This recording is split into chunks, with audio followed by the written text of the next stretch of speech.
of other nations and move cautiously on the combined use of organic and inorganic fertilizers. I mean, science must speak. We must all act with caution, assessing and validating first and foremost the science behind these systems. We are getting there, but I enjoin you to take things in stride. As we speak, we have instructed key officials of our Philippine Department of Agriculture to include in the package of interventions biofertilizers, biostimulants, and other non-synthetic inputs to enable Filipino farmers produce quality and nutritious crops. Further, we are coming up with an incentive system to scale up the use of biostimulants. We'll also continue to strengthen our regulatory functions as well as conduct more R4D initiatives to further improve and develop bioagriculture and enhance our food systems in general. These are just some of our initial actions. In all, as we gather today in this panel, let us forge a strong partnership to attain the full potentials of bioagriculture one step at a time towards developing a global food system. This should be anchored on food sustainability and nutrition and aligned with the UN Sustainable Development Goals to end poverty, protect the planet, and ensure that by 2030, all our people would enjoy peace and prosperity. Again, thank you for the invitation to be here again in India. Thank you to Mr. M.G. Khan. Thank you to Dr. KSS Sairam. Thanks again for this privilege and opportunity to chair this panel. Thank you and good afternoon. Thank you very much indeed, sir. Thank you for those wonderful opening remarks. And ladies and gentlemen, our eminent speaker, Dr. Ratan Lal, who is a renowned soil health scientist and World Food Prize laureate, has joined us online. And may I invite Dr. Ratan Lal to kindly give his address. Do we have him with us?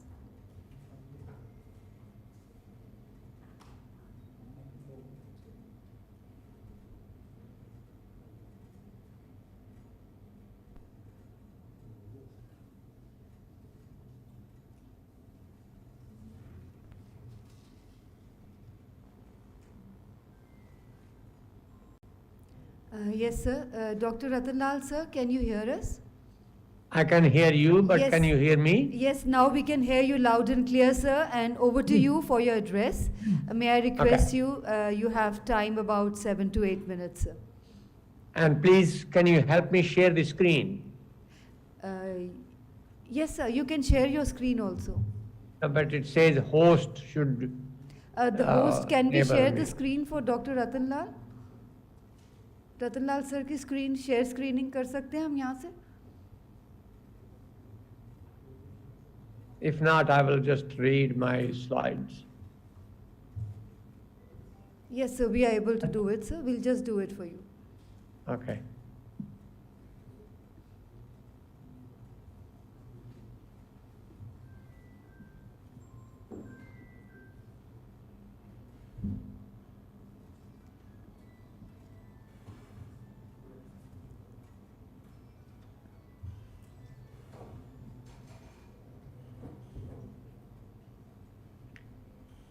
I think we may have to do without screen sharing. Seems like not possible. So I want to begin by thanking Chairman Dr. Dar. I want to begin also give my very sincere thanks to the organizers for inviting me. I greatly feel honored and privileged to be part of this very important organization, especially because today is also in many parts of the world, we are celebrating the Earth Day. And this celebration is very critical because humans are using resources to meet their demands, which are equal to about 1.5 the planet. The footprint of humanity is very large. At the same time, we have the world gripped by three capital C's: climate change, conflict, such as in Ukraine and Russia and many other parts of the world, and of course, the COVID pandemic. And these three C's that have gripped the humanity, plus the fact that the natural resource is scarce, have led to refugees, hunger, malnutrition, inflation, soil and environmental degradation, and almost 1 billion people who are food insecure, and another 2 billion people globally who are affected by malnutrition, and 3 billion people who do not have access to safe, healthy, and nutritious food. And this is an issue that brings us back to how to reduce humanity's demands so that we can use the resources prudently, judiciously, and do not waste the very fragile and precious resources. BioAg is very pertinent, very relevant, very timely, but the basic philosophy behind BioAg is of producing more from less. With BioAg, with judicious use of chemicals, not indiscriminate use, it is possible to produce more food from less land, from less water, from less fertilizers and pesticides, from less energy, from less emission of greenhouse gases. And the goal is to return some land and water back to nature. I must mention that globally, 12.5 billion hectares of land is under agriculture. 12.5 billion acres, which is 5 billion hectares, 5 billion hectares of land, which is 40% of the total ice-free land area of the world. Of this 5 billion hectares, 1.5 billion hectares is for agriculture, and 3.7 billion hectares is for raising livestock. We do not need all this land if we can bridge the yield gap through judicious management of technology that we already have, through use of improved varieties, through use of improved irrigation methods such as drip fertigation, through recycling nutrients, to building soil organic matter content, to conserving soil and water resources, to improving soil health, through organic carbon concentration in the root zone of about 1.5 to 2%, which in many cases in soils of India, where this meeting is being held at present, is sometimes less than 0.25, 0.2%, even as low as 0.1%. Therefore, the goal between now and 2100, contrary to the suggestion of increasing the land area under agriculture, should be to decrease it. And my suggestion is to decrease by 2100 1 billion hectare, returning it back to nature, and by 2100 maybe return at least 2 billion hectare back to nature. So by returning land back to nature and using the food that we produce judiciously and prudently, we will live in harmony with nature. And that is the most important part that we want to discuss, that's the harmony with nature rather than against nature. And on this day, which is the World Earth Day, celebrated globally, I would like to make a recommendation that current agricultural practices are characterized by 5 Ds. They deplete, degrade, destroy, discard, and dominate the nature. Take away from nature the land as much as we can, while at the same time we waste 30, 40, 50% of the total food we produce. This transformation through BioAg system means replacing the 5 Ds by 5 R. And those 5 R's are reduce, reuse, recycle, regenerate, restore, and return. Return land back to nature. Half of it, half of the present land, return it back to nature. And this is the slogan that we want to adopt on Earth Day, which is universally celebrated everywhere. And 50th anniversary of the Earth Day was in 2020.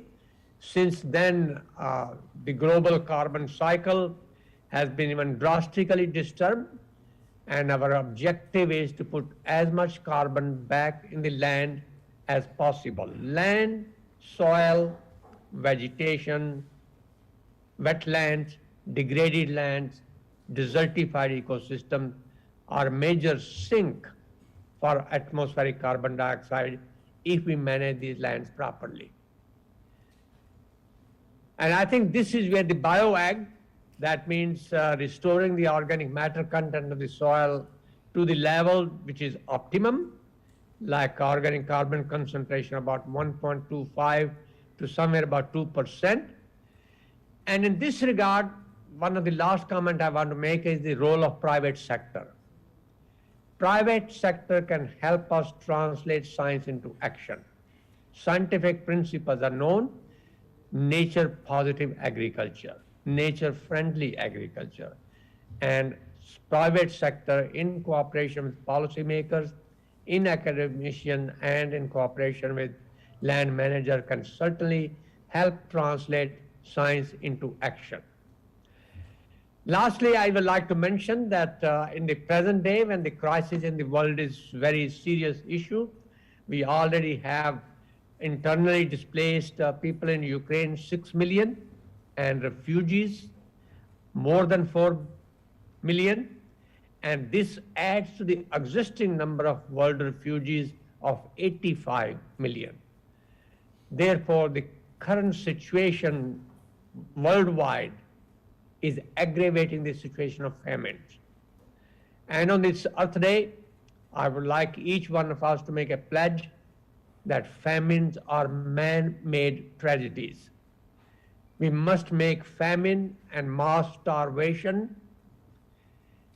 politically intolerable, because it's a political problem. We must make it morally toxic, ethically unthinkable, and humanly unacceptable. And we can do so by adopting a very important philosophy of the Indian culture, which states Vasudeva Kutumbakam. The world is one family. And with that, I would wish you all a very happy Earth Day, a very happy 2022 BioAg Conference, and hope that the world will have peace and tranquility, and we all live in harmony with nature by making agriculture nature-friendly, and by adopting a policy which are pro-agriculture, pro-farmer, and pro-nature. Thank you for the opportunity to talk to you. Thank you very much indeed, sir. Recording in progress. So, ladies and gentlemen, if you have any questions for Dr. Ratan Lal, maybe we can take one or two now.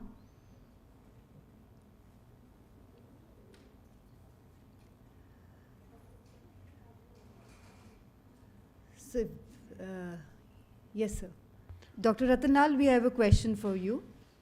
Yes, ma'am.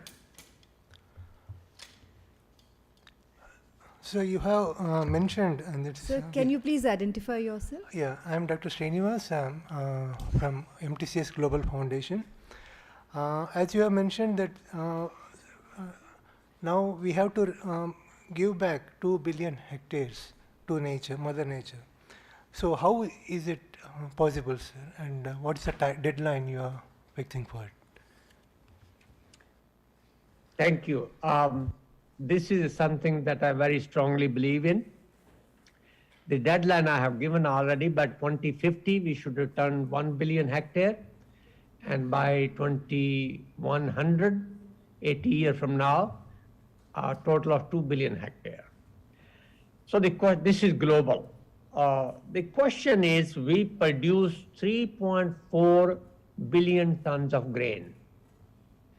1.4 billion tons of grains reach no stomach, human or animal. They are wasted. You can see the food wastage in India, as much as 40, 50, 60% of fresh vegetable produced. Grain wastage in India is about 30%. And this is not only India. 30 to 40% food is also wasted in the United States. The worst part is that the food waste, if it was a country, this will be the third largest greenhouse gas emitter of the world after China and the United States. Because the wasted food goes to landfill, and from landfill it emits methane and nitrous oxide in addition to many other toxic gases. So food waste as much as 30, 40, 50%, and then not achieving the yield potential of what we can, especially in South Asia, Sub-Saharan Africa and elsewhere, and then keep demanding we need to produce more. That's a crime against nature. And on Earth Day, we must not do things which are against nature. We must be pro-nature. And unfortunately, the conflict we see throughout the world, including in Ukraine, is because the natural resources are scarce. It is scarcity. So the human have to live in harmony and tranquility with nature. We have to give up the idea of throwaway society. We must return land and water back to nature so that other animals, other biodiversity, which also share the planet with us, have a space. Thank you very much indeed, sir. And thank you for your wonderful address. We're extremely sorry we could not see your presentation, but again, we are indeed grateful and thankful to you for being here with us, joining us through this online platform. Thank you once again, sir. Thank you. And now, ladies and gentlemen, I have the privilege in inviting our distinguished co-chair, His Excellency Dr. Manoj Nardev Singh, Secretary General ARDO, to kindly address the August House present here. Let's once again put our hands together to welcome him. Over to you, sir. Thank you. Thank you very much. Thank you, Chair. Thank you, Madam. Excellencies, respected dignitaries, ladies and gentlemen. While I fully subscribe to the statements made by the Chair and to the statements and indication given by our Honorable Dr. Ratan Lal, who has given a very good picture of what is expected from us, I am very much excited to be witnessing very shortly the inauguration, official inauguration, and also followed by release of many scientific findings and also some products, release of bioagricultural scientific findings coming from many institutions. And we will be very happy to share all these findings, all these outcome of this conference also to 31 member countries of ARDO. I'm representing here the Secretary General of ARDO, African Asian Rural Development Organization.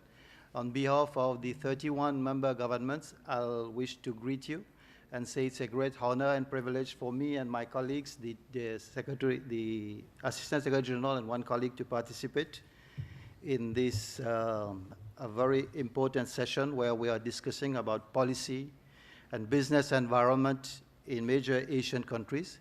And obviously, as I said, I will be sharing that to many African countries also. May I therefore express gratitude and enormous thanks to the organizers for Agricultural Today for inviting me and all my colleagues also to be with us and to co-chair these very first sessions. We've seen our Professor Ratanlal has already given the tone of this session, and we are expected to see from other panelists lots of elucidation and enriching exchanges. So from a galaxy of people coming from different institutions, industries, international and regional bodies. Very briefly, I may state that ARDO itself, the organization I'm from, is representing a manifestation of solidarity between people of Africa and Asia, and we're operating on the principles of South-South and triangular cooperations. So obviously the task we put in front of ourselves will not be achieved until unless there is contribution and participation of Africa, Asia, and all other countries in the world. May I also underscore to this August gathering that, as has been highlighted, some of the important issues have been highlighted. Agriculture is tasked to produce 60% more food. Obviously, we have to care for the foods not to be wasted also, but we still have to produce more food as we got an increasing population. And I think scientifically it has been forecasted to have approximately 60%. It's a statistical average, but in many countries, especially in developing countries in Asia and Africa, that percentage can easily reach up to 100%. We certainly acknowledge that the high-yielding varieties and chemical input-intensive agriculture have undoubtedly raised food production, especially in Asia, making it possible to feed the masses and to avoid starvation for millions of people. Nonetheless, we have to confess and admit that over-dependence on agrochemicals and their incorrect use, or more precisely the misuse, are toppling the balance of our ecosystem. They are disturbing the sustainability of soil productivity, annihilating biological control agents, causing health hazards, prevalence of serious health illness, and so on. Rapidly and radically changing consumer food preferences and societal concern for environment is also dictating, they're already fundamentally dictating policies and investment in agribusiness. As at date, we can easily say that our food systems, our production systems are unsustainable, unhealthy, and even unfair. With such conundrum, we certainly require adaptive, innovative technologies and solutions. There is definitely a clarion call for non-chemical intervention led by the development of several biological options, as well as, on the other hand, as underlined by Professor Ratanlal, save food which has already been produced also. We've got a series of concepts which have already been coined, and policies are being formulated. For many domains, we've got the domains of organic farming, natural farming, biodynamic farming, eco-farming. All these domains will have to further elaborate together as Asia and even as Africa, so that we can feed the world, and especially the growing population and the more demanding population. The task is really before us how to sustainably produce more, as highlighted again by Professor Ratanlal, how to produce more from less and for more, for which we have a gamut of policy options, which Honorable Chair has already been elaborating, especially from the Asian countries, and a few of the African countries also are following the step. We know how to promote the One Health concept approach, which recognizes the balance between animal health, human health, environmental health, and obviously soil health. To fully tap these opportunities and potential, countries in Asia would have to design appropriate political, legal, and economic frameworks and enunciate supportive policies towards their realization. I personally anticipate and expect the eminent panelists after Professor Ratanlal to deliberate and guide the forum on how to effectively move towards ecological and sustainable agriculture. They will certainly elucidate and share successful policies when the trade, technologies, and business investment environments which are being practiced in many countries. And obviously, we are also expecting to hear from different researchers, different policy which pertains to infrastructure, electrification, irrigation facilities, and so on, including legal reforms and institutional reforms and support which will be required for us to achieve our goal. With these few words, I expect our panelists and all present to deliberate and bring solutions to us. Thank you. Thank you very much indeed, Your Excellency, for that wonderful address. And now, ladies and gentlemen, I have the privilege in inviting our eminent speaker, Dr. Tarun Bajaj, Director of PIDA, to kindly address the august house present here with us today. Ladies and gentlemen, please put your hands together to welcome him once again. Thank you very much. Thanks a lot. His Excellency Dr. William Dar, Honorable Agriculture Minister of Philippines, Co-Chair, Excellency Dr. Manoj, Dr. MJ Khan, Madam Mamta Jain, Editor and CEO, Agriculture Today Group, eminent panelists, ladies and gentlemen.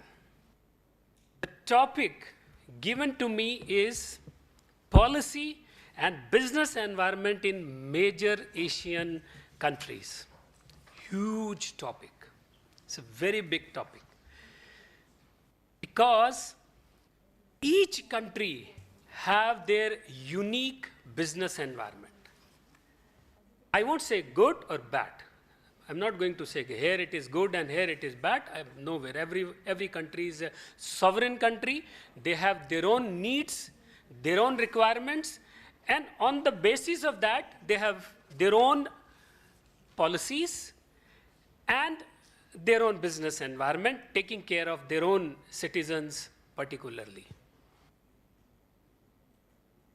Now, but one thing is very common, role of India is very important.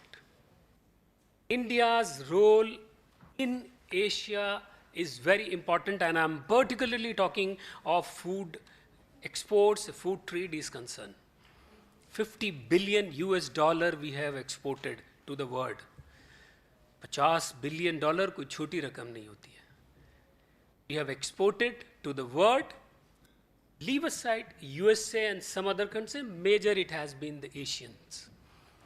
We have taken care of their food security need, their nutritional security need, and India is going to be an important partner in their business environment. It is very clear they will have to look to India if they want to take care of their need. I won't name a particular country. I was having a discussion and they were talking, look, if I don't take product from you, I'll give example. Say basmati rice, they said I don't take basmati rice from you, I can safely take it from the neighboring country. And I replied only one thing. I said, Excellency, you are right. India, if you don't take from India, there is another country, because 80% share is India, of course 20% the neighboring country you can buy. But today, they are supplying at $850 to you, CNF, and tomorrow they come to know India is not supplying, then they will raise the price to $1,700. Will you be able to afford it? So India cannot be escaped. India is going to be an important partner, important ally as far as business environment of Asian countries is concerned. Now coming to the main topic of policies and business environment of Asian countries. Now it's a very huge topic because each country has their own peculiar business environment, and their own policies. They also vary from product to product. Different for animal product, for fresh fruits and vegetable, for agriculture products, for processed food items. Any product-wise categories, they have different. And they are different for, of course, scientific reasons. There are scientific reasons. When we say animal products, fresh fruits and vegetable and other, they have to do a PRA analysis. So there is a scientific base also. Also non-tariff barrier. Please understand. Now, this is one of the non-tariff barrier used to contain the import of whichever I don't want. And if I want, I'll be more flexible and relaxable and receptive. It took us 13 years to get our PRA clear in one particular country of our wheat. Today they are in need of wheat because we have been telling them PRA, karo bhaiya. Today they are in need of wheat because they have been importing from Russia and Ukraine. They realized 80% to 90% of their import was from that country. Today they realize they need, they themselves came to us, we want to complete the PRA. And they completed also because there was a need. So again, it depends on the need also. So accordingly it changes. थोड़े से example भी discuss करते हैं. Let's see examples. Now come to Japan. It's a very premium market, very quality stringent, but they pay also. They pay well, so you don't mind incurring the cost of compliance. If it is an item, they say, I want this particular quality, and also they are very particular about the consistency of supply. Japanese are very clear. If you fail one, then you are gone for 5-10 years. So they have to be very clear on the consistency. You can't say onion is banned in my country, I can't supply. Says, okay, then I'll go to somebody else, you are out. So they are very particular about consistency, and also price elasticity is very less. In our case, in commodities, especially, you see the price fluctuation is too high. They don't want much price fluctuation. They want consistency, not much price flexibility, and at the same time, very stringent quality. But again, they don't mind. They compensate you well. Now, GCC countries, we have seen, they have started adopting, I'm not saying adapting, European Union laws.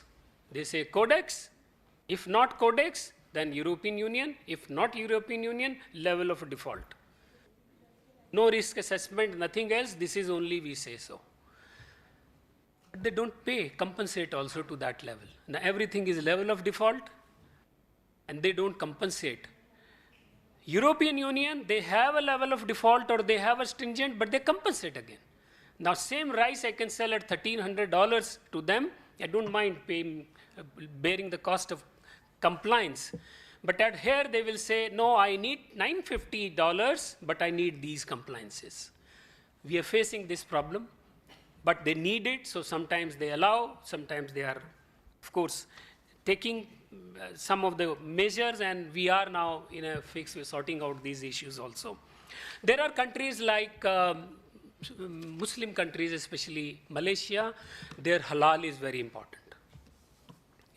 They say halal in livestock products. In other products also they have started using this word, and now they have in fact their own food safety management system. They have amalgamated with their concept of halal.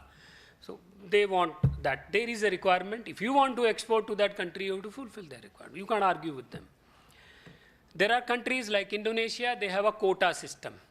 They will say through state-owned agencies. You route things through state-owned agencies will take out quota, you apply, bid, and then you do it. That is a system, it is followed in some of the countries. And the problem comes when it comes to China. China will say, you need to fulfill apply through online on my system. You will do it. It will take a hell lot of efforts to apply. Then we'll say, now tomorrow I will come and inspect when you never know when they will come and inspect. Suppose they come and inspect, they give non-compliance, you complete, they say, you think it is complete, they'll say no. Now you have to upload yourself on this particular portal of the ministry. Now uploading itself is a hell lot of a task. Once you upload, you think I'm complete, they'll say no, sorry. We will issue import quota to the importers. Then it is to importer whether he wants to buy from you or not. So that is a typical thing, of course, is coming, and we are handling this situation. As I said, each country has different business environment, business policies, so we are facing with them. But since time is short, I'll just conclude by saying one thing. Whatever may be the policy, whatever may be the business environment, one thing is very clear. Everyone wants quality.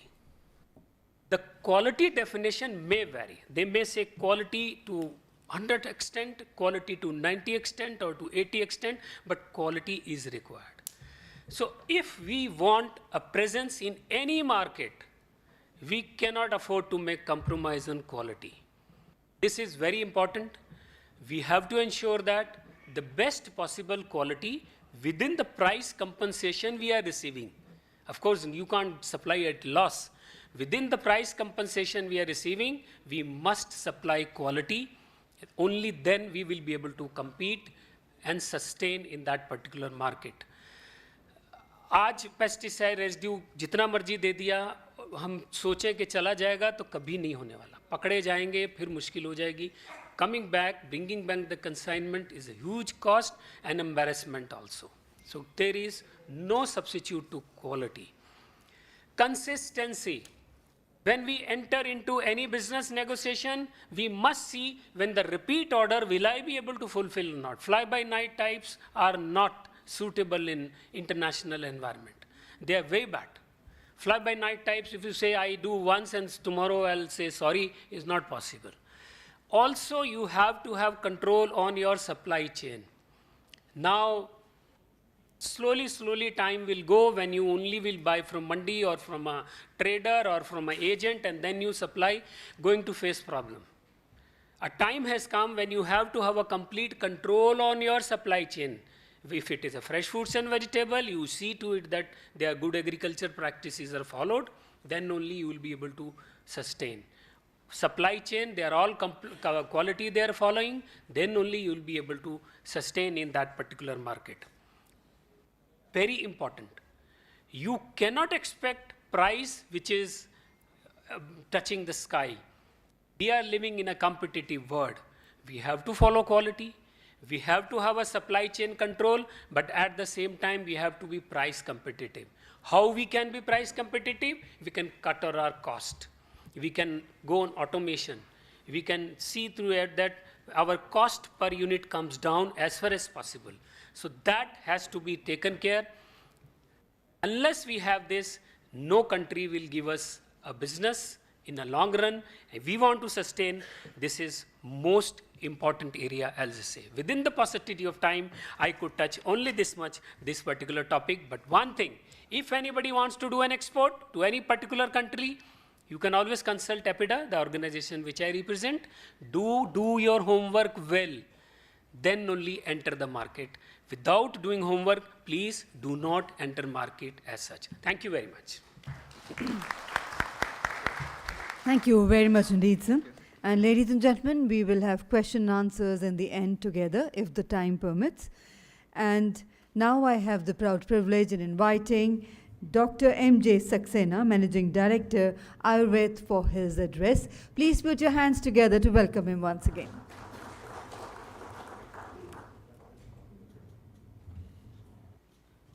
Dignitaries on the dais. Yes, sir, you are. Can you switch it on? Yes, sir. Yeah. So first of all, I would like to thank Dr. Khan and Mamta ji for choosing this topic, policy and business environment in Asian countries. And we all have got the privilege of hearing the views of the chair, co-chair, Dr. Ratan Lal, and of course Mr. Tarun Bajaj also. And I agree with him that yes, it's a very, very vast subject, and therefore in the limited time I would like to share that as far as the current situation of agriculture is concerned, globally, every day you find a webinar or a seminar on the need for redefining the food production system. And when we say this is out of the various concern, that food production in 60s, 70s, 80s was for addressing the issue of global hunger, was for providing the food in all parts of the world, including Africa. And now we realize that it's a paradox, I would say, the problem of plenty. So on one side, as everybody said, that there is a grain which are produced, a lot of resources goes into it, but 30 to 40% get wasted. So this is a paradox. Production goes up, prices goes down, and at the receiving end often comes the farmer, because he has to incur all the high input cost. And then in a country like India and elsewhere, I would say the biggest risk is dependence on the monsoon. And as a result, you have a drought and the flood and the crop losses, and agricultural insurance, though is available, but not sufficient to fulfill the need of the current day crisis. So this food production system is getting redefined to really meet out the nutritional security. Enough calories are produced, but what the people need is enough nutrition. And in a country like India, where the protein deficiency is very high, and so is in the neighboring countries also, the stunting in the children is very high, maternal mother poor anemic health is also, all this takes to one thing, produce food, not only just for food security, but produce food for nutrition security. As far as the diagnostics of the crisis in agriculture is concerned, I think everyone agrees to this, that there is a need to bring the component of technology in the food production system, where the soil can be saved, where the water bodies can be saved, where the air pollution can be reduced, where the carbon footprint of the food choices we make needs to be basically brought on the labeling requirement, water footprint needs to be mentioned. So in a way, environment, climate change, climate disaster, all that has got clubbed into the challenges which are common not only for India, but I would say for our neighboring countries also. In the light of this, we are talking about the use of artificial intelligence, drone-based irrigation system, the camera capture of the diseased plant, responsible usage of the agricultural input to reduce the cost and optimize the return. So we, on one side, we are sitting with a huge data, huge knowledge base, huge resource base. There is no dearth of it. And on the other side, is like a dry island where you find the application, the adaptation, the financing for that is basically the other side of the coin. So I have just jotted down 4 or 5 points which I believe, Chair Sir, would be important, and it's a very good initiative which has been taken for the Asian country to pool their resources, particularly experiential learning of each country, the good practices, the good efficiencies. There should be an exchange program between the scientists, more so of the farmers, to demonstrate how the technology can be adaptation. And in my view, if I have to highlight, I would say Agricultural Technology Infrastructure Development Fund is needed not to build the cold storage to store more grain, but to really see that farmer gets the training, he make judicious uses of fertilizer, he make judicious use of recycling of the waste, and food production extends beyond the limit of the food security to fulfill the need of the energy security also. Because all the crop residues can be used for alcohol production, but then it is a technology, it is a capital intensive operation. A farmer cannot do the adaptation of the technology himself unless the government support it, not only for the demonstration, but after demonstration, the adaptation, and in adaptation there would be a lot of failure. And that would decide how critically we support to see that the crop diversification program to produce energy crop is given full thrust in universities also by agricultural scientists, agricultural engineer, all the electrical things, to see how our energy needs are going to be met in the next 10 years. In this, I find the switch off, switch on policy is the biggest barrier in the addressing the crisis.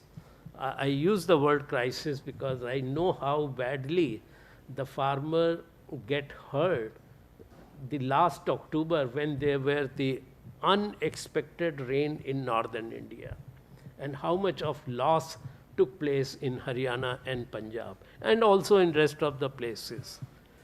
Now, what will protect ultimately about this climate, erratic monsoon and drought condition and all these things? And they are going to be the event which will be more frequent. We never saw 45-degree temperature in Delhi in the month of April, but we are seeing it, and we have to accept it that we are going through the cycle where planet is under threat. And we all have to examine from this perspective that now the policy and business environment has to revolve around the concept of one health, because there is one planet, there is one life, and long-term, at least 5-year policy for agriculture is needed. Like we have a export-import policy which has a duration of 5 years, agriculture also. Today, soon after the Ukraine war broke out, and it came in the newspaper that India has offloaded this much of wheat stock in Ukraine, sending it to Afghanistan and neighboring country, the prices went up. Now, in one side is inflation going up. Again, RBI will say, okay, let's increase the credit interest rate in order to curtail the inflation. On the other side, again, there will be a problem of plenty. So we have granaries full. So now my summarization of this entire thing is, unless I have missed out some point, that there is a great opportunity for adopting technology, knowledge-based intervention, science-based intervention, and integrating livestock and agriculture with environment and food safety. Because AMR is a bigger issue. There is a conference going on the AMR, which gives more threat to the human mankind than the risk of nuclear disaster. So much is the basically superbug threat is there. So now when we are discussing about what Asian countries should do, we must have a common pool of buffer stock also. So if there is a shortage of some food in some part of the country, India can provide it, and likewise we can take from those Asian countries also. So rather than having a country-specific buffer stock of food, we must have Asia-specific buffer stock of food, and that will to an extent minimize our risk. And risk in agriculture is so much high that youth are disengaged. At the same time, agri startup are also coming up, and quite in large number, because they are by the students just pass out from the college with new energy, ready to adopt technology, and the success stories of such technology adaptation, whether it is for hydroponic system adaptation to use very less water for producing fruits and fodder crop and so many things, or whether it is producing compressed biogas and installing a gas filling station which does not use fossil fuel gas but uses the gas produced from the livestock. So with all this, I would again thank Khan Sahab that this deliberation which you have started today should continue with more focus on the specific issues, and I think the world is ready and understand it that today food nutrition and food security is needed for good health of the environment, of self, of the animal, of water bodies, of soil, of everything. Thank you very much for your listening. Thank you very much indeed, sir. And now, ladies and gentlemen, for the final address of the session, we have with us Mr. Sanjay Sethi, who is Executive Director, Plants-Based Foods Industry Association. And may I invite you, sir, to kindly address the August House present here. Ladies and gentlemen, let's once again welcome Mr. Sanjay Sethi with a warm round of applause. Thank you, ma'am. Honorable Minister, my fellow panelists and distinguished guests today.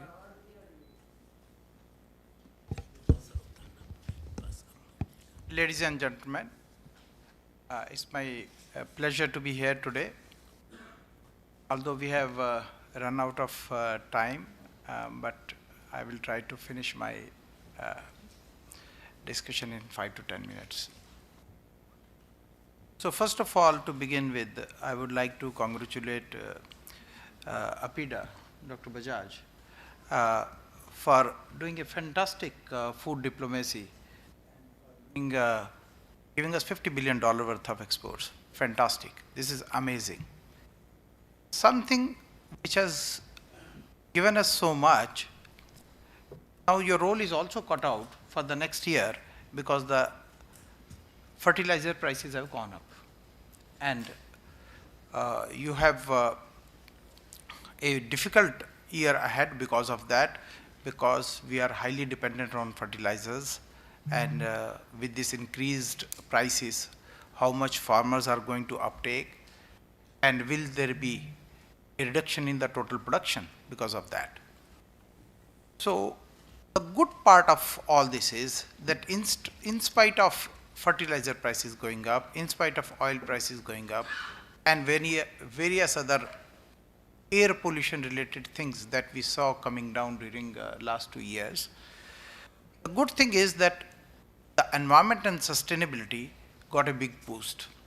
So if we carefully make a summary of today's speakers, 3 or 4 things which have come out repeatedly, and one of that is sustainability. Although we all have heard about this word so many times, but some of people have really not understood what it means, because it means different things to different countries. As our policy is also impacted by our own compulsions, but these are the major trends which we have to address. If we see these trends and ride these trends, we might benefit from it. If we try to block these trends, then we will only be delaying our success. So one of the trends that we saw clearly was sustainability, whether it is in the name of food security or it is in the name of taking care of the water which is going out. Although we exported 21 million tons of rice this year, but we have to also multiply it by 2,500 liters of water. So this trend will continue to boost, not just driven by the investors, but also by the consumers, especially the young consumers. So can we take out the protein from some of these, value add it and export? Because we as a country didn't do that well in exporting the processed foods. We did amazingly well in IT exports, but not so much in the processed food. APIDA worked very well, the kind of policies that you have done, and that is shown in some of the primary processed commodities. But now the time has come that we should up the game. And there is a huge market which is opening up in the rest of the world where people want proteins. India is a protein surplus country. We export protein. Unfortunately, as Indians, we are not consuming as much protein as we should be doing. Our consumption may be around 40 gram, and doctors says that we should be consuming 80 gram. Rest of the world is at 100 grams or 200 grams. So while it will take time for us to start consuming more and more protein, but at the same time, we should not fritter away our advantage of producing so much of protein, whether it is soybean meal or any other. But there is a big demand coming in for the protein in the rest of the world, which is plant-based. We have mung, we have chickpea, we have peas, we can also take protein from wheat and rice, because some of these proteins have lysine and methionine, and some of the proteins do not have lysine and methionine. So when we make a khichdi, we basically complete the entire value chain. So the legume and cereal combination ensures that this is the complete chain of amino acids have been provided. So if we take care of this kind of an opportunity, we virtually do not export peas, rather we import peas, but rest of the world is actually looking for a substitute, because Ukraine was doing it, but Ukraine is not there in the market now. So it's an opportunity for India to step in, because the world market for protein is opening up, for plant-based protein is opening up, and we have a wonderful biodiversity.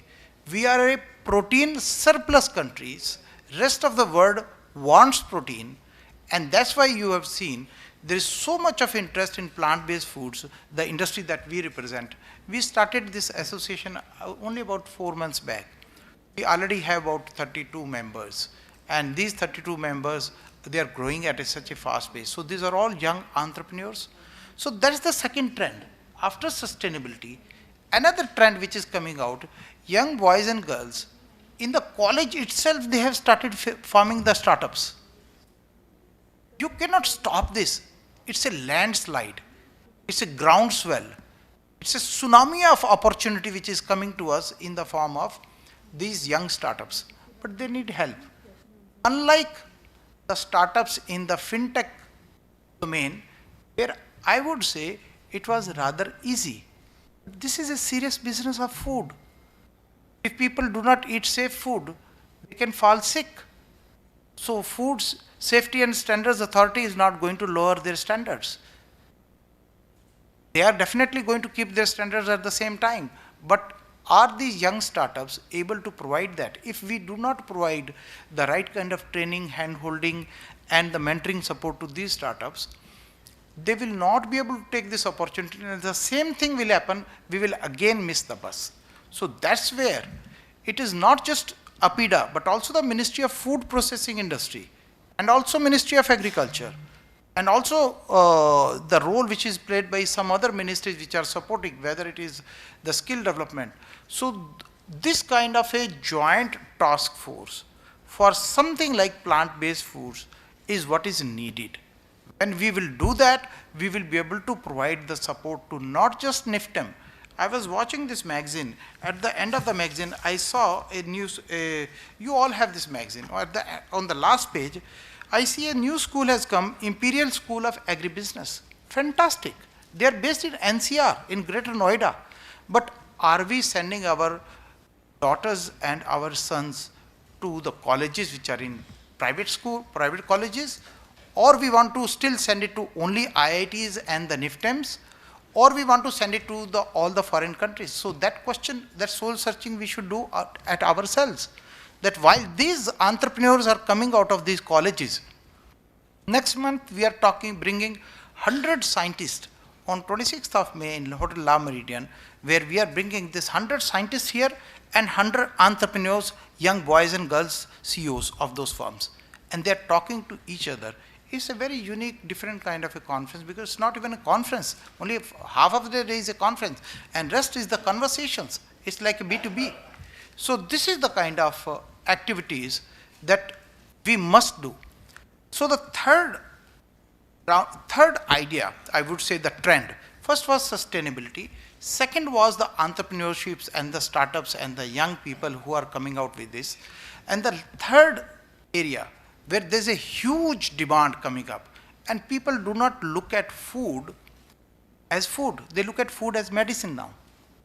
And they think if I have a diabetes, from my next meal, I will correct my food and I will start solving and treating my diabetes, or from my PCOS, or my hypertension, or my obesity, or so many other lifestyle diseases. So food is being viewed as a medicine. And that is why you would see nuts will go up, fruits and vegetables will go up, you will see protein consumption will going up, you will find that some of those, I would say, sir, in your case, your industry will go up. All the herbs and all these spices, I mean, there will be huge, you will suddenly find some of the states like Gujarat or Chhattisgarh or Uttarakhand or Odisha, where all these herbs are found. They will come to the center stage because the whole world will demand, I want giloy, I want this. So this is the third trend, that food is being seen as a medicine. So this is my question to you, that to all the panelists, that can we ride these trends, or we are going to block these trends? So whether these kind of Middle East that Dr. Bajaj spoke about, that all these issues which are happening in the Middle East, that they are increasing their standards and copying the European standards. So if, yes, so the standards which they are copying from the Europe that Dr. Tanu Bajaj mentioned, so that means the writing is clear on the wall that if we are going to store our food in gunny bags for the feed purpose, or whether it's de-oiled cake, obviously it will gather some sort of aflatoxins. That aflatoxin will come into the milk, and our milk will not be exportable. So it is better that we look at this value chain. There are so many cooperatives which are waiting to be taken forward, or the FPOs, where this value chain has to be corrected, because Indian consumer also wants a milk which is without aflatoxins. It is not just the Middle Eastern milk. So we must ride this wave of food as medicine.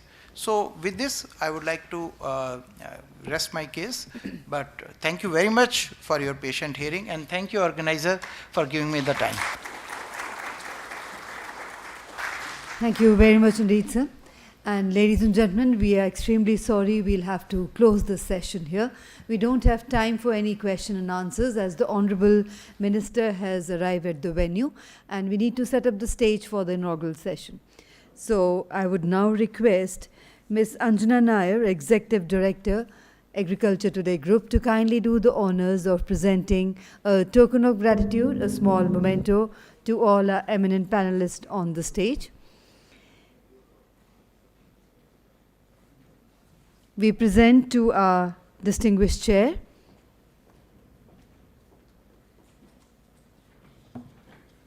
Dr. William Dar. Thank you very much indeed, sir. We present to our co-chair, His Excellency Dr. Manoj Nardev Singh, Secretary General ARDO. Thank you, sir. We present to Dr. Tarun Bajaj, Director APIDA. Thank you very much indeed. To Dr. M.J. Saxena, Managing Director Ayurved.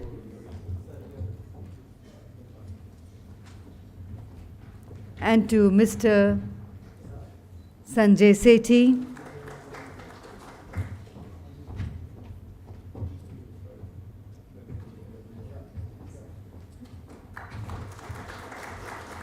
thank you, ma'am, for doing the honors. And before we close the session, may I request our panelists for a group photograph.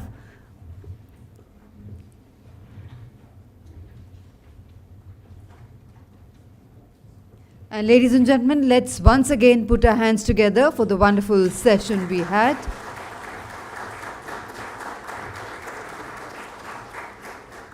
I would request everybody to kindly remain seated. We will set up the stage for the inaugural session, and the Honorable Minister will join us any moment now. Thank you.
Ladies and gentlemen, please put your hands together to welcome Honorable Chief Guest, the Honorable Agriculture Minister, Shri Narendra Singh Tomar ji.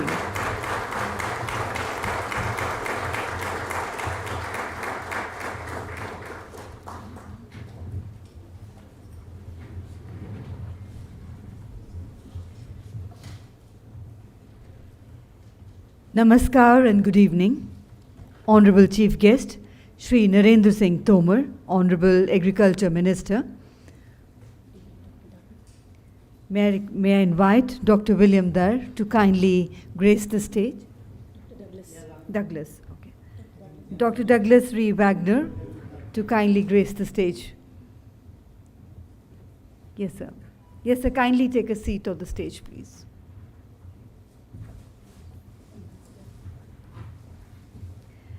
And His Excellency, Mr. Hugo Javier Gobi, Ambassador of Argentina and India, to kindly grace the stage.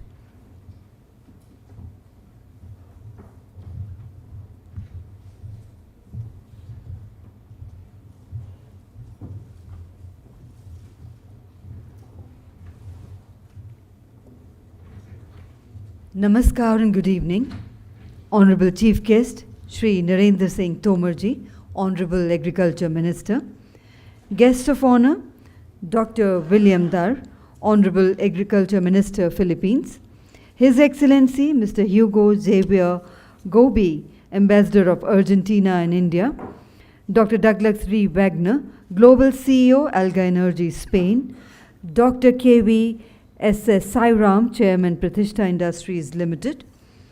Excellencies, special invitees, distinguished dignitaries, distinguished delegates both from India and abroad, senior officials from the ministries, respected members of the press and media, ladies and gentlemen. A very warm welcome to the inaugural session of the BioAgriculture Asia 2022, which is being organized by the Agriculture Today Group. And our partners and sponsors are Pratishtha Industries Limited, ICAR, NABARD, Alga Energy, APIDA, Valagro, Heliagro, IACG, IPL Biologicals, Green Star, SPIC, Concept, Agripositions.com, and ISAB. Ladies and gentlemen, agriculture is very relevant to India. It is not only important in terms of food security of our nation, but also in ensuring self-respect of the millions of farmers. They are the backbone of India's food security. Their untiring efforts have created an unviable buffer stock which became the lifeline of Indians during the COVID times. I'm sure that with thrust on natural farming by our Honorable Prime Minister, our export of organic food will sustainably increase. Indian agriculture has battled all kinds of wars against natural calamities, market fluctuations, pests and diseases, international policies, and every time we have emerged victorious. And ladies and gentlemen, right now we are waging another war against excessive use of chemicals. Our past achievements in agriculture are unfortunately marred by the aggressive use of chemicals in the form of fertilizers and pesticides. Our soils have less carbon content now. The physical structure of the soils has changed. The water, both underground and above, is contaminated. The food that we eat has more unwanted chemicals than nutrients. The air our farmers breathe carry more pesticides than oxygen. Somewhere in the process of producing food, we have lost our way. We have abandoned our good old traditional ways of farming, where we considered the land as sacred. Now land has become just an instrument, a dumping ground for chemicals. The good news is that we can reverse this trend. We can make our natural resources healthy and alive once again. Organic agriculture and natural farming can help us restore the life and health of our soils. India has the largest number of organic producers in the world. Many states have come forward with the desire to turn organic, and they are doing some commendable work in this field, and it is a positive step. Natural farming is another promising area which our government is keen to promote. The low input based system has the potential to increase the income of the farmers. The science of working with nature has helped the practitioners of natural farming to achieve much more with less. There are several states that are practicing natural farming. This system will also support India in achieving the UN Sustainable Development Goals by 2030. And ladies and gentlemen, Agriculture Today's initiative in bringing together the stalwarts in the field of bioagriculture is a masterstroke. Events like this can create a momentum in global level and help the world to move forward towards agriculture that is sustainable, safer, and healthier. I believe the platform is going to give the most needed impetus for bioagriculture in India and Asia.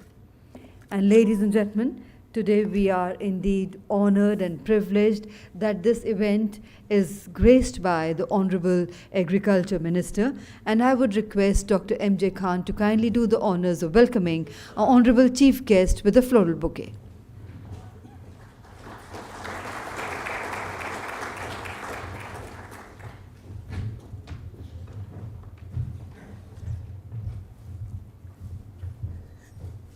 आपका हार्दिक धन्यवाद sir, आपने अपने कीमती समय में से वक्त निकाला. And may I now request Ms. Mamta Jain to do the honors of welcoming Dr. William Dar, the Honorable Agriculture Minister of Philippines.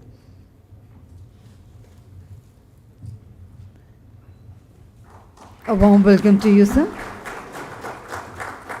May I now invite Ms. Anjana Nair to do the honors of welcoming His Excellency Mr. Hugo Javier Gobi, Ambassador of Argentina and India, with a floral bouquet.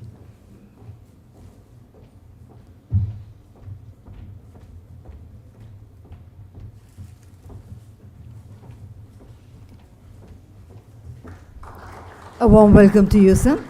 May I now invite Ms. Rajni Chopra to kindly do the honors of welcoming Dr. Douglas R. Wagner, Global CEO of Alga Energy, Spain, with a floral bouquet. I would request Ms. Mamta Jain to do the honors.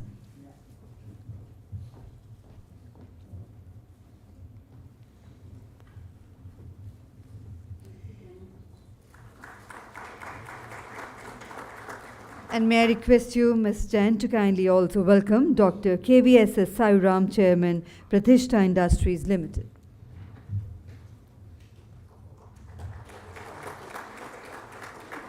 Thank you very much indeed. And ladies and gentlemen, may I now invite Dr. M.J. Khan, President, Agriculture Today Group, to kindly propose the welcome address.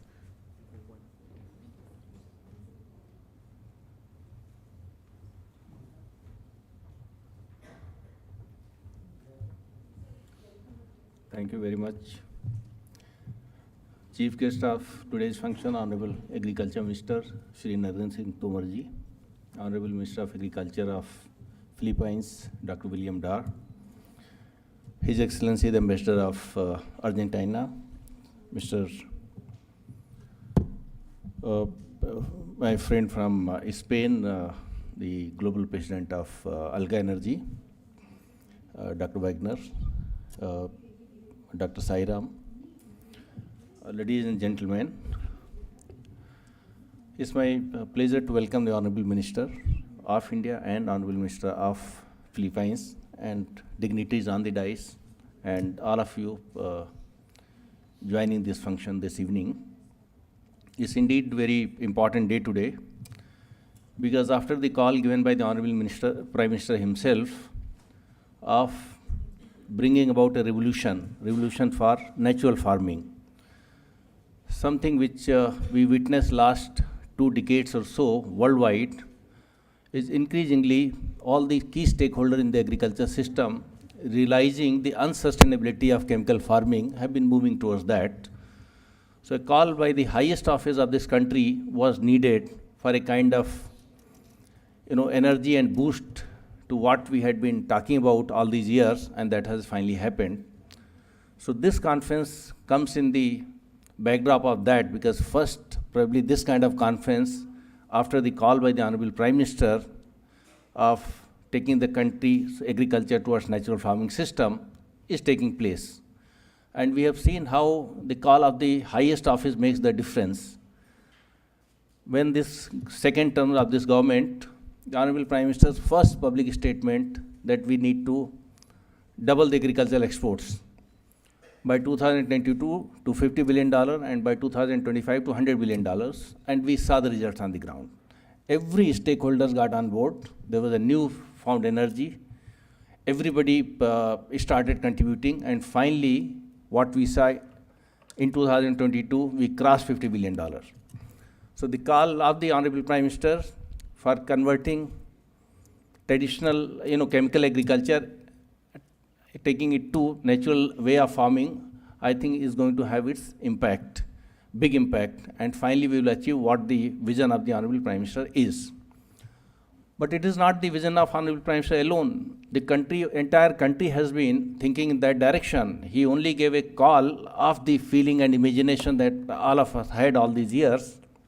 In fact, India traditionally had been practicing Jaivik Kheti, and traditional treasure of knowledge that we have, that is getting now scientifically verified and implemented on the ground after a long spell of almost 5 decades of chemical agriculture. But everything has a time context. When we needed to increase the food production, there was no other way but go for chemical fertilizers and go for chemical pesticides. And the country achieved that objective. Today, almost every commodity India is either self-sufficient or surplus, except edible oils. And I think that also, with little change in policies, which under the leadership of the Honorable Agriculture Minister is happening, so soon we'll be almost free from the imports of all major commodities, including the edible oils. Then comes the focus on exports. But most important is the health dimension. So today, the two objectives that we needed to achieve, and one objective is completely achieved, that is food self-sufficiency. The other objective of healthy food production and sustainable food production. That is the objective that we all are assembled here to find the solutions as to what could be the workable models and how each of the stakeholders is going to play its role in achieving that vision and that objective. I am happy that Honorable Minister of Agriculture himself is gracing this occasion, and very important people from the country, from corporate sector, from research and academic system, from industry, from extension systems, and even from the districts are part of this, and important farmers leaders. Together, certainly we will find solution to the problems that we are facing. But some of the key challenges that Honorable Minister, I wish to draw your attention. Number one, production of quality bio-inputs, that's a challenge. If natural farming becomes a movement, which of course we are witnessing now, we need to jack up the production of quality bio-inputs by almost 100 times. That's a big challenge. And what we were discussing just a few minutes before, that district level production plans have to be come up, and that's where Dr. Sai Ram has his own vision and plans. We'll discuss that. Second is the enforcement, because for a long time we were deliberating upon for the last almost 20-25 years that whether the market should mature first and then the large companies which are quality conscious should get into the market, or they should get into the market and then they develop the market and it matures. I think most of the companies which are so far in chemical inputs, with the pesticide or fertilizers, they are slowly building their portfolio of bio-inputs. So that's a very healthy sign. Europe may have led the movement in bioagriculture, which is known by many other names, eco-agriculture, and with slight difference, and organic farming and so on. But India has a big role to play. The way this is becoming slowly a big national movement, I am sure that India can show way to the world, and its models are to be adopted by many other countries, because our traditional knowledge and the strength of our scientific institutions put together will be able to come out with the workable models which are practiced not only in India, but many other Asian countries and African countries, certainly if not Europeans, are going to adopt that. That is where our responsibility increases. In fact, we'll have to look at organic farming and natural farming system from a little global perspective. What works in India, that's of course is very important, but also what works in other countries, because we'll have to lead, because many countries are looking up to India for leadership and guidance. Second thing is, sir, that quality enforcement is very, very important, both streamlining the registration system and the enforcement of quality. If bioagriculture has become a movement truly profiting the farmers.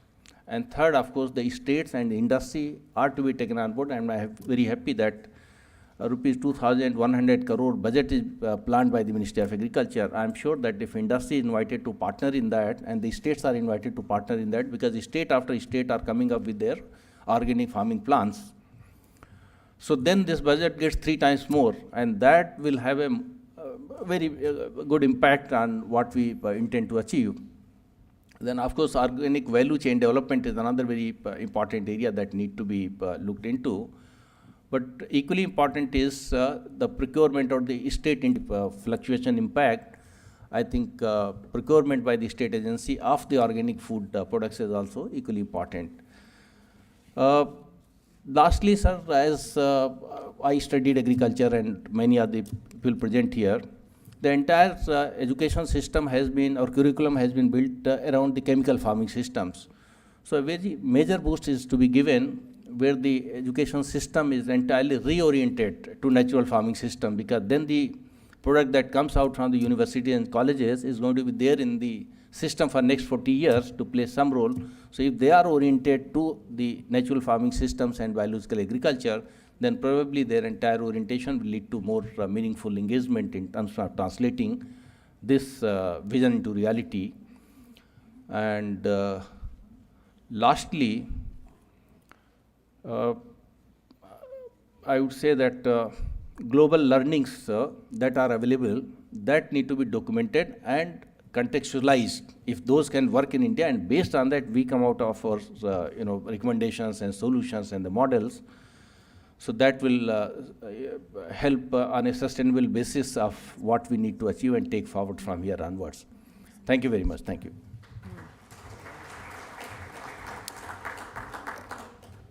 Thank you very much indeed, Dr. Khan. So, ladies and gentlemen, after that warm welcome of all our dignitaries and guests, we now begin with the proceedings of the inaugural session. And as is customary, we begin every occasion by lighting the ceremonial lamp and invoking the gods and goddesses to guide and bless us for the success of all our endeavors.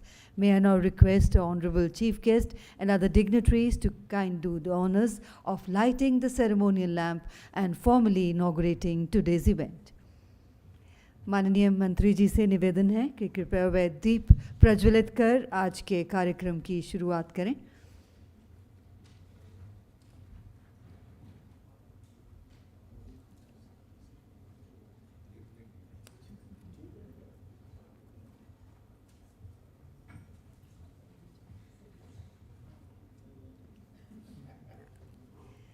And ladies and gentlemen, let's put our hands together for the ceremonial inauguration of the BioAgriculture Asia 2022 Summit.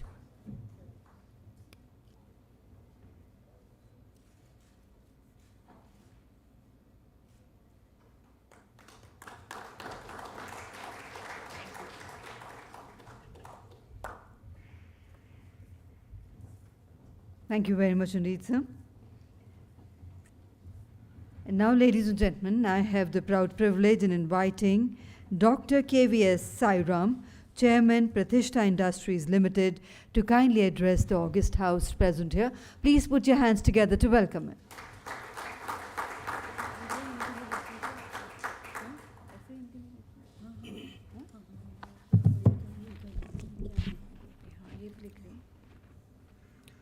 I have to adjust the speakers because, you know, my ideas are big, but I'm very short in height. On behalf of Pratishtha family, let me take opportunity of inviting Honorable Agriculture Minister of Government of India and Honorable Agriculture Minister for Philippines, Dr. William Dar, and very important dignitaries on dais and off the dais. Warm welcome to all of you and very good evening to all of you. I would like to hear good evening from all of you because Honorable Minister has to hear and the voice from BioAg 2022 has to go to PMO office. Very good evening to all of you. Thank you a lot. Thank you very much. Madam Mamta, to show our gratitude and honor, the team of BioAg wish to honor Honorable Agriculture Minister with a special organic cardamom garland bought from all the way from Kerala to just to honor him because this is a very specific item. Come fast.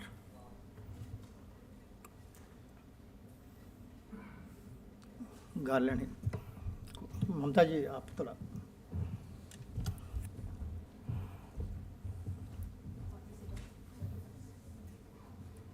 Raja, no moment.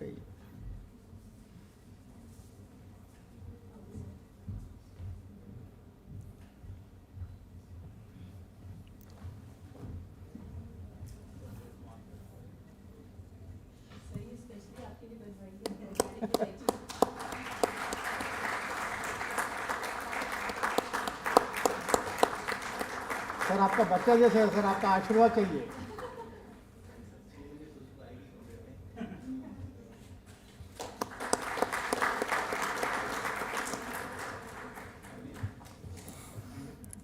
My dear friends, I would like to narrate a small story here.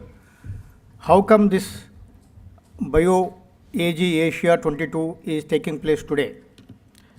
Let me say that all credit goes to Dr. MJ Khan. We met casually for a tea in JW Marriott exactly about 2.5 months back.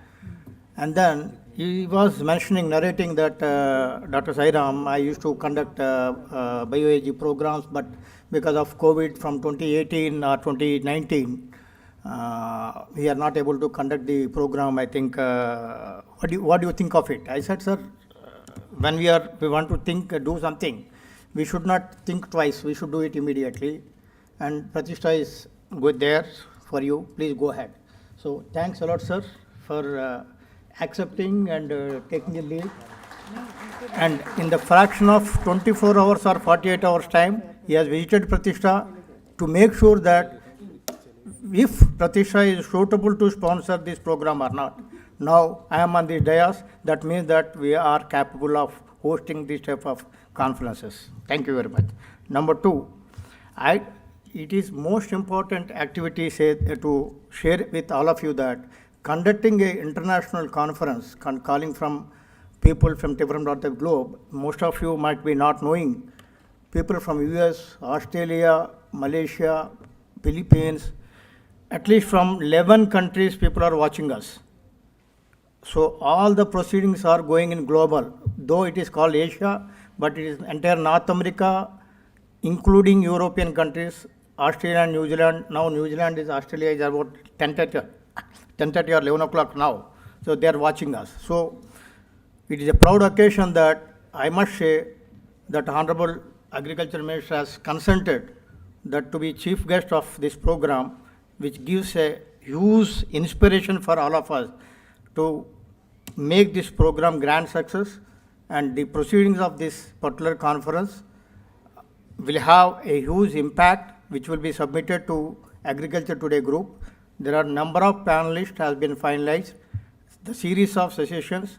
There are international level scientists and intellectuals are chairing these sessions, and world-class scientists are panelists in the programs.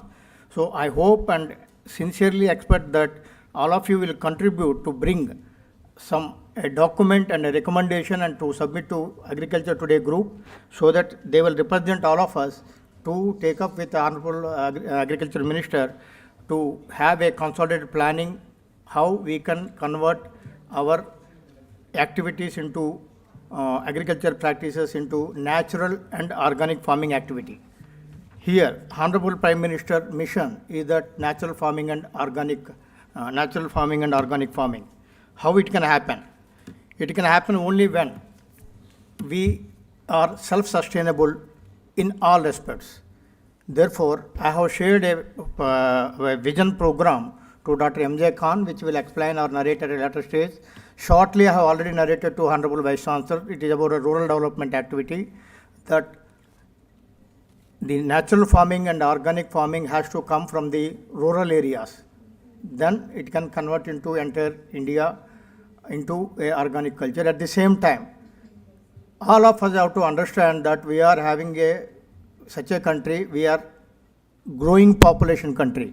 So any recommendation or any decision which we take and give it to the Honorable Minister, which should not impact on food safety and food security. So therefore, I strongly recommend that maybe in an integrated manner or in a gradual manner, we may have to shift over from the traditional practices, so-called chemical fertilizer practices, to organic practice in a gradual manner, maybe in two, three seasons, so that the soil health, environment, and groundwater pollution can be protected. Here we are missing two important people, sir. Minister Saab, there is a world-renowned scientist and a world record scientist sitting backside. He can't walk. Dr. Verma, can you please raise your hand, sir? He has published. साहब वो अपना career में is 84 years, अभी तक 101 किताब छपा हुआ है. 101 किताब. He published 101 books in bioorganic agriculture. Can you imagine that? Is a Bible. He is a microbiologist, and he was a professor for JNU. Now he is a deputy vice chancellor for our Amity University. So the leader should sit at front, but he has a knee problem, so he was sitting backside. Sir, hats off to you. And when Government of India, Madam, you have given me 7 minutes, I am completing in 7 minutes. When Government of India has announced that NAAP program, National Agricultural Initiative Project under CSIR, ICR, they have developed a lot of technologies. So I was sitting there as one of the persons, and Dr. William Dar was a chief guest sitting here.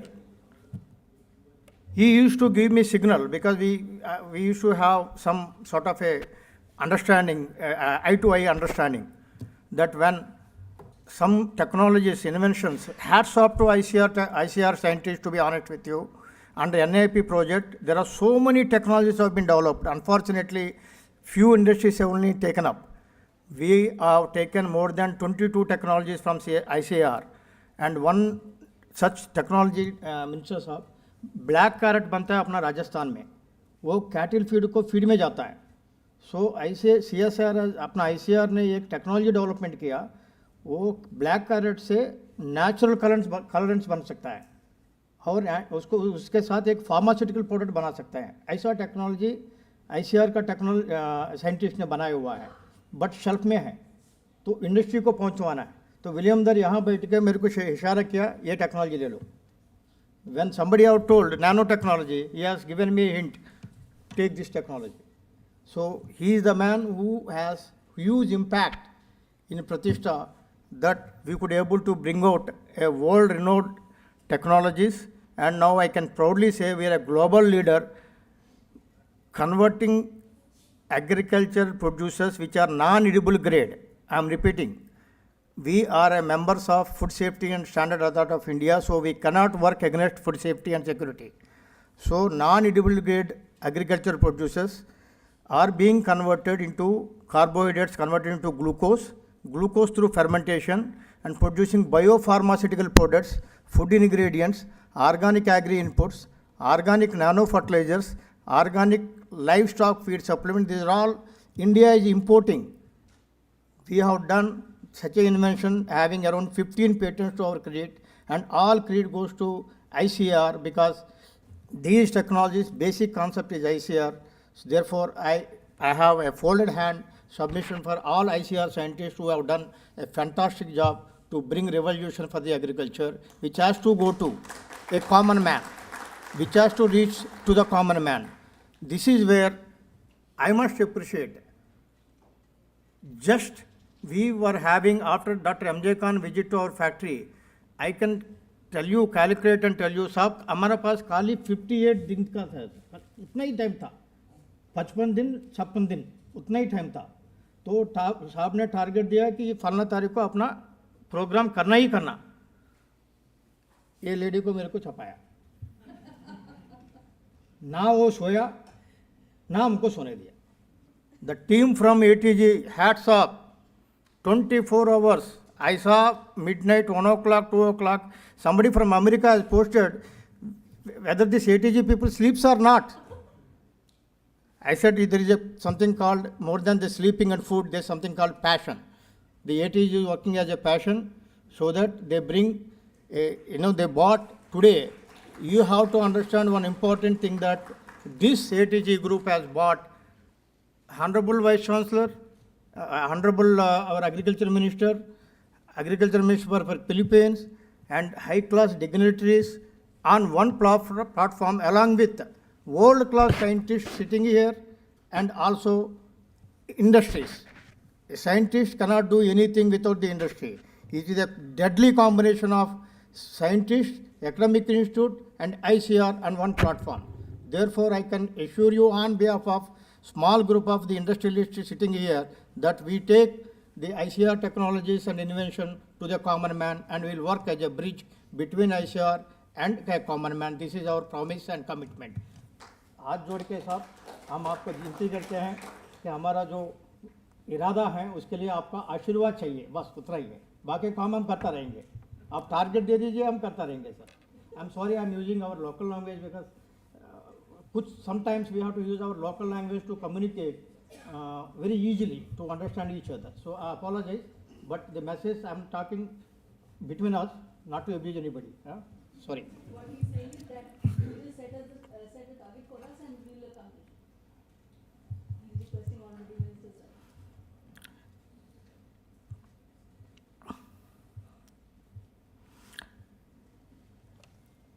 With these few words, I wish BioAg Asia panelists will do the best to bring recommendations and provide their recommendation in a consolidated manner to ATG group, who will represent all of us to the ministry, and to make sure that the latest Biostimulant Act or how these all new innovations can be reached to the common man, so that the Prime Minister's, Honorable Prime Minister's mission of a natural farming and organic farming, and reduce the chemical fertilizer consumption and take care of food safety and security arrangements are met. These things will be happening by the end of this forum. So my humble submission for all panelists, kindly contribute to your best possible extent, so that we can prepare a proceedings and submit to Honorable Agriculture Minister. Thanks a lot. Thank you very much indeed, sir. And thank you very much indeed for that gesture of gratitude towards the Honorable Minister. For the benefit of all our audience, ladies and gentlemen, the garland that was presented to the Honorable Minister was made of Ecology, which is a spice in India. It has a very nice smell. You all would be knowing that. And now, ladies and gentlemen, I would like to invite Dr. Douglas Ree Wagner, Global CEO, Algae Energy, Spain, to kindly do the honors of saying a few words. Ladies and gentlemen, put your hands together to welcome him. Thank you very much. It's a pleasure to be here, and really an honor to be here at the presence of the Honorable Minister Tomar, our Honorable Minister from the Philippines, Mr. Dar, and Ambassador Mr. Gobi. Other panelists, thank you very much. Our other members for being here. I'm very much enjoying this as we get started. I'll try and keep my remarks short so we can stay on track. But this is for me personally, a very important date. It was exactly 30 years ago, in 1992, that I first came to India and came to Delhi as an advisor for the United Nations, and the United Nations Atomic Energy Agency, where the United Nations was evaluating a brand new technology for agriculture, the technology that we now refer to as GMOs. In my early career, I was instrumental in developing some of the discoveries of genes that help plants transition from producing leaves to producing flowers and seeds and fruits many years ago in my early work. And so along with 20 other very distinguished scientists, a committee was formed, and we spent a year evaluating the accessibility of various countries to the use of genetically modified technology. The conclusion of that panel, I don't think ever was published outside of the group that was delivered to, because our conclusion was that what we really needed to do was build better roads and better refrigerators and improve the health of our soils, and not promote the use of the genetically modified traits as the main force for deriving better quality and better production in most of the world. Some of the world's agriculture's systems, GMOs, make good sense and they work very well, but in other systems it just didn't make sense.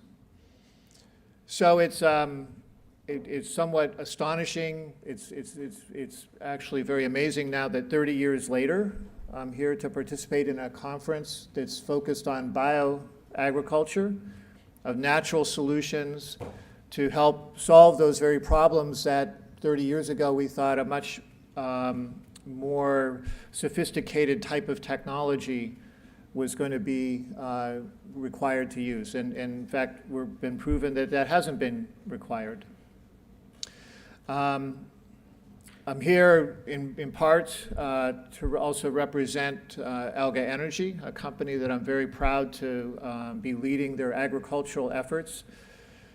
We're taking advantage in what we do with our company to extract from the world's oldest origin of plant material, from single-cell algae, the single cells that first inhabited our oceans some 2 billion years ago and have evolved to also harvest and cultivate on the land.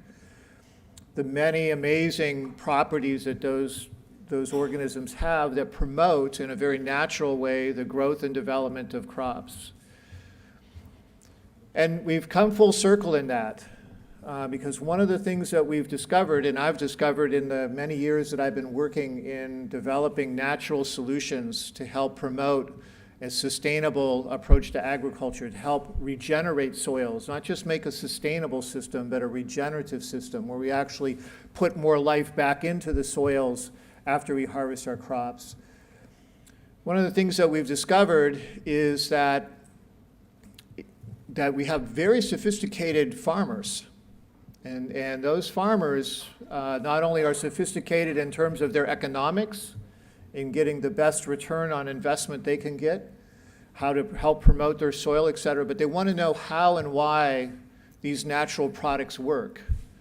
And so now, some 30 years later, we've turned to analyzing the expression of genes, to looking at the microbial environment in the soil, to using those very same technologies that create GMOs to analyze and understand why our products are working and to prove mechanistically how they work.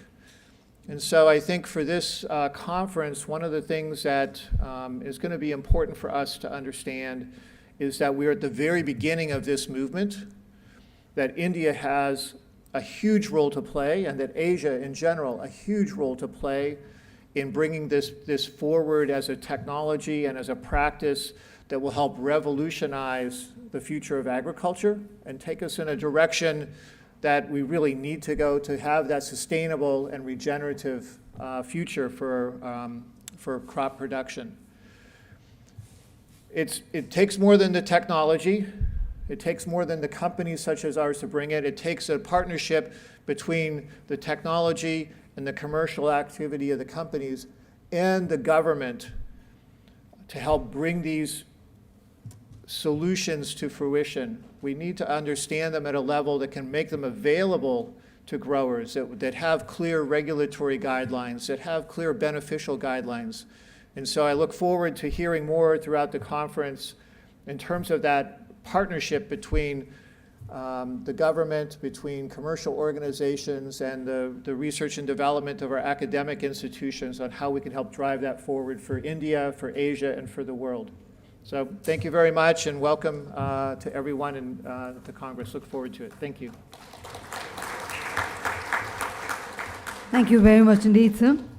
And ladies and gentlemen, I now have the privilege in inviting His Excellency Mr. Hugo Javier Gobi, Ambassador of Argentina in India. And please put your hands together to welcome him.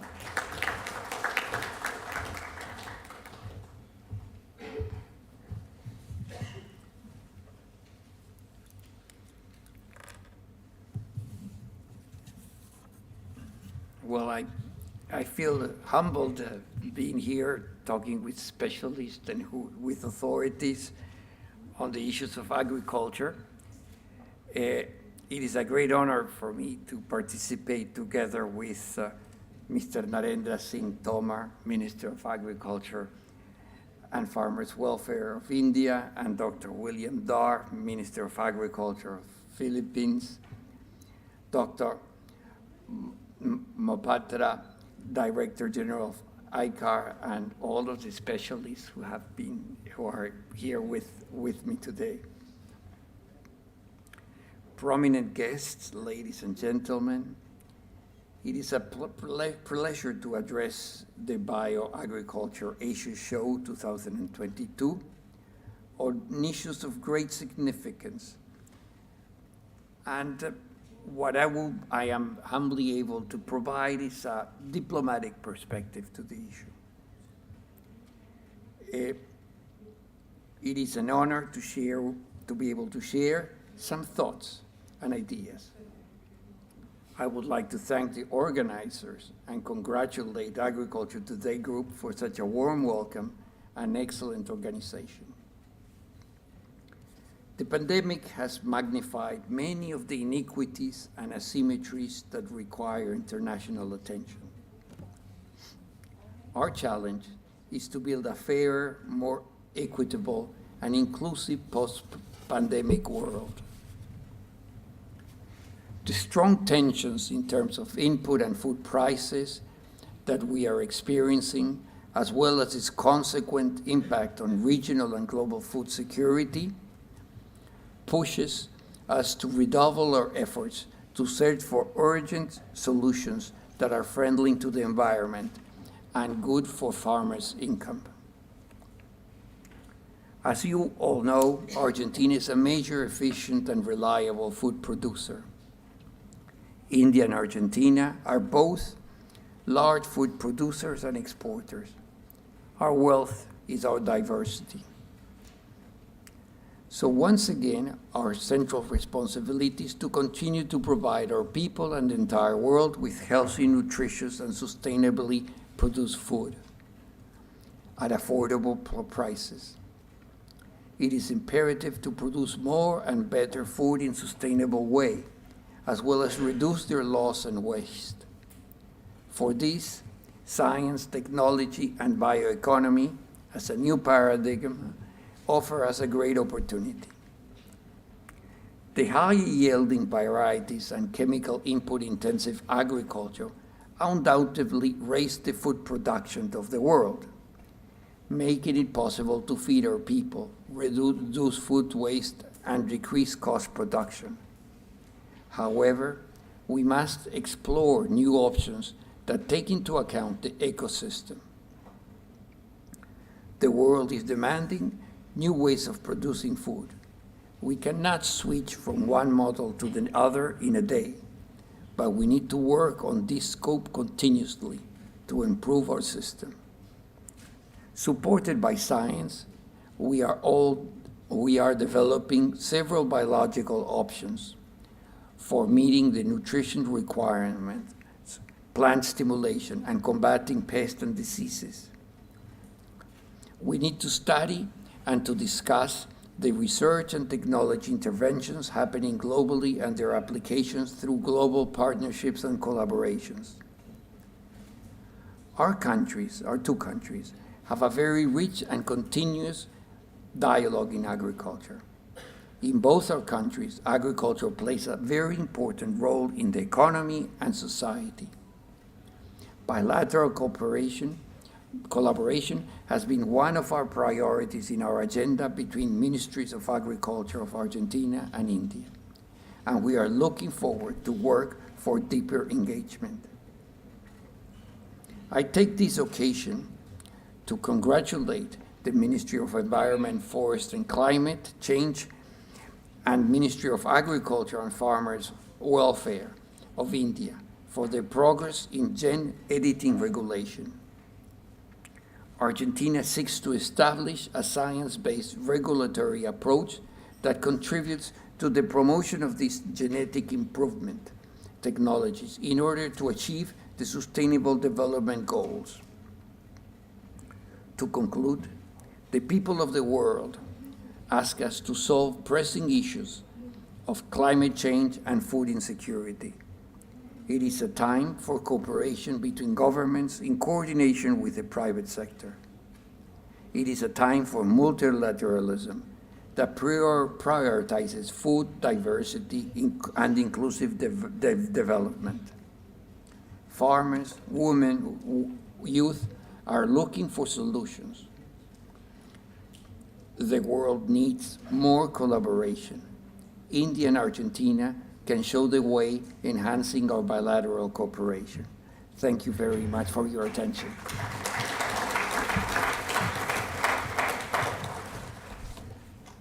Thank you very much indeed.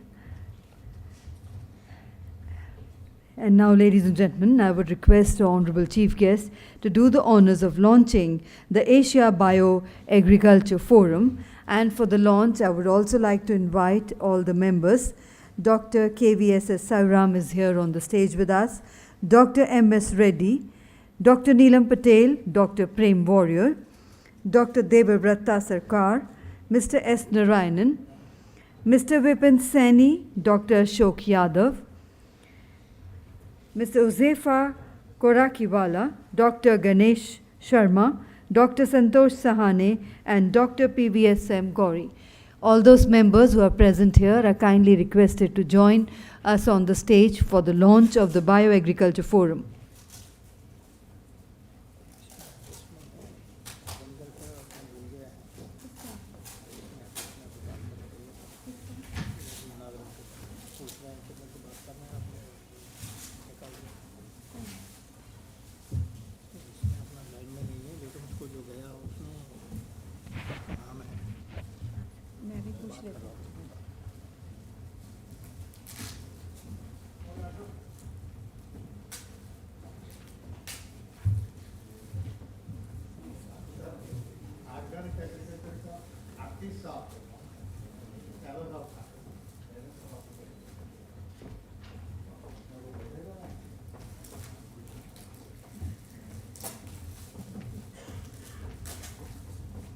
And ladies and gentlemen, please put your hands together on the release or launch of the Asia BioAgriculture Forum by our Honorable Chief Guest.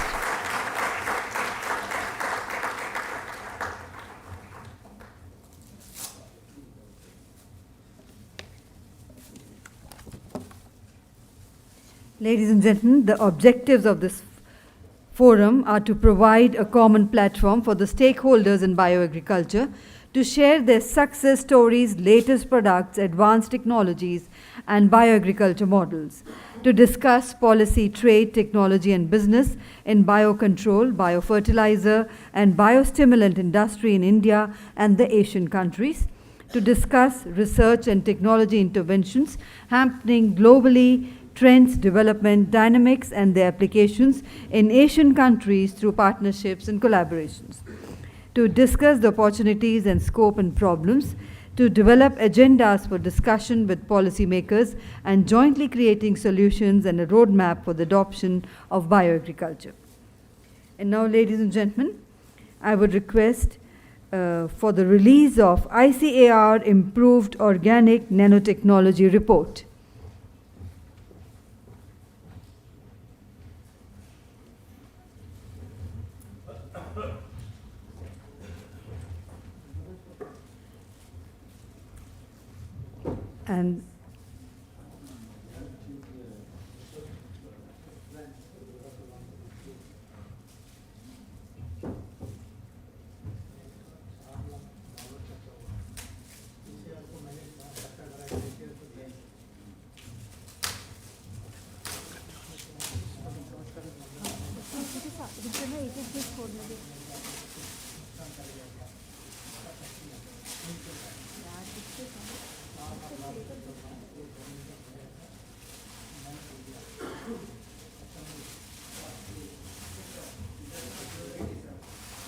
And please put your hands together for that release. And we are also launching the ICAR Organic Nanotechnology product.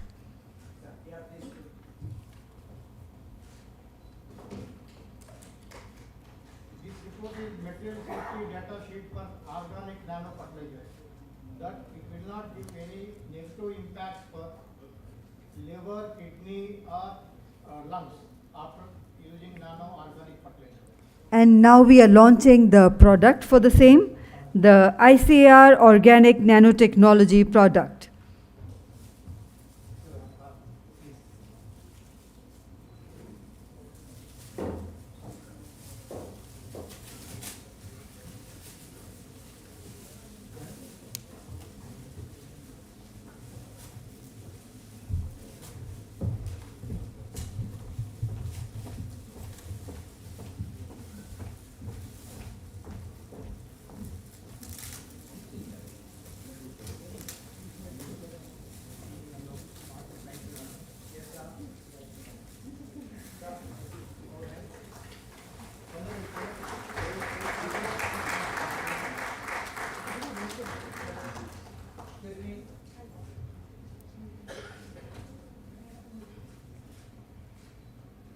And finally, I would request the Honorable Minister to release the report on bioagriculture.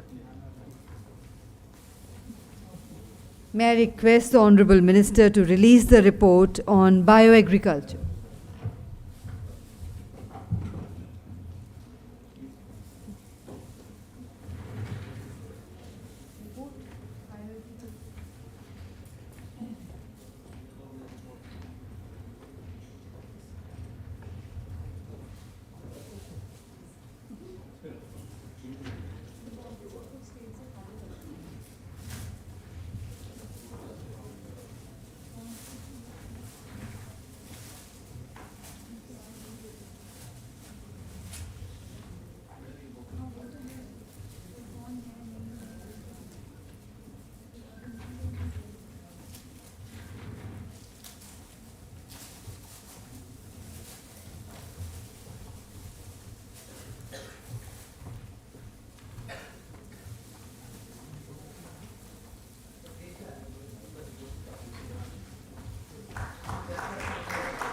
And that is the release of the report on bioagriculture.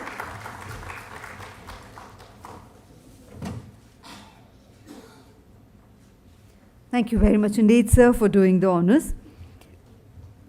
And now, ladies and gentlemen, may I invite Dr. William Dar, Honorable Agriculture Minister of Philippines, to kindly do the honors of saying a few words. And ladies and gentlemen, let's once again put our hands together to welcome.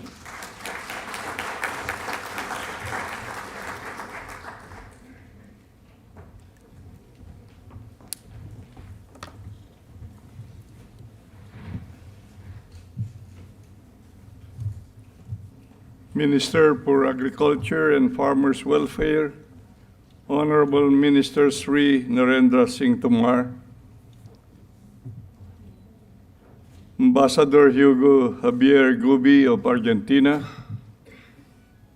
Global CEO of Alga Energy, Dr. Douglas Ray Wagner,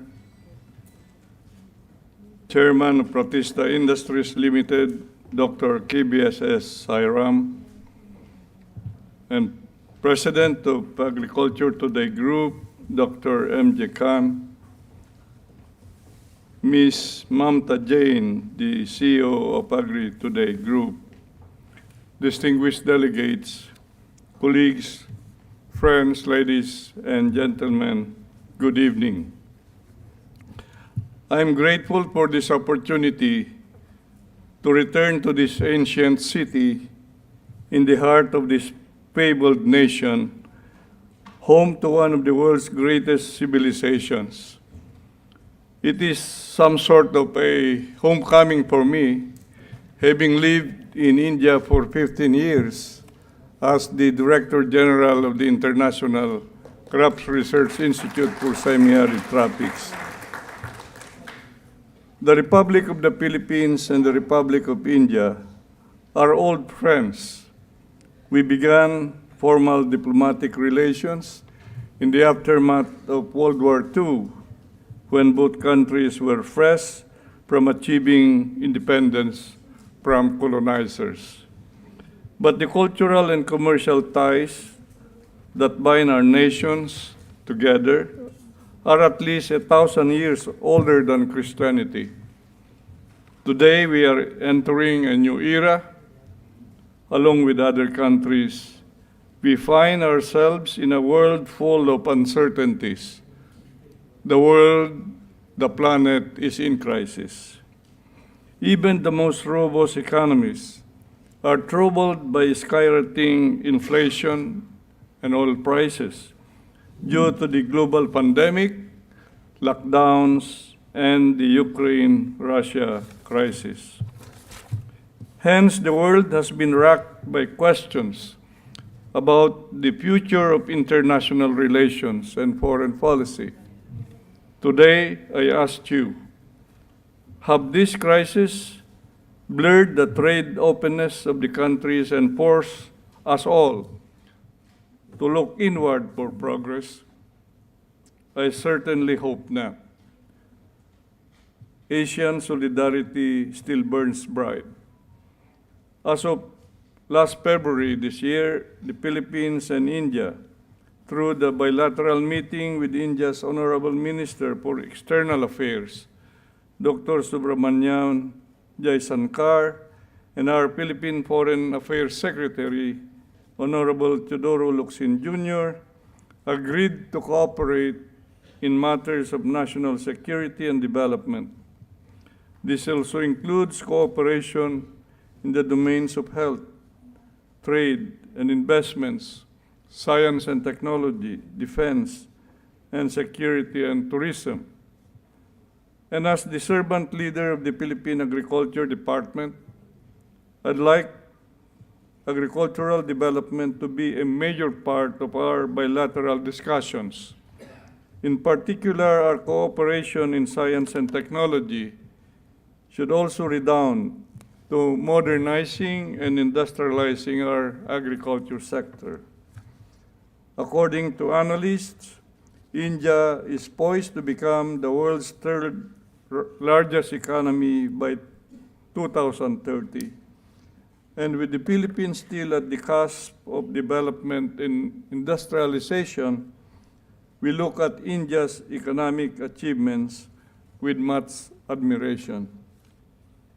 In a globalized world, one country's economic growth and stability redound to the fate of food sovereignty of its most important trade partners. We see this axiom at play in the current geopolitical crisis. The supply of agricultural products from the most competitive sources is threatened. The global supply chain is once again choked, with many of the goods stranded in the Baltic area. Even before the war in Ukraine broke out, fertilizer prices have been rising. Threats to energy security have encroached on the food security agenda. Contrary to protectionist ideas, cooperation is key to preventing the rise in global hunger estimated at 155 million in 55 countries during the pandemic. This could rise when the smoke clears from the war in Europe. India and the Philippines, as strong agricultural countries, must continue to be allies in the fight against hunger and poverty. And I agree with what has been stated during the panel discussion today, that India becomes more important in the light of all global developments.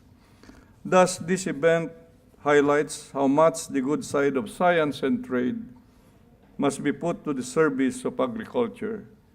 And the idea of an Asian food buffer stock must be pursued. Some experts were quick to point out the relative insulation of Asia from the geopolitical shocks. Spillover effects, however, are undeniable. Inflation has been runaway in many countries as we speak. The consequences of price shock in the Philippines are impossible to underestimate. They are hurting our citizens, the most vulnerable in particular. Food prices have once again exerted inflationary pressures on top of fuel prices. Our farmers and fishers have been especially hard hit.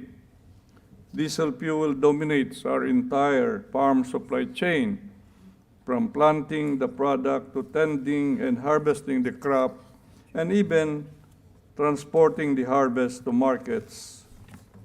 The Philippines is also a net importer of fertilizers. We rely on international market for all the fertilizers we need in the country each year. As of February, the retail price of our most commonly imported fertilizer, that's urea, ranged between $45 to $52 a bag. Right now, we are exploring a variety of ways to lower the Filipino farmers' cost of production. We intend to achieve this objective even as we continue to ensure the sustainability of our farming enterprises, and we are banking on science and technology for solutions.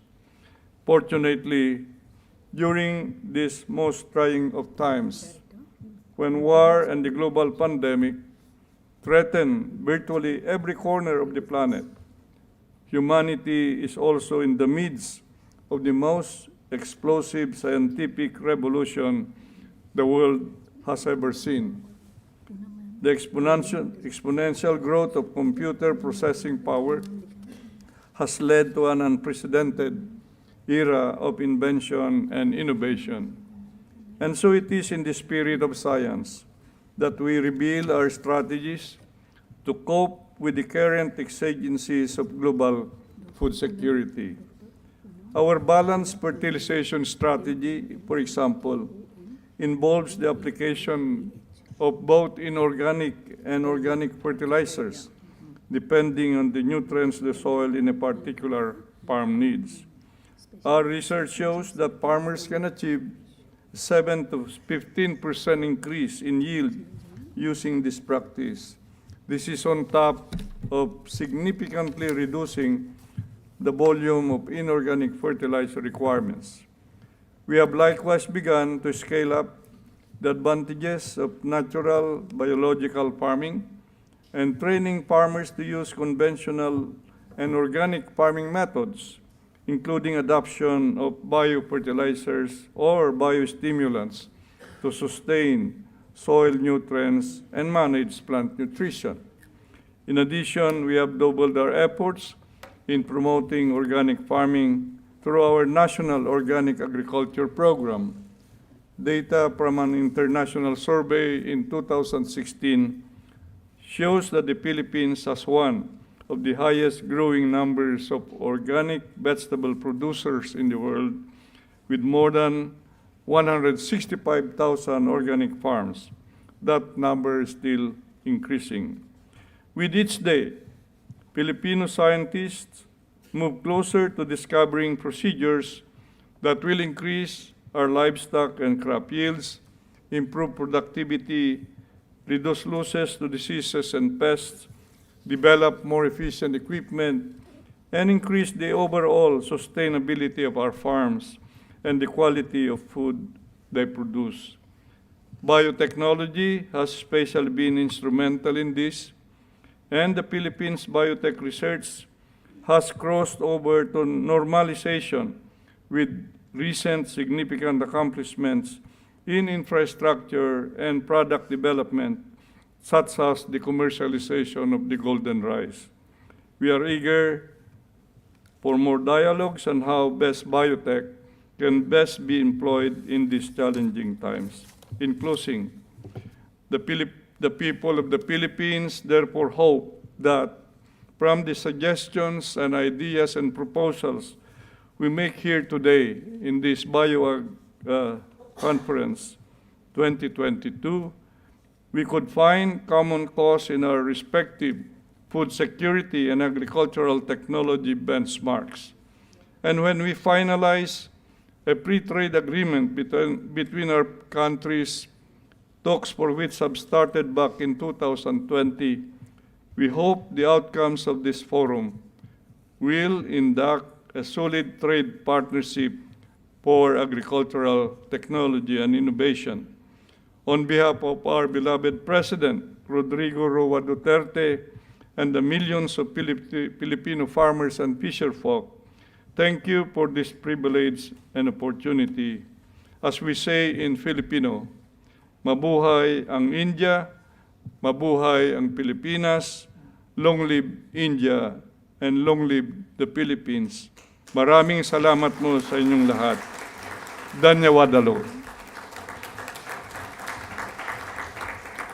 Thank you very much indeed, sir. And now, ladies and gentlemen, I have the proud privilege in inviting our Honorable Chief Guest, Shri Narendra Singh Tomarji, the Honorable Agriculture Minister, to address the August House present here. Ladies and gentlemen, please put your hands together to welcome him.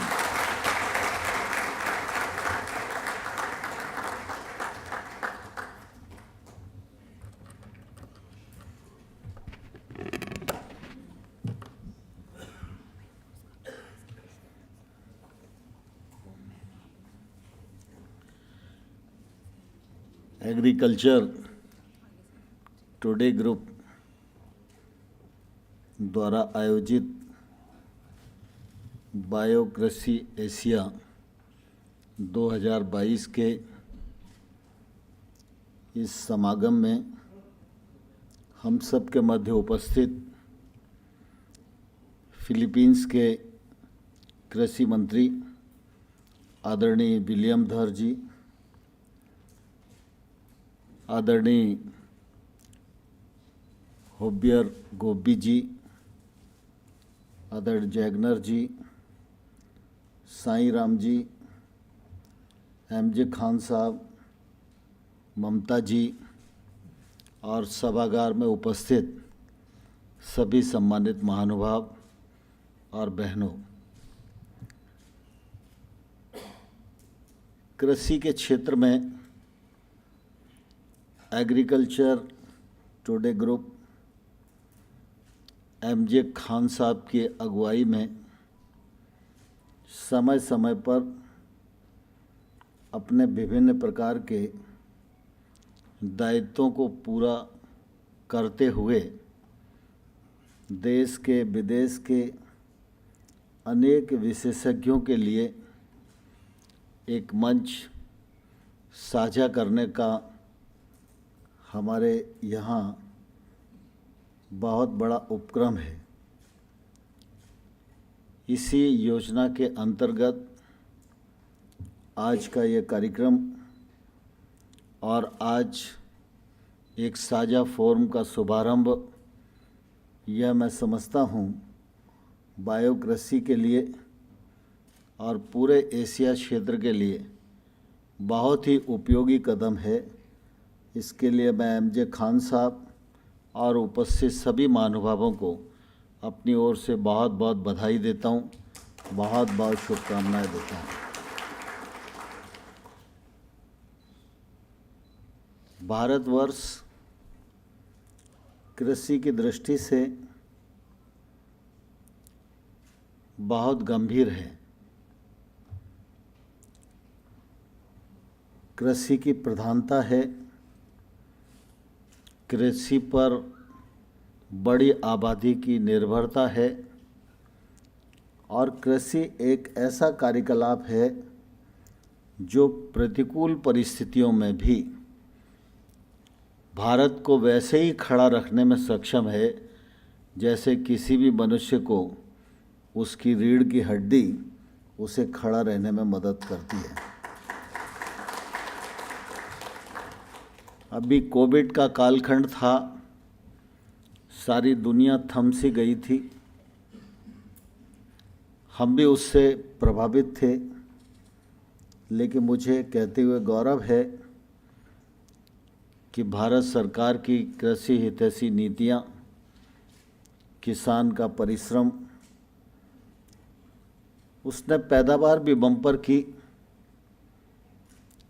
सरकार को खरीदना था तो खरीदा भी गया, बाजार भी मिला और आगामी फसलों की भी तैयारी विगत वर्षों से अधिक किसान ने प्रतिकूल परिस्थिति में की। यह मैं समझता हूँ कि बड़ा ही शुभ संकेत है और इसलिए कृषि के क्षेत्र में गंभीर होना यह भारत के लिए स्वाभाविक ही है। भारत ऐसा देश है जो वसुधैव कुटुंबकम की भावना के आधार पर अपनी भूमिका को तय करता है। सारी दुनिया को वसुधा मानना, सारी दुनिया से अच्छा ज्ञान प्राप्त करना, अपना अच्छा ज्ञान दुनिया में बांटना और सारी दुनिया एक साथ मिलकर बढ़े, सब सुखी रहें, समृद्ध रहें, शांति से रहें, ये भारत की हमेशा से प्राथमिकता रही है। और मुझे इस बात का गौरव है कि प्रधानमंत्री नरेंद्र मोदी जी ने भारत की इस सैद्धांतिक ताकत को पूरी दुनिया में स्थापित करने में सफलता प्राप्त की है और लगातार प्रधानमंत्री जी इस कोशिश में रहते हैं कि सारी दुनिया से हमारा संबंध अच्छा रहे और सारी दुनिया में भारत का सहयोग जितना जा सकता है जाना चाहिए। कृषि के क्षेत्र में भी फिलीपींस के मिनिस्टर साहब यहाँ बैठे हैं, अर्जेंटीना के एम्बेसडर यहाँ बैठे हैं। इन देशों से तो हमारा संबंध है ही, यह संबंध अच्छा है, व्यापारिक संबंध भी है, सांस्कृतिक संबंध भी है। यह और बढ़े और मजबूत हो, यही भारत की प्राथमिकता है। लेकिन इसके साथ ही साथ हमारी कोशिश हमेशा ये रहती है कि दुनिया के सभी वो देश जो हमें कुछ सिखा सकते हैं या हम उन्हें कुछ सिखा सकते हैं, तो आगे बढ़कर हमें ही हाथ बढ़ाना चाहिए, चाहे वो मानवीय पहलू हों, चाहे एक दूसरे की मदद के पहलू हों, चाहे सांस्कृतिक संबंधों के पहलू हों, चाहे शांति को स्थापित करने की दिशा में, चाहे आतंकवाद को समाप्त करने की दिशा में। अगर हमारी पहल दुनिया को उपयोगी हो सकती है तो यह पहल करने में भारत कभी पीछे हटा नहीं है। मुझे इस बात की प्रसन्नता है कि किसान का परिश्रम, भारत के हमारे साइंटिस्टों का रिसर्च, भारत सरकार की कृषि हितैषी नीतियाँ, उन्हीं का परिणाम है कि आज कृषि उत्पादन की दृष्टि से हम खाद्यान्न में अधिशेष राष्ट्र हैं और बाकी जितने भी कृषि उत्पाद हैं उनमें हम या तो पहले नंबर पर खड़े हैं या दूसरे क्रम पर खड़े हैं। और हम पहले नंबर पर आएं दुनिया को ज़्यादा मदद कर पाएँ, इस लक्ष्य को लेकर भारत सरकार काम कर रही है।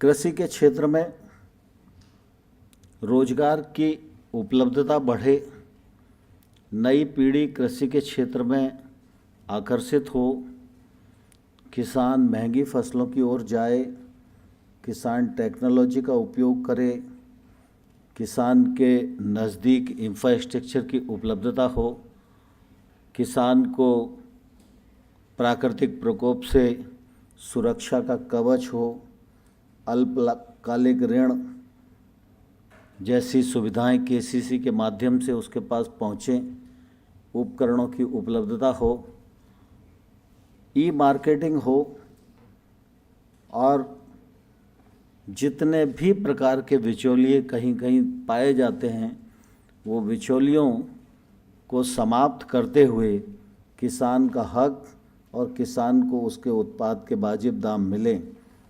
भारत सरकार नरेंद्र मोदी जी के नेतृत्व में प्राथमिकता के आधार पर इस दिशा में काम कर रही है और इसका परिणाम भी परिलक्षित हो रहा है। इसका एक ही उदाहरण मैं देना चाहता हूँ। जब प्रधानमंत्री जी ने कहा कि किसानों की आमदनी दोगुनी होनी चाहिए, तो उन्होंने किसानों को आह्वान किया, राज्य सरकारों को आह्वान किया, वैज्ञानिकों को आह्वान किया और केंद्र सरकार ने भी इसको मिशन मोड पर चलाने का फैसला किया। लेकिन सिर्फ यह बात भाषण तक ही सीमित नहीं रही। किसान सम्मान निधि के माध्यम से प्रत्येक किसान को 6,000 रुपया वार्षिक उसकी आय में इजाफा हो। किसान सम्मान निधि के माध्यम से 11.5 करोड़ किसानों को अब तक 1,82,000 करोड़ रुपया उनके अकाउंट में डीबीटी के माध्यम से पहुंचाने का जो उपक्रम किया गया, यह अपने आप में एक ऐतिहासिक है और निश्चित रूप से बिचौलियों को साफ करके 6,000 के 6,000 रुपया किसान के अकाउंट में पहुंच रहे हैं। कृषि के क्षेत्र में हमारी आवश्यकता थी, तब भारत ने उत्पादन केंद्रित विचार किया, हम उसमें सफल भी रहे। लेकिन आज मैं इस बात से सहमत हूँ कि हम लोगों को जैविक खेती की ओर तेज़ी के साथ अग्रसर होना चाहिए। काफ़ी दिन से जैविक खेती पर, उसकी कल्पना पर, उसके अनुसंधान पर काम चल रहा है और मुझे कहते हुए प्रसन्नता है कि अभी तक देश में 38 लाख हेक्टेयर क्षेत्र जैविक कृषि के तहत कवर किया गया है। किसानों को इस दिशा में प्रोत्साहित करने के लिए आर्थिक सहायता की भी उपलब्धता भारत सरकार की ओर से है।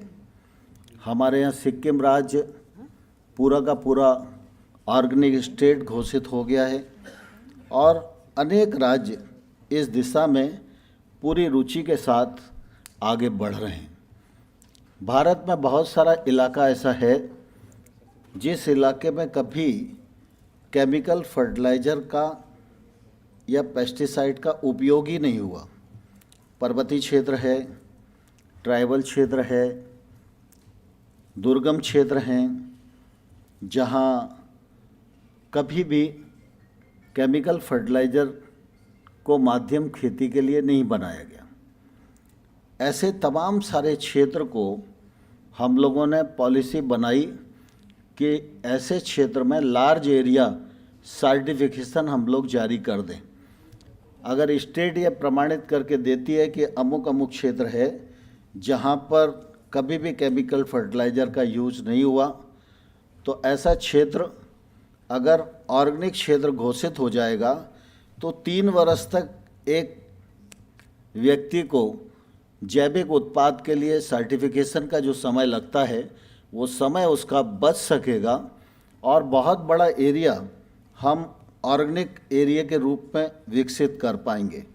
इस नीति के तहत अभी अंडमान निकोबार और लद्दाख ने प्रस्ताव भेजे थे और इन दोनों क्षेत्रों में हम लोगों ने लार्ज एरिया सर्टिफिकेशन कर दिया है। मुझे बहुत प्रसन्नता है कि स्वाभाविक रूप से उत्पादन बढ़ना एक पक्ष है, लेकिन उत्पादन की गुणवत्ता ये और महत्वपूर्ण पक्ष है। लेकिन अब हमारे यहाँ सरकार की मदद से जो तकनीक पहुँच रही है, 10,000 FPO की मदद से जो टेक्नोलॉजी किसान तक पहुँच रही है, इसलिए किसान भी अब अपने उत्पाद की गुणवत्ता अच्छी करने की ओर दृष्टिगत हो रहा है। अब उसे लगता है कि उसके उत्पादन की गुणवत्ता ऐसी होनी चाहिए जो वैश्विक बाजार में वह प्रतिस्पर्धा कर सके। पिछले दिनों आप सब ने देखा होगा कि कृषि उत्पाद का निर्यात लगभग 4 लाख करोड़ का है और इस 4 लाख करोड़ के निर्यात में अधिकांश हिस्सा यह ऑर्गेनिक प्रोडक्ट का ही है। पूरी दुनिया में आज ऑर्गेनिक प्रोडक्ट की मांग बढ़ी है। इस आवश्यकता को पूर्ति करना भी निश्चित रूप से ज़रूरी है। इसलिए इस विषय पर विमर्श होना, इस विषय पर और जागरूकता फैलाना, इस विषय के लिए और आगे बढ़कर काम करना यह समयानुकूल है और यह चुनौती एग्रीकल्चर टुडे ग्रुप ने स्वीकार की है। यह मेरे लिए बहुत प्रसन्नता की बात है। इसलिए खान साहब और उनकी टीम को मैं हृदय से साधुवाद देना चाहता हूँ। मुझे इस बात की भी प्रसन्नता है कि हमारे प्रधानमंत्री जी की बहुत दूरदृष्टि है। जब उन्होंने जैविक खेती की बात की तो जैविक पर बल दिया, लेकिन प्रधानमंत्री जी यही नहीं रुके। प्रधानमंत्री जी ने प्राकृतिक खेती पर भी बल दिया है। पिछले दिनों आणंद में एक बड़ी कॉन्फ्रेंस हुई और उस कॉन्फ्रेंस में लाखों किसान जुड़े थे और वहाँ पर भारतीय प्राकृतिक कृषि पद्धति जो खेती है उसको लॉन्च किया। उसके लिए भारत सरकार मिशन मोड में काम करने जा रही है। उसकी पूरी प्रक्रिया और पूरा मिशन बनाया जा रहा है। प्राकृतिक खेती जैविक खेती से भी आगे का कदम है। जैविक खेती में फर्टिलाइज़र बनाना है और फिर फर्टिलाइज़र विक्रेता और बाकी तमाम सारी चीज़ें हैं। उसमें भी कई प्रोडक्ट ऐसे मिलते हैं जिन पर हम लोग काम नहीं करना चाहते, लेकिन उनका कहीं ना कहीं समावेश उसमें हो ही जाता है किसी न किसी रूप में। लेकिन जब हम नेचुरल फार्मिंग की तरफ जाते हैं तो स्वाभाविक रूप से यह पुरानी भारतीय पद्धति है। जब बहुत विकसित नहीं थे हम, तब भी इस पद्धति से ही खेती की जाती थी। ये अलग बात है कि उस समय हमारा खेती का रकबा कम था, उस समय उपकरण कम थे, खेती में निवेश नहीं था, टेक्नोलॉजी नहीं थी, सिंचाई के साधन नहीं थे। उसके कारण निश्चित रूप से उतना रिसर्च भी नहीं था, इसके कारण उतनी उत्पादकता भी नहीं आती थी। लेकिन प्राकृतिक पद्धति खेती अपने आप में निश्चित रूप से एक अच्छा उपाय है, जिससे किसान की खेती में लागत भी कम आएगी और किसान को कोई भी ऐसा आदान नेचुरल फार्मिंग में ज़रूरत नहीं होगी जो किसी दूसरे पर निर्भर करता हो। अगर देसी गाय का गोबर चाहिए तो देसी गाय उसके घर में हो सकती है, बहुत आसान बात है। देसी गाय का गौमूत्र चाहिए, वो उसको आसानी से उपलब्ध हो सकता है। थोड़ा सा बेसन चाहिए तो हर गरीब से गरीब किसान के घर में बेसन होता है। थोड़ा सा गुड़ चाहिए तो गुड़ की उपलब्धता भी आसानी से हो सकती है। थोड़ा सा नीम चाहिए, थोड़ा सा धतूरा चाहिए, थोड़ा सा पेड़ के नीचे की मिट्टी चाहिए। इन सब को मिलाकर ही जो है नेचुरल फार्मिंग का पेस्टिसाइड भी बन सकते हैं और फर्टिलाइज़र भी बन सकता है और उसकी उत्पादक क्षमता भी बहुत अच्छी है। अभी तक हम लोगों ने जो काम किया जैविक कृषि के लिए, जो हमारी परंपरागत कृषि योजना है, उसके अंतर्गत ही भारतीय कृषि पद्धति खेती को भी हमने एक उप योजना के रूप में प्रारंभ किया था।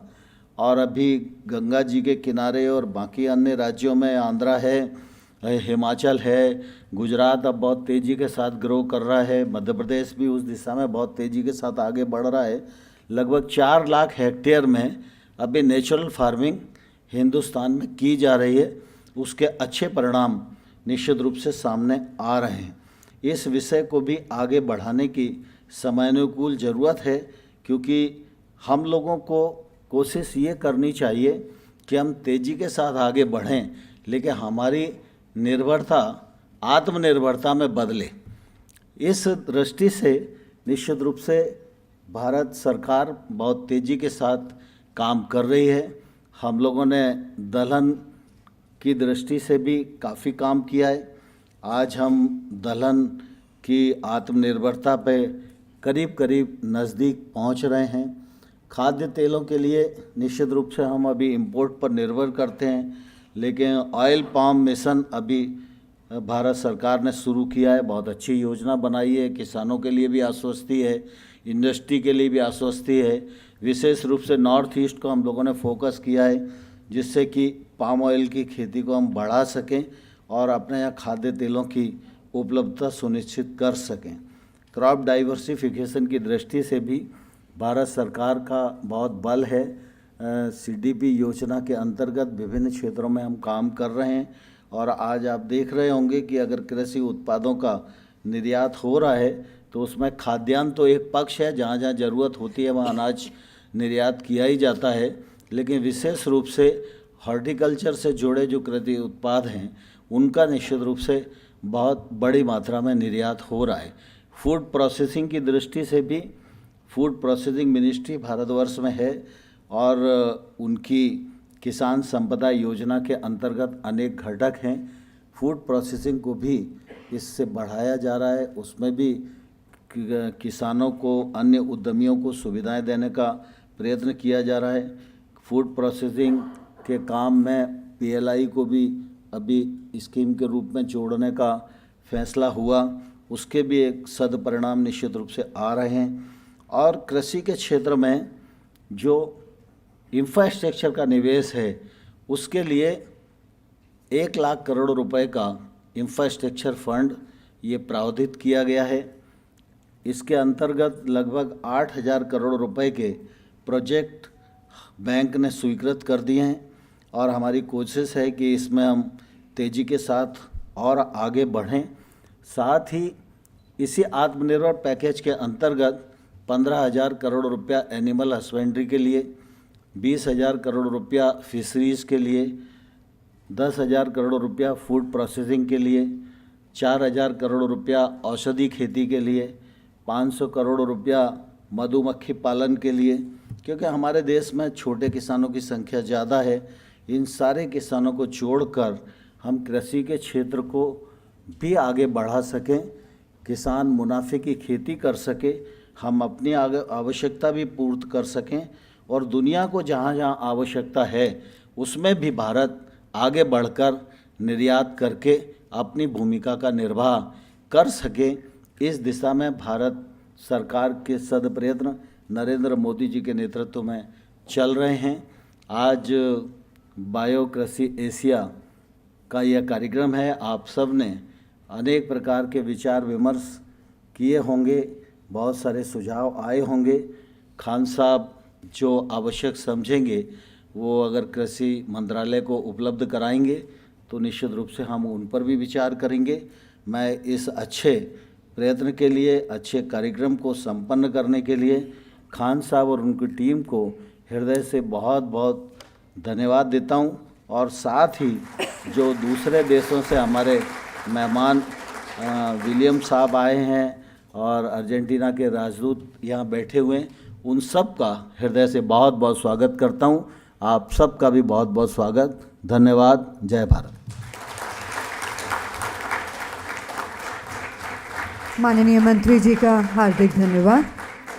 And ladies and gentlemen, for the benefit of our international delegation, the Honorable Agriculture Minister stated that agriculture is the backbone of the economy of any country, and then agriculture was a survival during the COVID pandemic. He appreciated the harmonious relationships with Philippines, Argentina, and Spain, and in the end emphasized on taking steps towards organic farming. Also appreciated the efforts of Agriculture Today Group towards bioagriculture and shared the initiatives of the Government of India towards agriculture and increasing farmers' income. And we once again thank the Honorable Minister for the wonderful address and gracing this occasion. May I now invite Mrs. Shama Khan, Editorial Board Member, Agriculture Today Group, to kindly do the honors of presenting a token of gratitude, a small memento to our Honorable Chief Guest, Shri Narendra Singh Tomarji, Honorable Agriculture Minister. माननीय मंत्री जी का तहे दिल से एक बार फिर हार्दिक धन्यवाद करते हैं कि उन्होंने अपने कीमती समय में से वक्त निकाला उपस्थित हुए. And we now present a memento to Dr. William Dar, Honorable Agriculture Minister, Philippines.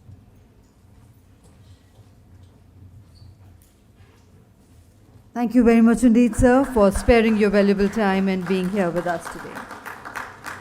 We present to His Excellency Mr. Hugo Javier Gobi, Ambassador of Argentina in India. Thank you very much indeed, Your Excellency, for gracing this occasion. We present to Dr. Douglas Ree Wagner, Global CEO, Elga Energy, Spain. Thank you very much indeed, sir, once again for being here with us today. And we present to Dr. KVSS Sai Ram, Chairman, Pratishtha Industries Limited.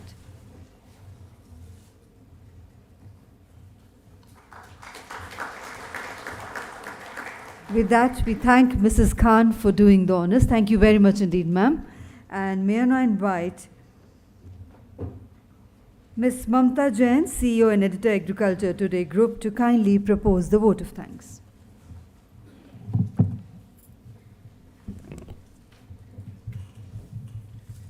Good evening, distinguished dignitaries on the dais, panelists of the evening, stalwarts from the bioagriculture sector, and delegates across the floor. As we all know, bioagriculture has become an important part of agriculture. The residues of chemicals have damaged our soils, environment, and are now damaging our health. Concepts such as organic farming and natural farming to be adopted on a large scale require the collective thinking of veterans in the subject. Honorable Chief Guest, sir, आपका आज यहाँ उपस्थिति इस बात को prove करती है कि आपका मार्गदर्शन हमें हमेशा मिलता रहा है और आगे भी मिलता रहेगा, sir. So thank you so much for joining us today. It has been an honor and a matter of great pride कि आपने हमें इस इनिशिएटिव में हमें सपोर्ट किया. एंड मुझे स्पेशली थैंक करना है डॉक्टर खान का, क्योंकि we were very apprehensive in doing this because हम लोग को लग रहा था पता नहीं कैसे पार्टिसिपेशन होगा, बट ही इंसिस्टेड और उन्होंने फोर्स किया हमें कि ये करें. And thank you sir so much for forcing us to do this, and today we feel very proud about it. It is such an honor to be able to organize such an elite event. I extend my heartfelt gratitude to Dr. Sairam and Pratishtha Group, sir, for being the wind under our wings. हम लोग एक बार खाली आपको बोले and आपने तुरंत हमें हाँ किया कि you would like to support us in this noble initiative. So thank you, sir. Thank you so much. I thank all our sponsors, Valagro, Alga Energy, IPL Biologicals, and all other exhibitors who have wholeheartedly come forward to make this event a success. Special gratitude to all experts and delegates who will be sharing their wisdom and expertise to brainstorm on the way forward during the 2 days conclave. I, on behalf of Agriculture Today Group, extend a very hearty vote of thanks for gracing BioAg Asia 2022 with your enriching participation. I look forward to a great and enriching session for today and tomorrow. Thank you so much. Thank you very much indeed. And ladies and gentlemen, now we have the inauguration of the bioagriculture exhibition, followed by a tea break, and after that we have another session. I would request all of you to be back in this hall and be seated by 7:10 for the next session. And I now request the Honorable Minister to kindly do the honors of inaugurating the bioagriculture exhibition. I would request Dr. Khan to kindly escort the Honorable Minister towards the exhibition area. And ladies and gentlemen, the tea is served on the ground floor.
non-sugars, you know, we get hard wax, which is outside pouring of the sugar cane. Get rid of that. We get carbon dioxide by the fermentation process. And then we get some fertilizer organic. Then lignin. Lignin, we convert that into lignin sulfate, which is used for pouring, you know, new roads and highways. They extend the life by 3-4 years. So we'd like to go into details sometime with you.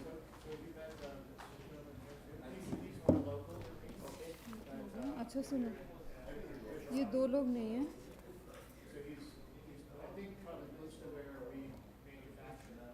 हरी किरण नहीं.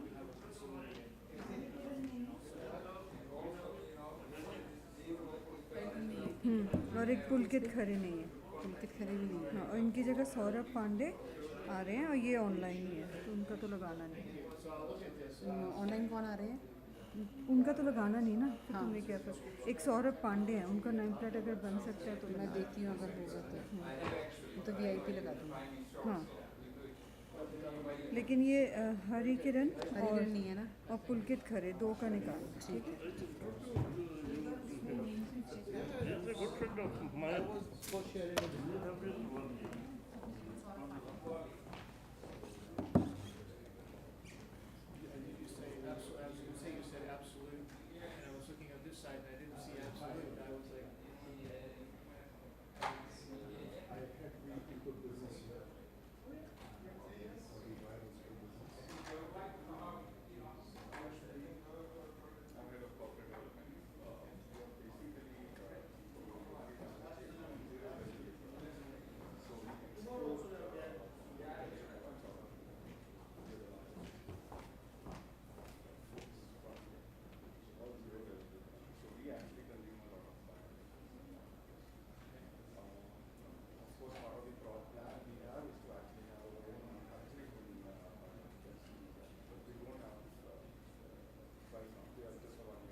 ठीक है. नहीं VIP भी मतलब खाली है. कौन? अंकित पागल है.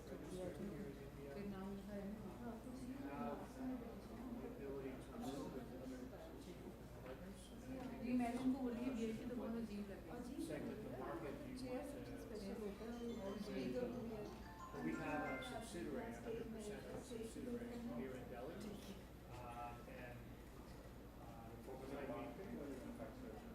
We manufacture using raw material. We import our microalgae and others as raw material, and then we manufacture the final products for the market here. The products that we manufacture, we have a great deal of flexibility. So if there's a particular type of product you're looking for with a certain nutrient level or a certain activity from microalgae, our products at this point are all non-living. So we do an extract of the microalgae. So there's not a problem with import of the raw material. So we've done a lot of deep analysis of the functionality of our products and how they work. And so we're very proud to be able to prove that can use 20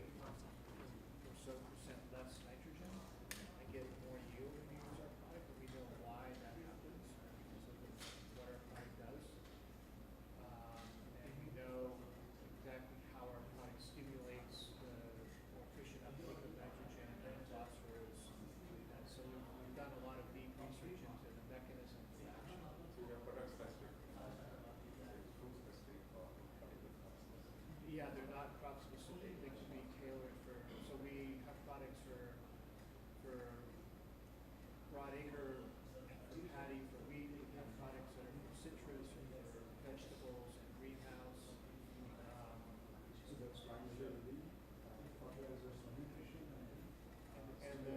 Right now, in our biocontrol products, yeah, the biocontrol are antibacterial, antifungal. So very broad range, everything from soybean rust to detritus, things like that. Well, actually, we have something that I'm working to bring in. I actually just had a meeting before this to got a U.S. company that we're talking about licensing their natural product. If that comes to fruition, it'll be a few years before we get it here.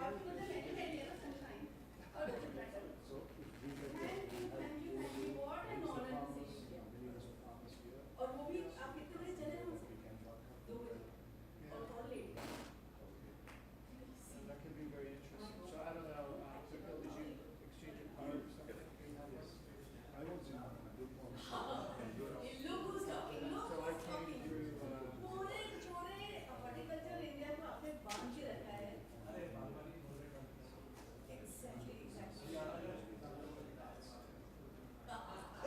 आपको निकालने के लिए horticulture बांध. So I started as a professor, and that's when I worked for the consulting company. And then I started focused on creating GMOs. It was bought by Dow. And I led Indianapolis and Dow venture and technology for about 8 years or so. And in the biological sector about a decade ago. So kind of got very deep into the high technology of engineering, and then I think it was probably because of my time at Dow and New Ventures, we were looking for what's coming next, and you can see that the biological sector is starting to really take off, and I feel attracted to it, so I left Dow and been doing it ever since.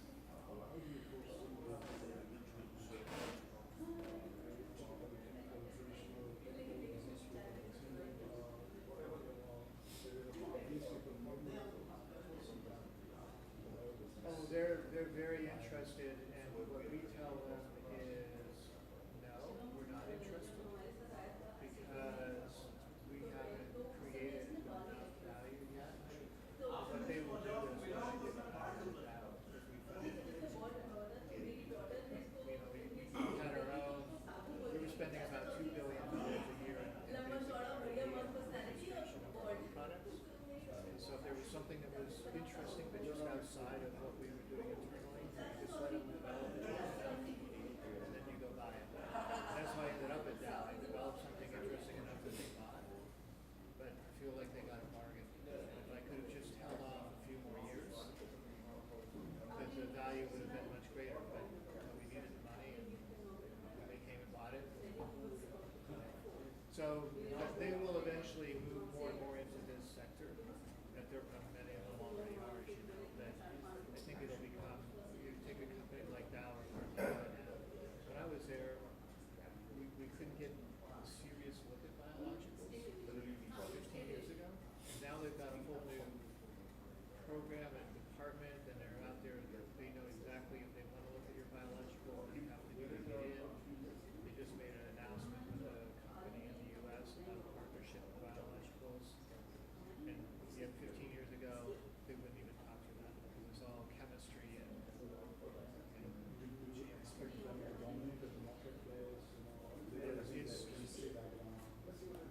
it's going to take them a long time to figure out how to do it. It's just like they're buying Monsanto, and then 2 years later, they kind of know what they bought. They're not really sure. You know, and it's about a mess. Yeah.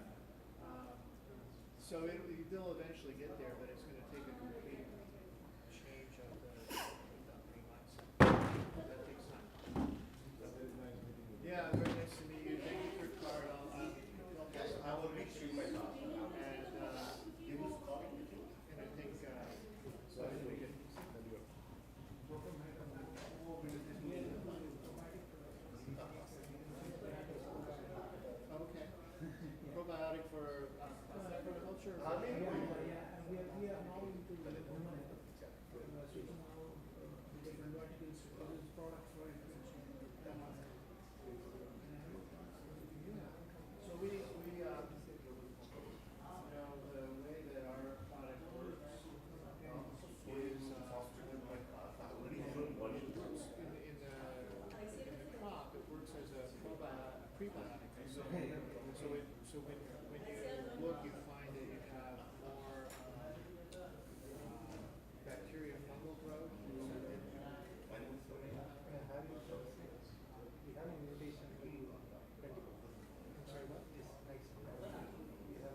I won't be here. Yeah, no, sorry. I leave on Friday. Yeah, to go to Europe. Are you together? No. Okay. So just 1 second. The other thing is I'll look at this a bit, but our microalgae and other products we use in animal nutrition as well. That's probiotic. Yeah. So also traveling to Swiss and Geneva next month. Okay. So yeah, let's do both animal and human. Yeah. They have an expertise in making large scale. They have a 200 kg facility, 100 kg facility. Okay. All right. Good. We're expanding. That's interesting. Thank you. Hey, all right, we'll exchange. Yeah. Okay. Thank you. Send me a note. Sure. Okay. Thank you. Sorry, I just wanted to finish up there. Yeah, I leave this weekend, so I won't be here. You'll be able to make it on June 22nd. Yeah, and on June 22nd, I'm giving a talk in Greece. Whatever 20th. Yeah, the meeting, I have to be there the 20th, the 21st, and 22nd is my talk. Committed those days in June. But, and do you do most of your events here in India? Yeah, in Delhi? Yeah. So about every 6 months, I come here. I was here in October. So yeah, toward the end of the year, I would be, so just let me know ahead of time, but I need to balance my time around the world. Sorry, yeah, in June I'm in Europe. Good. All right, and this guy knows how to get hold of this.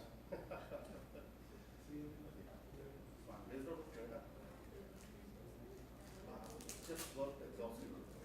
So while doing that is okay. After there is my car, almost finished.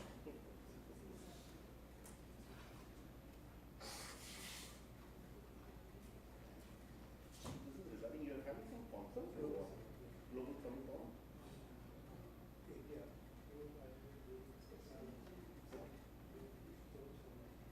Okay.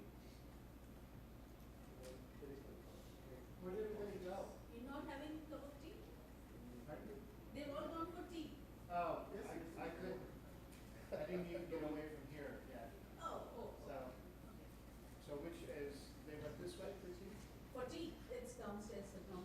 Okay, all right. He is Dr. Douglas Rai, the agriculture head of Agribusiness. And he is Dr. Arjun Saini, the Director General Horticulture for Haryana, for the state of Haryana. Wow. Good to meet you. We did a lot of trials, I think, with you and with And he's an authority on horticulture. Yeah, major university there in that region. So with Agribusiness, we are doing a lot of trials. On rice, wheat, fertilization. We are And I think it's made it into some of the recommendations using the product, because what in this world is particularly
यार फिर हम कितने 9 बजे ख़त्म करेंगे क्या?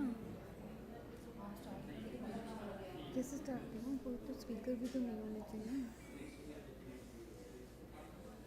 पीछे एक बड़ी कितना हो गया इनको ये कार्ड एक्सचेंज करते हैं ये सेशन रखना ही चाहिए। हाँ सबसे बड़ी आइडिया वो नीचे है हाँ अगर सामने होता है तो वही सामने वही ना इस वेन्यू की सबसे बड़ी प्रॉब्लम ये है कि हर चीज़ के लिए लोग नीचे जाते हैं और ऊपर कल देखना इतनी देर होगी 9 बजे शुरू नहीं होगी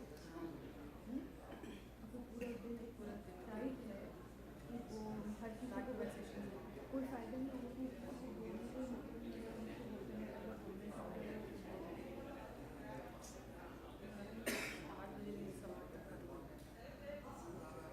मुझे नहीं लग रहा है 8:30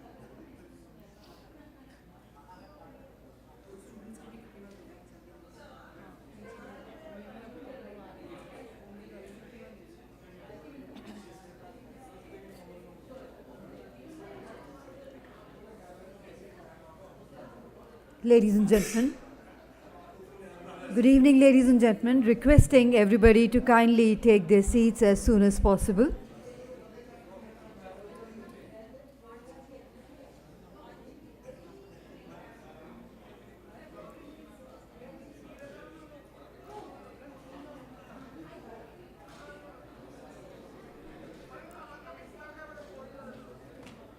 लोग आ रहे हैं people are coming up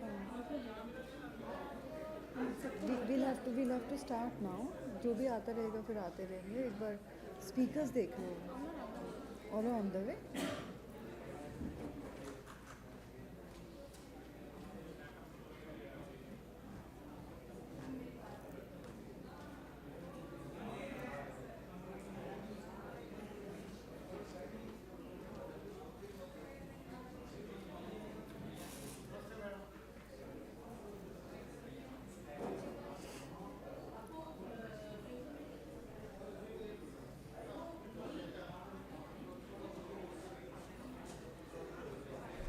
Ladies and gentlemen, requesting everybody to kindly take their seats as soon as possible.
So, ladies and gentlemen, requesting everybody to kindly be seated.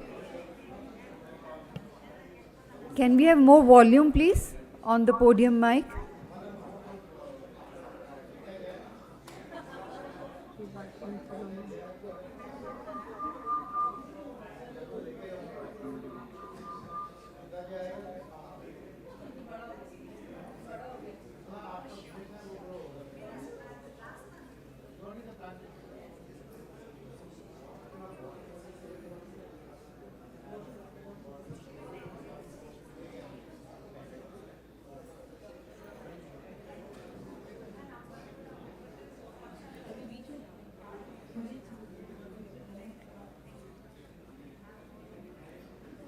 Ladies and gentlemen, requesting everybody to be seated, please. And we are now ready to go ahead with the next session, which is on policy initiatives by Indian states for natural farming.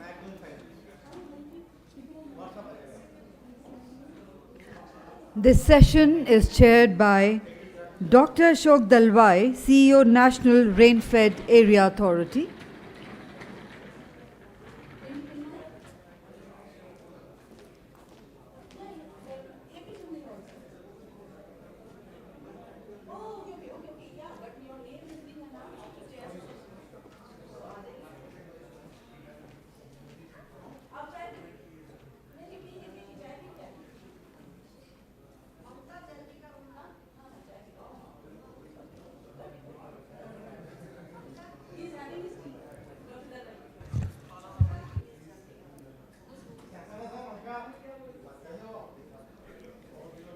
So, ladies and gentlemen, while our session chair is joining us, I would like to invite all our eminent speakers. May I invite Dr. Arjun Saini, Director General Horticulture, Government of Haryana. May I invite Dr. PVSM Gauri, Executive Director, Association of Indian Organic Industry. May I invite Dr. Ashok Yadav, former Director, National Center for Organic Farming. I invite Dr. Arvind Kumar, Honorable Vice Chancellor, RLB Central Agriculture University, Jhansi. I invite Mr. Saurabh Pandey, Director, Imperial School of Agribusiness. And joining us on the virtual platform is Dr. Poonam Malakondia, Special Chief Secretary, Government of Andhra Pradesh.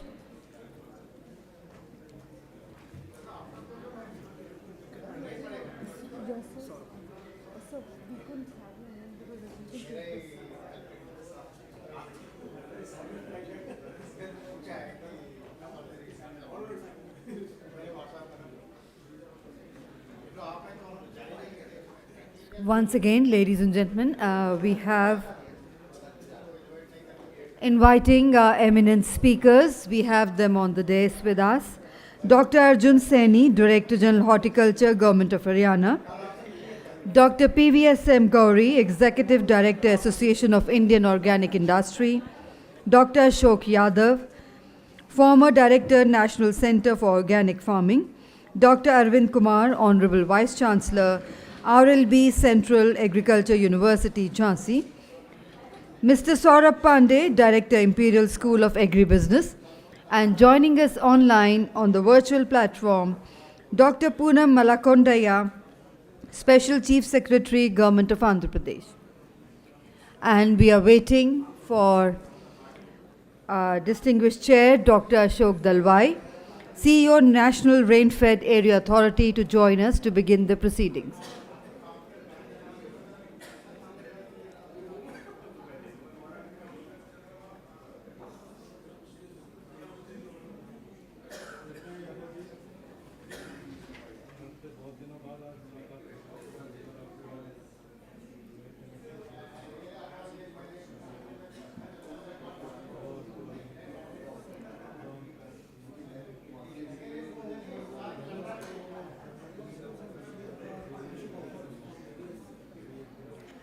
Dr. Kundaya, can you hear us? Are we audible to you?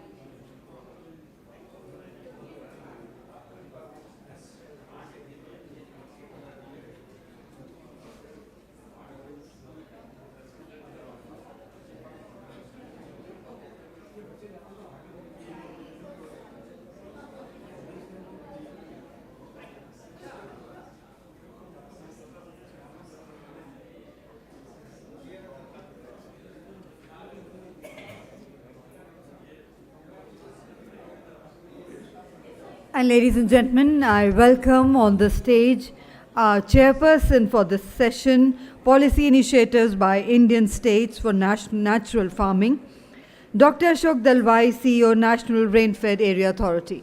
And ladies and gentlemen, please put your hands together to welcome our distinguished panel on the stage for this session.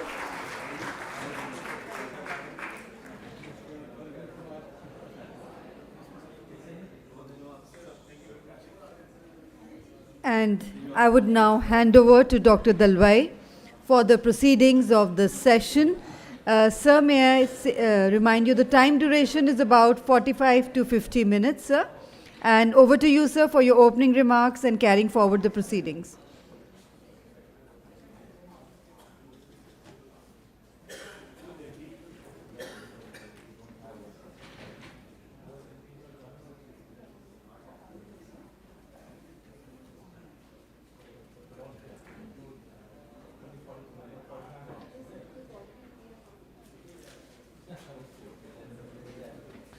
Yeah.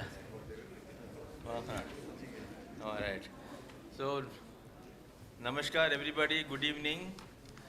So can you all settle down for this last but very important session of the day. So first let me thank the Agriculture Today group, Dr. Khan, Madam Mamta and their colleagues for convening all of us here to talk on a very important topic. It is rather the hot topic of the universe today. And we don't have much time to speak and to share thoughts on this. I'm sure you would have so many issues around the organic farming, natural farming. I use the word commonly, but then what we are really talking about is conservation agriculture, and that can have different facets. The most commonly known is organic farming, but natural farming and then other aspects including Vedic farming and various other names are popping up. I would just put the context here so that our panelists are able to address those concerns. I remember my own student days when I read that famous book, Single Straw Revolution by Fukuoka, a pathologist by profession who worked for many years in science, and then one fine day he realized that this is not the way forward.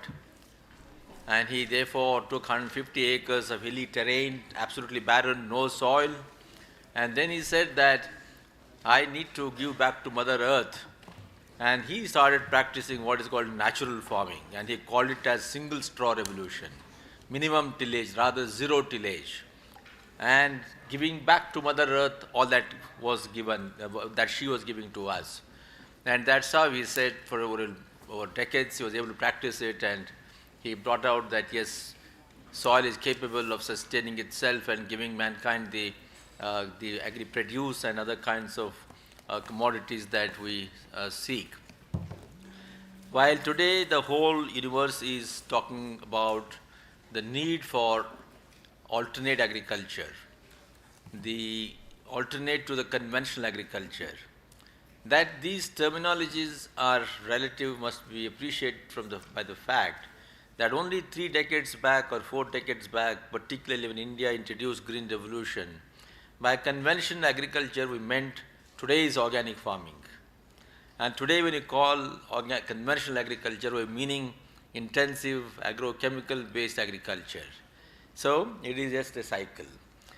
Now what I would request all the panelists to discuss is, do we really shift from conventional agriculture, that is agrochemical based agriculture, to natural farming, organic farming and other forms of alternate agriculture, and why we should do it or why we need to do it, and if we do it, what would be the impact, both positive and negative.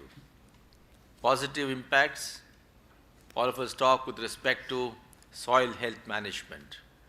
That means we talk about a whole soil health in terms of physical, chemical and biological properties, because natural farming, organic farming primarily aims at encouraging, promoting the microbial world, including the mycorrhiza and earthworms, and believing that they are capable of maintaining the soil fertility and also simultaneously maintaining the soil structure to promote good aeration, water infiltration, etc. These are the positive side. And then we also need to discuss other aspects, because that there are certain concerns. What would be the impact on the yield? If yields are going to be impacted negatively, then what would be its implication on the total volume of output for the country? And in a country like India, where land is inelastic, population is growing, where the yields are already lower than the best possible. In fact, we have not yet been able to harvest fully the technical potential or technological potential of the various crops. So what would it mean in terms of yield drop for a growing population which is expected to reach 165 crores by 2050. And then, since we talk about organic farming as a soil ameliorant, as an intervention to raise the incomes of the farmers on the premise that there will be a dividend, price dividend, what do we mean by price dividend on a sustainable basis? We'd like to answer from you. Because metadata analysis across the world, particularly in the United States and Europe, shows that yes, premium prices today the farmers are gaining is in the range of 2 times or 3 times, or some at least 30%. But then, as we know, the price is a function of demand and supply. Now there is premium price on organic because the supply is lesser than the demand. But when we suppose shift whole hog to organic farming and then the prices do not really be premium as expected, then what would be the minimum threshold level which would still be considered as a premium? Is it 10% above the conventionally grown output? Is it 20%? But we need to certainly look at that particular aspect also. And then the third aspect is about the consumer perspective. Consumer perspective, when I say, yes, consumers today want safe, healthy, and pesticide residue-free food so that their health is assured. But then, are we going to create in the process 2 categories of consumers? A category which can afford to pay premium price and buys this healthy food, and then majority which cannot afford to buy the healthy food, and therefore they are going to suffer from the lack of access. Whereas we are talking today under the SDG 2030, zero poverty, nutrition for everybody. If we're going to create 2 categories of production systems and therefore 2 windows for the consumers, what happens to the poor majority? So that is another issue that we must look at. So I have spoken from the perspective of incomes of the farmers, from the consumer perspective, and the third important aspect is ecology. Yes, we are saying that organic or natural farming will probably help in reducing the greenhouse gases because it is capable of sequestering the carbon from atmosphere. Since organic farming, natural farming will include intercropping, leguminous cropping, minimum tillage, and so on and so forth, various other kinds of production patterns. Yes, we may be able to harvest the carbon that is there in the atmosphere and fix it into the soil. But then suppose we realize a yield drop, because metadata shows that there will be a drop in yield by at least 20%. In fact, the best of data in Europe and America has shown that they may be able to reach 80% of the yield levels that conventional agriculture reaches. Suppose in a country like India, where we need more food still, if we experience that drop, and then if we therefore need to bring additional area under cultivation, which is not possible, or say that we increase the cropping intensity and therefore bring additional area under cultivation, would the release of greenhouse gases not be more than what it is? In fact, a particular paper from UK shows that if there is a drop in yield, it has to be compensated for by bringing additional area under cultivation, which is possible for them because they have very little land on agriculture. Then would the quantum of greenhouse gases not be more than what it is? So this is another question that we'll have to answer. So finally, to leave you on a positive note, I have given some provocative issues because there are many concerns among the audience, not just here but everywhere. So they need to be answered. We have people here who have been associated with Green Revolution also. So what I would suggest is that a positive way of looking at is, yes, there are many problem soils as a result of indiscreet practice of intensive agriculture. We are left with millions of hectares of problem soils like acidic soils, alkaline soils, and saline soils. And simultaneously, we have arid and semi-arid zones where the climate change is exacerbating the weather extremes, where we have seen that organic carbon content has come down to as low as 0.1%. Even in the marshy lands, even in the forested lands, the organic carbon percentage has come down from an average of 5% at one point in time to 1%, and without organic carbon you can't have a sustainable agriculture. So can we therefore take up organic and natural farming in those kind of problem soils? That means arid, semi-arid zones, rainfall systems where there is no guarantee of dependable sources of water or monsoons, problem soils. So till such time as our science is able to come up with an entire package of input management, response to input, low intensive input management, and assuring us of a yield output, can we as a first step practice this in these problem soils? So this is where I will end up, and I'm sure our well-informed and very highly knowledgeable panelists would be able to give us different perspectives. And we certainly would also like, we have got Dr. Arjun, for example, is a horticulture expert. We would like, when you talk about agriculture, not just agronomic crops, but kindly say what is going to happen to horticulture, what is going to happen to livestock, and fishery too, because they are the engines of growth, and we want to have an agriculture which is wholesome and not just agronomic crops. Thank you. So what I will do is now first I will request, we can start with Dr. Arjun Saini himself, Director General Horticulture, Government of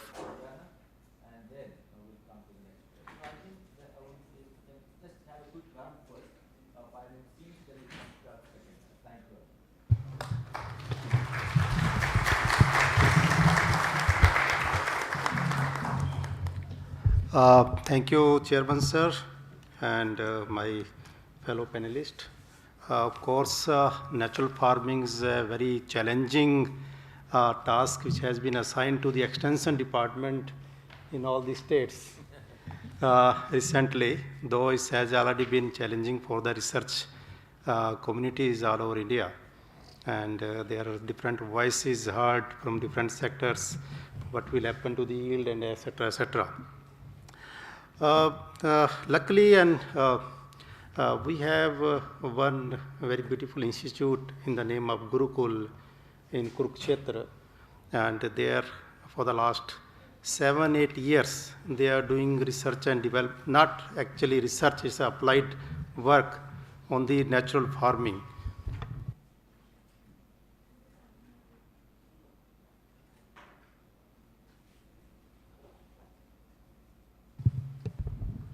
And for the last 8 years, they are doing natural farming practices with a range of different agricultural crops, including horticultures. And some of the very startling results have come out of it. And we have visited many times there, even 2-3 conferences, workshop type conferences we held there. Now the net result is, of course, natural farming is possible.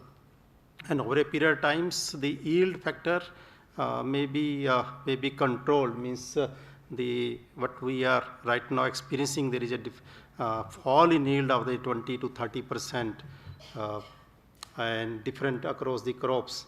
But over a period of time, they are getting good yield, means at least at par with the conventional type of agriculture and horticulture practices. And this is the result we are getting from the, but though it's not as scientifically validated as of now. That's why we are requesting research institutes like Haryana Agriculture University and another horticulture university to have parallelly research work on these issues. And our agriculture university have started a project in 100-acre area in university itself, and they have started scientific based R&D work on this organic and natural way of farming. This is the input which I would like to share with you. Based on those experiences, what the state government has started doing is to have a robust targets this year, which which they have given to the state extension departments. Our Honorable CM has given a task to start this natural farming in a phased manner. In the first phase, let's have certain area under the these practices, and then the second phase, we keep on increasing the area year to year basis. And in the first year itself, they have asked us to have a target of around 2,500 acres area. Equally divided into agriculture and horticulture crops, means roughly around 1,250 acres my department will do, and the same the agriculture department will do. What actually we are doing is how we are going to compensate the farmers vis-a-vis the reduction in yield is we are making it as an output based incentive. What does it means is because some of the farmers they are already doing some sort of organic and natural farming of practices, not exactly organic, not exactly natural farming, the mix of the practices they are already doing it. In the first year, in the initial when they will get registered for this our project, we will provide certain incentive amount in the first or second months itself. Then year after year, this will be a 3-year program. Year after year, their incentive will be based on the output what they are getting out of the soil and water and they produce. And we have already round of meetings with our research institute, both agriculture and horticulture, agriculture universities. In that case, we have fixed the parameters. There are 3 main parameters which you would like to assess in that. One is of course, the organic content, second is the microbial content, including fungal content, and third is the pesticide residue. Now we have our department, our own 2 labs, it's a well-established labs. We are already doing the pesticide analysis for the last 3-4 years. And we are now getting the results, how much our soil and produce is contaminated actually at the different locations and throughout the state. We fix the parameter. For organic content, it is less than 0.4%, then 0.4 to 0.75, and then more than 0.75. If they achieve that target, then we will incentivize after 1 year. Similarly, in case of microbial count, if there is a raised to 10 to raise power 5 and 10 to raise power 4 and 10 to raise power 7 and beyond that, if they increase that activity in the soil to that level, then we will incentivize them. Similarly, in case of the pesticide, if they, in the first year, if there is some pesticide content, we observe that. In the second year, if they reduce it to the 50%, and the third year to the another 20 to 10 to 20%, then we'll incentivize them. Means based on their output based, the parameters, assessment of the soil, so that the farmers get motivated in themselves, what they will they will be appreciated, they will be incentivized, they will be awarded only when they reduce their content, they reduce their this pesticide, increase their microbial activity, increase their organic content. And we are setting all those parameters. This is where right now we are doing. I think within 1 month we are setting the tone, and this another major initiative within that program is the training program. This will be a training workshop, etc., etc. This is what all about. We have started taking this natural farming and certain form of organic farming as a project, in the first phase in Haryana. That other question will come, we'll take it later. Thank you very much. Yeah, thank you very much, Dr. Arjun. The decibel level of the claps shows that you have put your views very well across, and highly impressive initiatives that you have made, very quantifiable, quality oriented, and this is the only way to go forward. Thank you very much.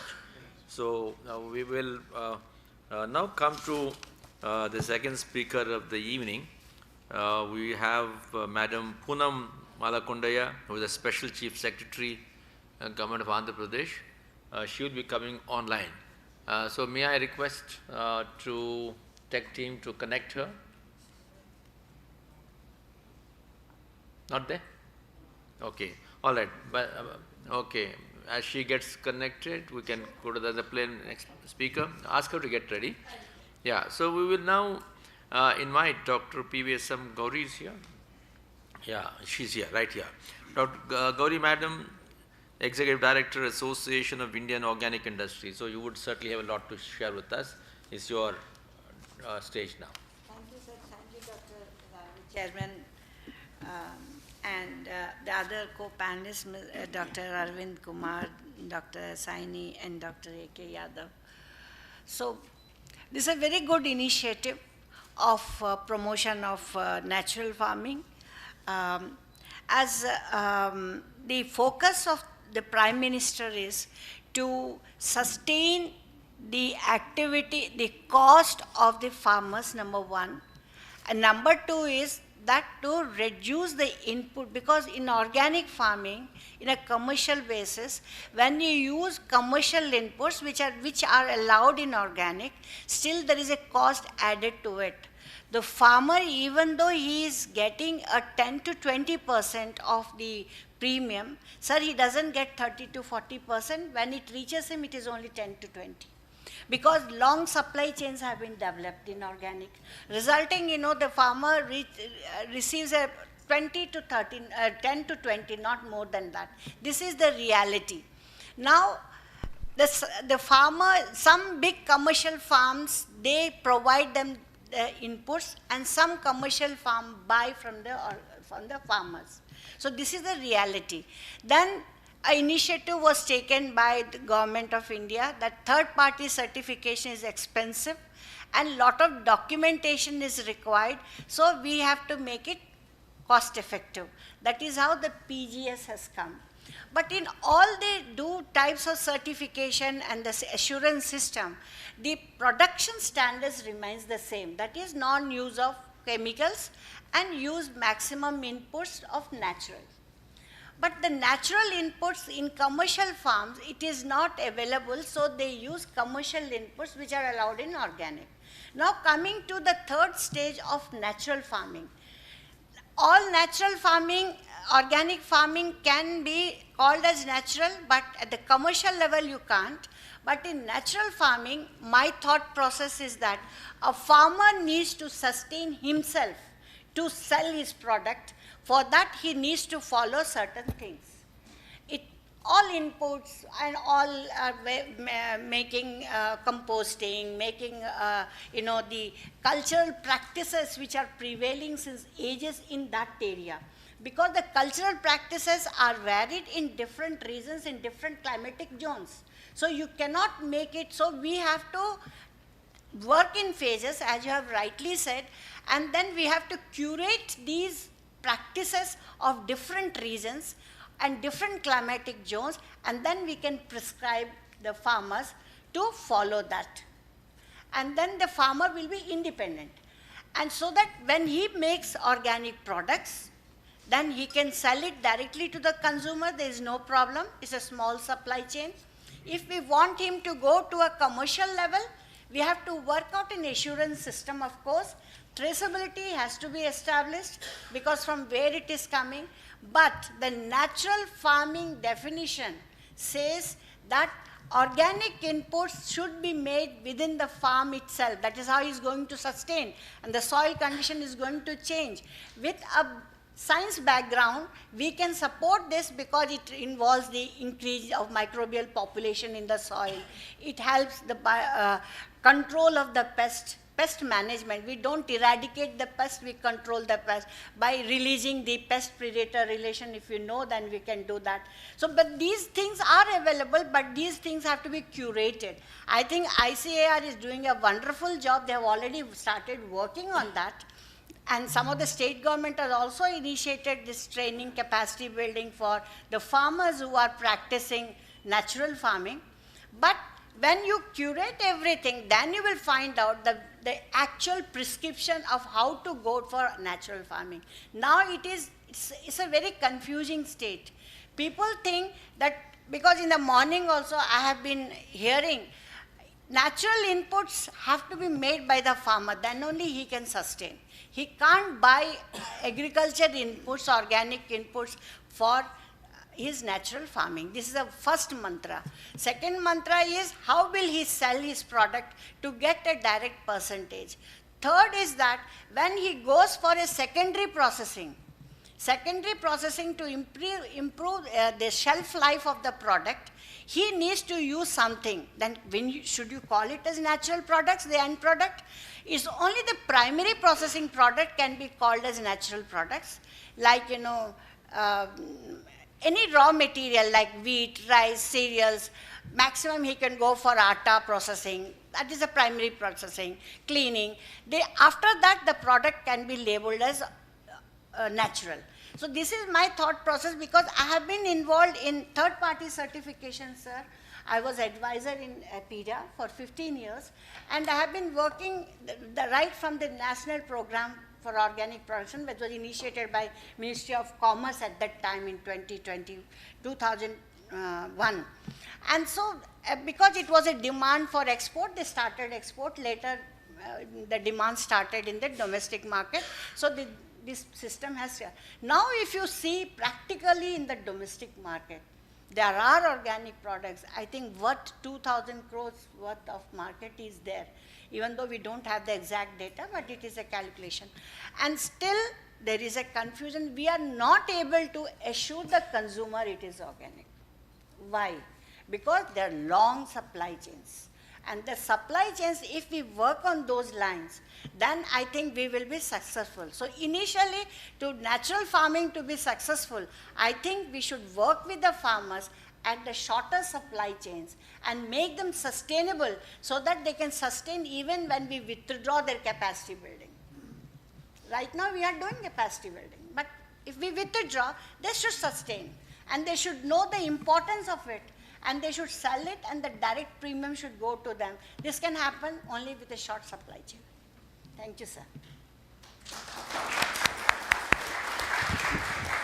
Thank you, madam. You have brought up very relevant issues, that if we need to ensure premium prices on the organic or natural produce, then obviously we need to have a track and trace.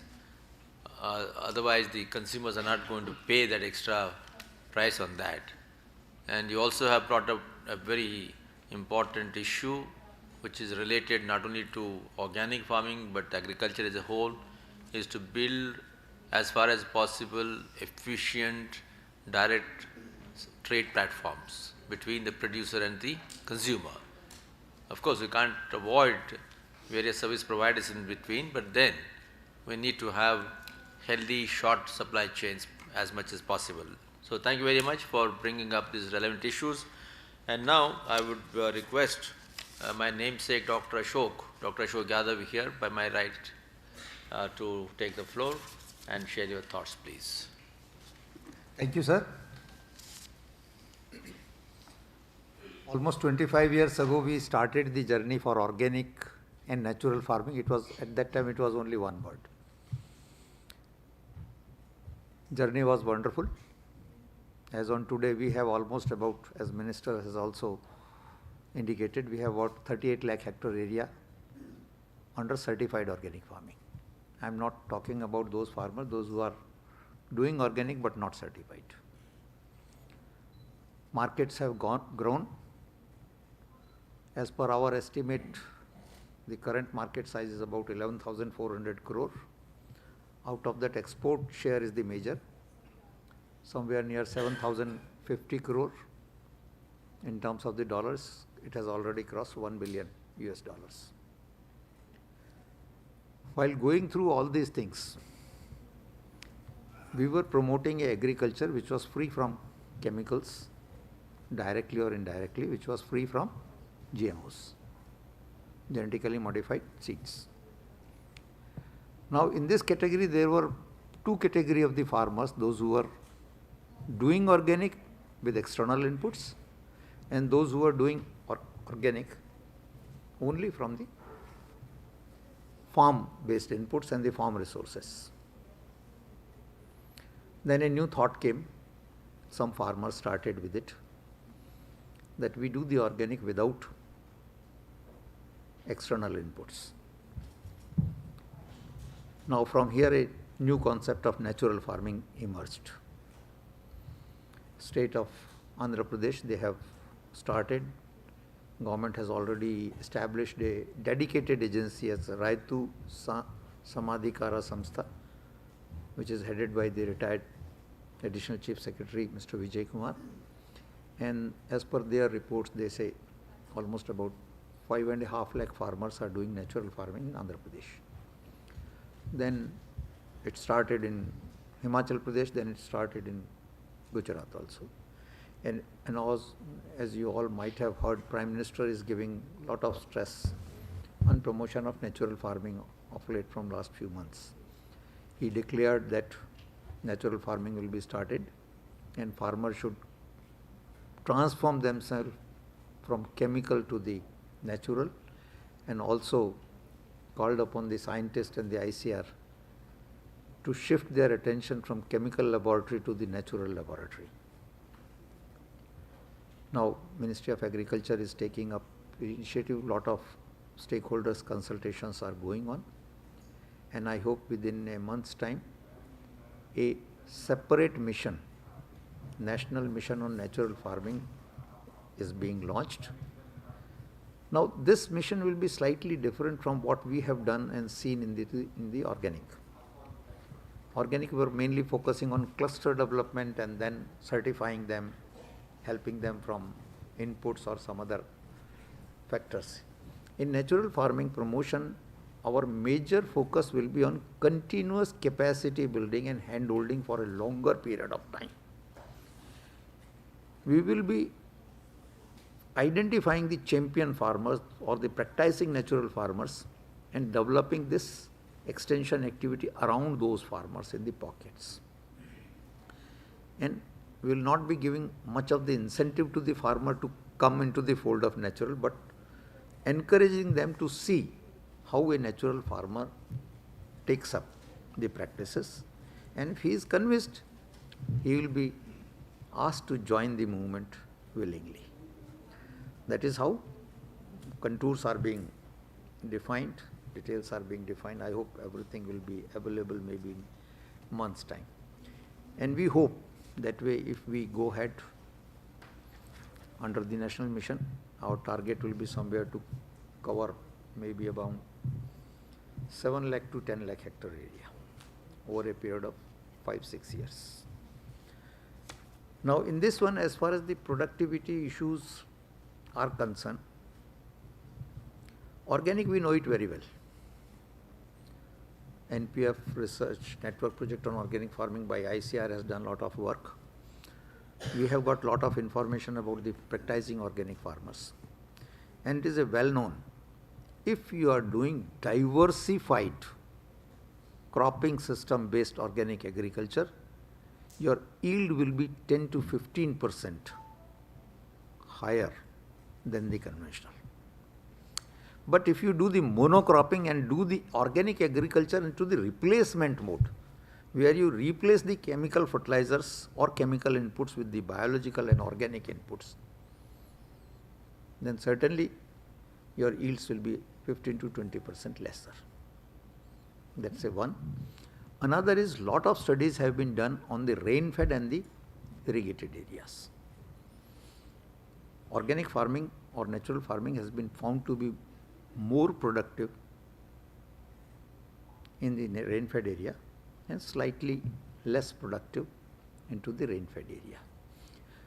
Now with natural farming also, although we don't have any scientific study, but lot of information has been gathered from the practicing farmers. And there also it is the same thing. If you are doing the diversified cropping system based natural farming, your yield will be at par.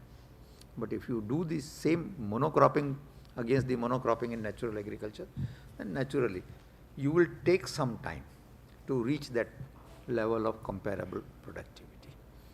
I hope some informations have been generated.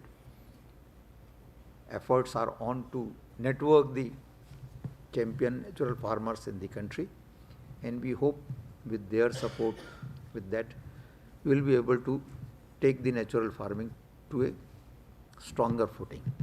ICR has already, you might be knowing, ICR has already taken up initiatives.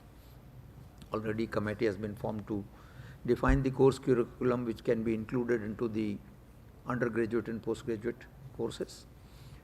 ICR has also requested all its research institutions that wherever is possible kindly initiate the research activities on natural farming, and also directed its KVKs to at least earmark some of the areas At around 400 kVKs has been identified for that purpose. You earmark some of the area where you can take up the on-farm or on the farmer's field demonstrations, which can act as the replication point. So this is all what we have to do right now, and hope as the time passes and the government gives more strength to the promotion of natural farming, more initiatives will be launched. Thank you.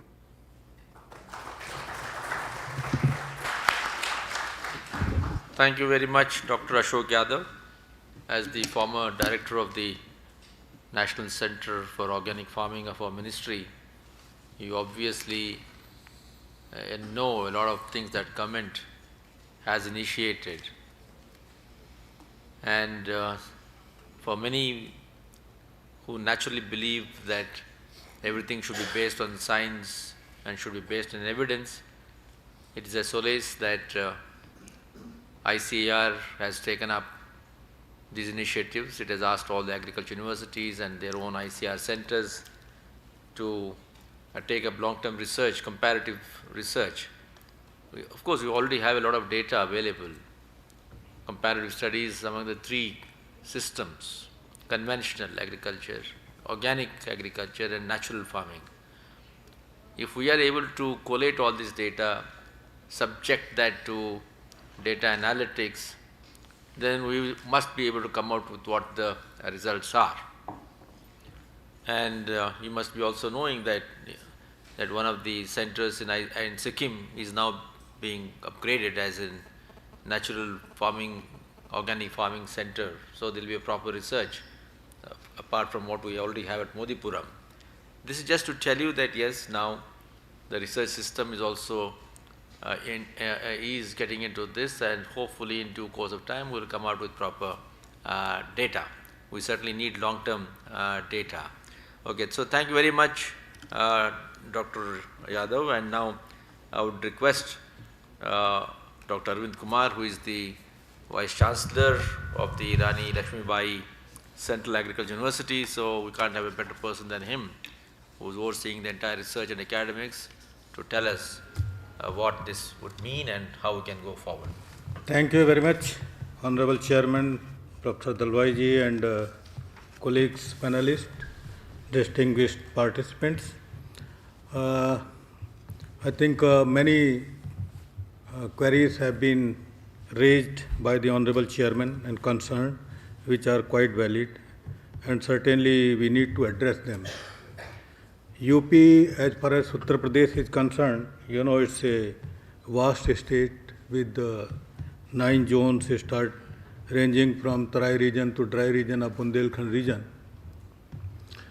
And this university is located in Bundelkhand region of UP at Jhansi, where there is uncertainty of monsoon, but lot of efforts have been made by the government of India and the state government to boost up and scale up the agriculture in this deprived region.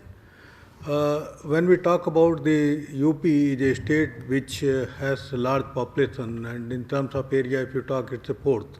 But 16.5% of the population, where 78% is rural population, which is more than the national average.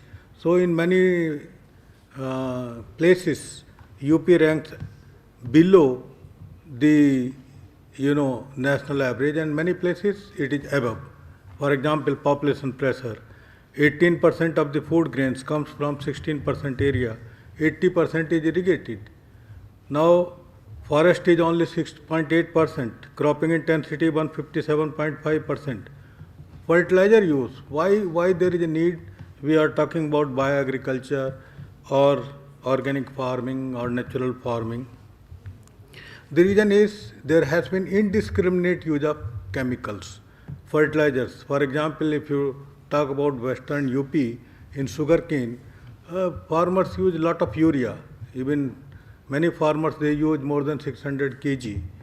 So the question is that, and also the chemicals, whether it is needed or not, indiscriminate use. So that is what we need to think, that how we can reduce the excessive use of chemicals.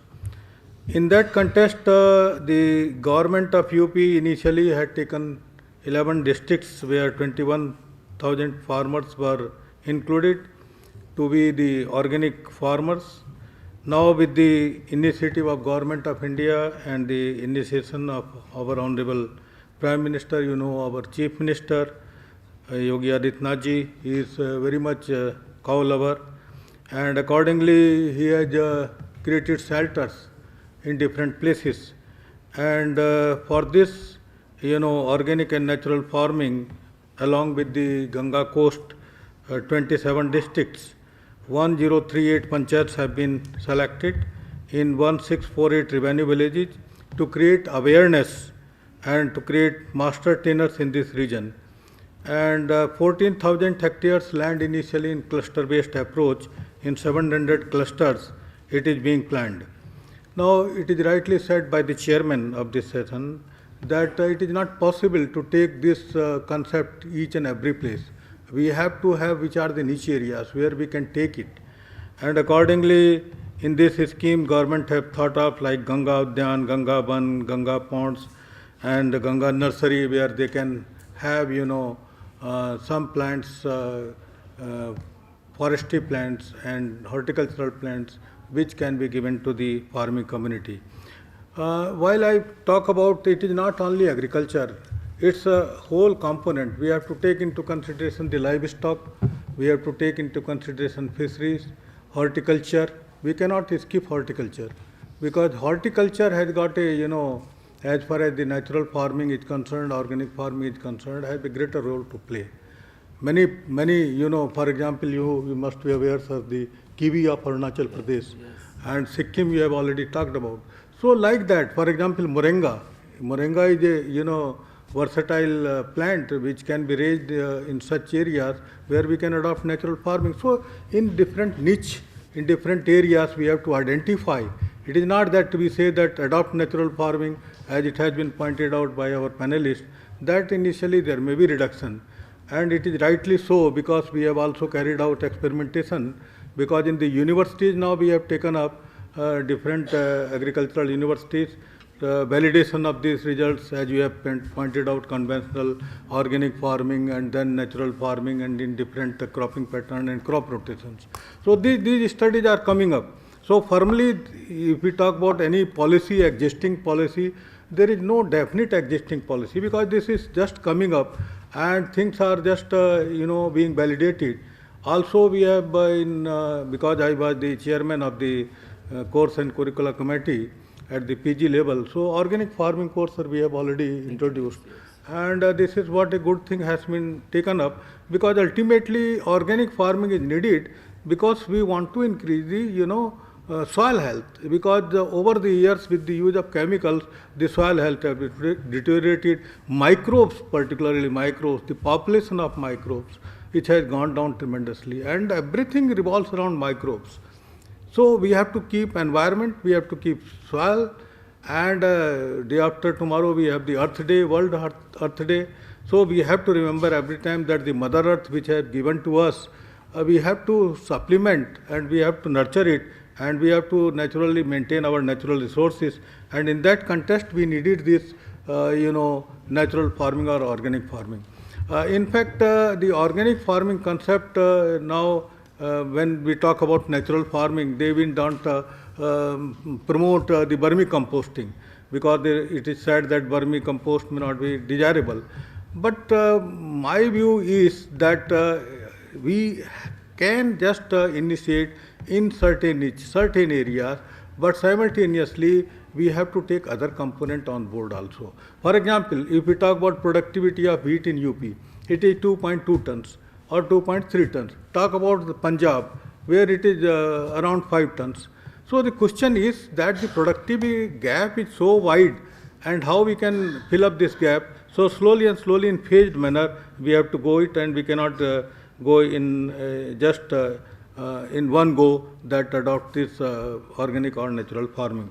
Concept should be that we have to produce more from less. How we can low input intensive agriculture, that is what bioagriculture.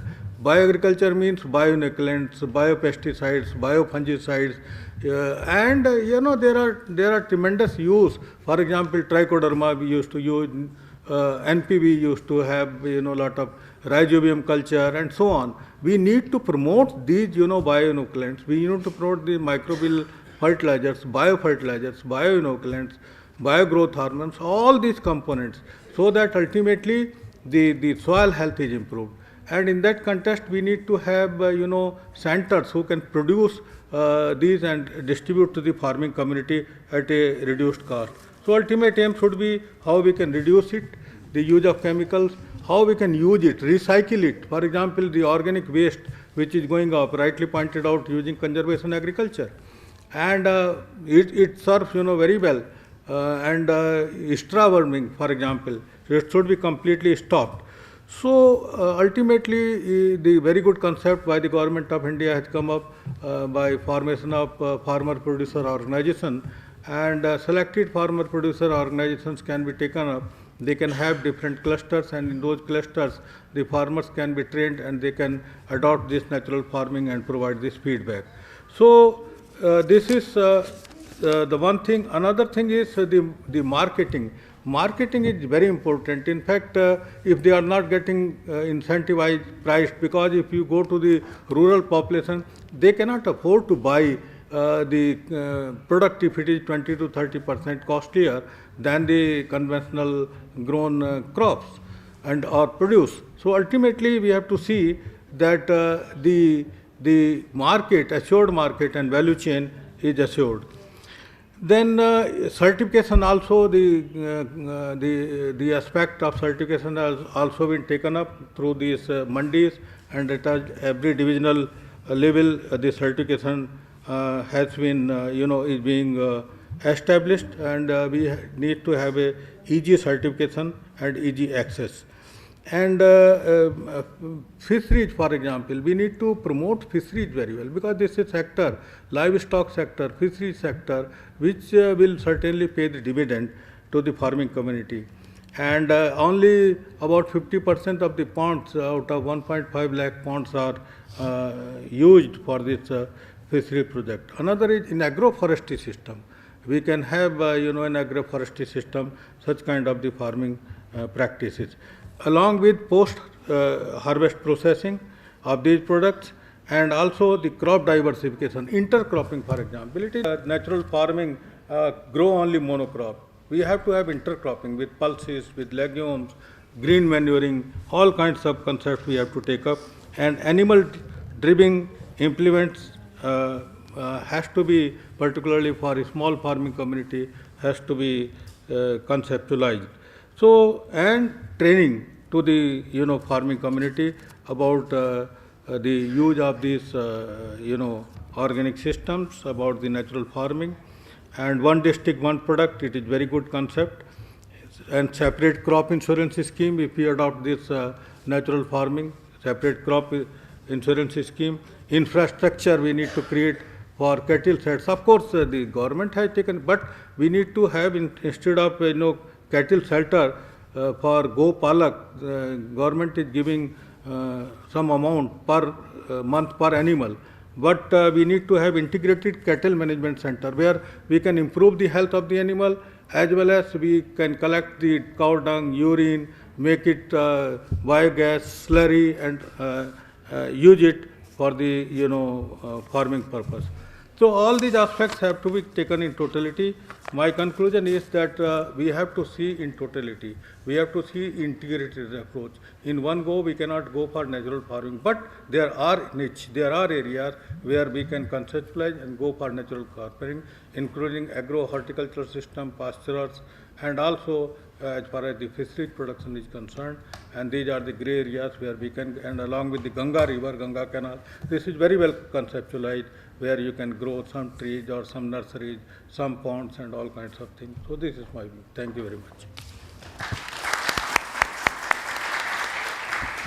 So thank you very much. We have had very comprehensive deliberation from our respected Vice Chancellor. So he has covered the whole gamut of agriculture including horticulture, livestock and fisheries, and is also given the way forward that we need to prioritize, we need to create not just niche areas but also those areas where this intervention is most important. So thank you very much. So now I'm not too sure whether the speaker on the online is coming.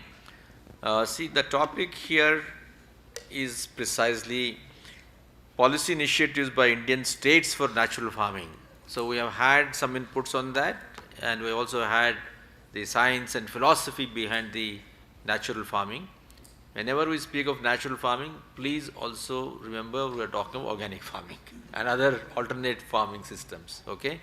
So since I see a lot of students here, and I'm sure they would like to know a bit about what are the state government initiatives, the Government of India as well as state government initiatives. Some of you have covered, but to give them some ready-made answers.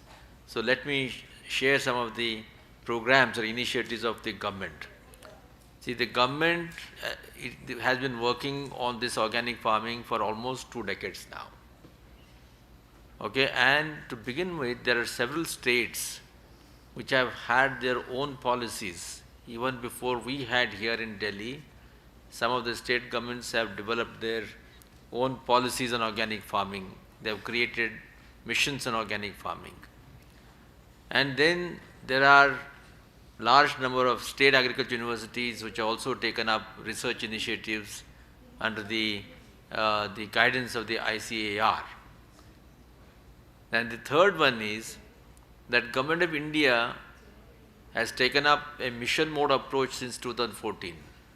In fact, it is in the last about 8 years that what we have done. No, we have Mr. Saurabh Pandey. Oh, sorry, is there? No, sorry, I forgot about Saurabh. Yeah, is there? Yeah. So I just wanted to share and bring him because the students are there, right? Yeah. So before Mr. Saurabh. Yeah. Yeah. So I was just telling you that we have had initiatives, mission mode approach by Government of India since 2014, and we have by now 3 initiatives. One is Paramparagat Krishi Vikas Yojana. Second one is Mission Organic Farming Value Chain Development in Northeast, and third one is the natural farming or Paramparagat or what is it called? Bharat Prakritik Krishi Paddhati. Yeah, Bharatiya Prakritik Krishi Paddhati. So this is the third one. Yeah, this is natural farming. So we'll go into all those things later on, but now I would now call upon our other speaker, Ms. Saurabh Pandey, Director of the Imperial School of Agribusiness. So I'm sure you would like to listen.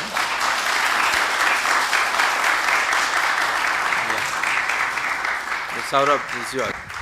Thank you, sir. Honorable Chairman, sir. We had your blessings in our institution as well during the inauguration. So we are continuously receiving your guidance and blessings for the welfare of our student. It is an honor and privilege to be here with the august dais, all senior respected speakers and members. I'll not take much time. I think majority of the point has been covered. I'll only talk from the perspective of business side. As we are in the industry of agribusiness management, and all of my students, those who are sitting here, on of speakers, we need to understand one thing. Company makes product, but we as a marketer, we as a salesperson, we as an influential person, we position that product, which is the product is good for health or not. So our role is very important here. All right. It is fine if you do not have a technical understanding, but we know how to position which product on ground at what level. We have seen a couple of advertisements like Har Mausam Aam. Everybody knows that aam makes the body cool, but it is not possible to consume in every weather. But as an influential industry, as agribusiness managers, it is our ethical and moral responsibility to understand this fact, how to position product at what level. One simple anecdote. If every human on this earth, if they die, entire ecosystem will flourish like anything. I'm just talking about human being. And if all the pests from this earth, if they vanish, all the life on this earth will be seized within 1.5 years. So please understand who is real pest. And I think this is a good thing. We are quite conscious nowadays, and we are thinking in a direction where, in the last, we have a history of more than 10,000 years of agriculture. Nothing happened to this land. One generation, and we are now forced to think what to do next. So we need to, dive deeper. We need to check our conscience. We need to check, what we are doing with the Mother Earth. One thing that you may have heard, that we are what we eat every time, and what we eat from the topsoil. So ideally, we all are from topsoil. Everything, whatever we have consumed in this body, came from the topsoil itself. So this is a good thing that we have gathered here and talking certain sense to save that topsoil. And that's why this word, natural farming and biologicals are coming into the picture. So as a student, as a speaker, as all the dignitaries, those who are here, please understand very carefully, companies makes product, but it is the influential industry, it is the PR industry, it is the media houses, it is the marketer, agribusiness managers. They position that product in the market, which is good for your health or not.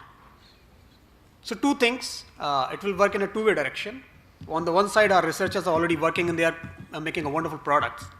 On the other side, as an influential industry, as a part of it, it is also responsibility to understand which is actually good for the customer, for the consumer, and position that product in the market accordingly, so we can do justice with the work done by our great scientists. With this note, I'll take rest, sir, and thank you very much for giving the opportunity.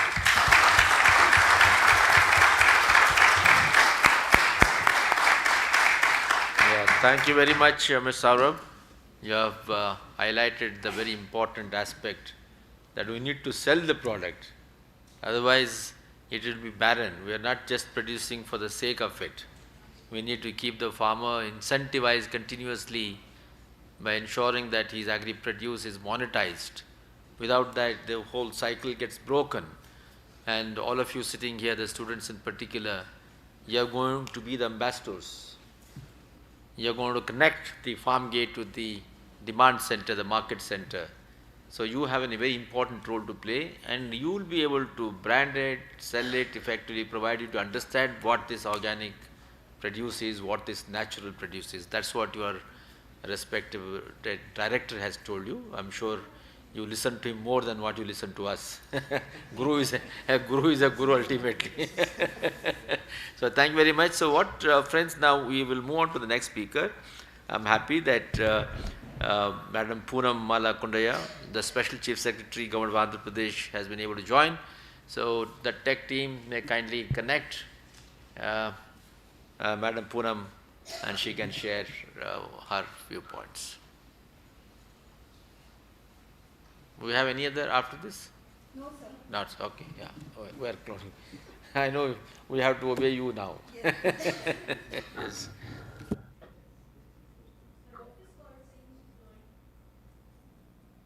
Yeah, good afternoon, good evening. Am I audible?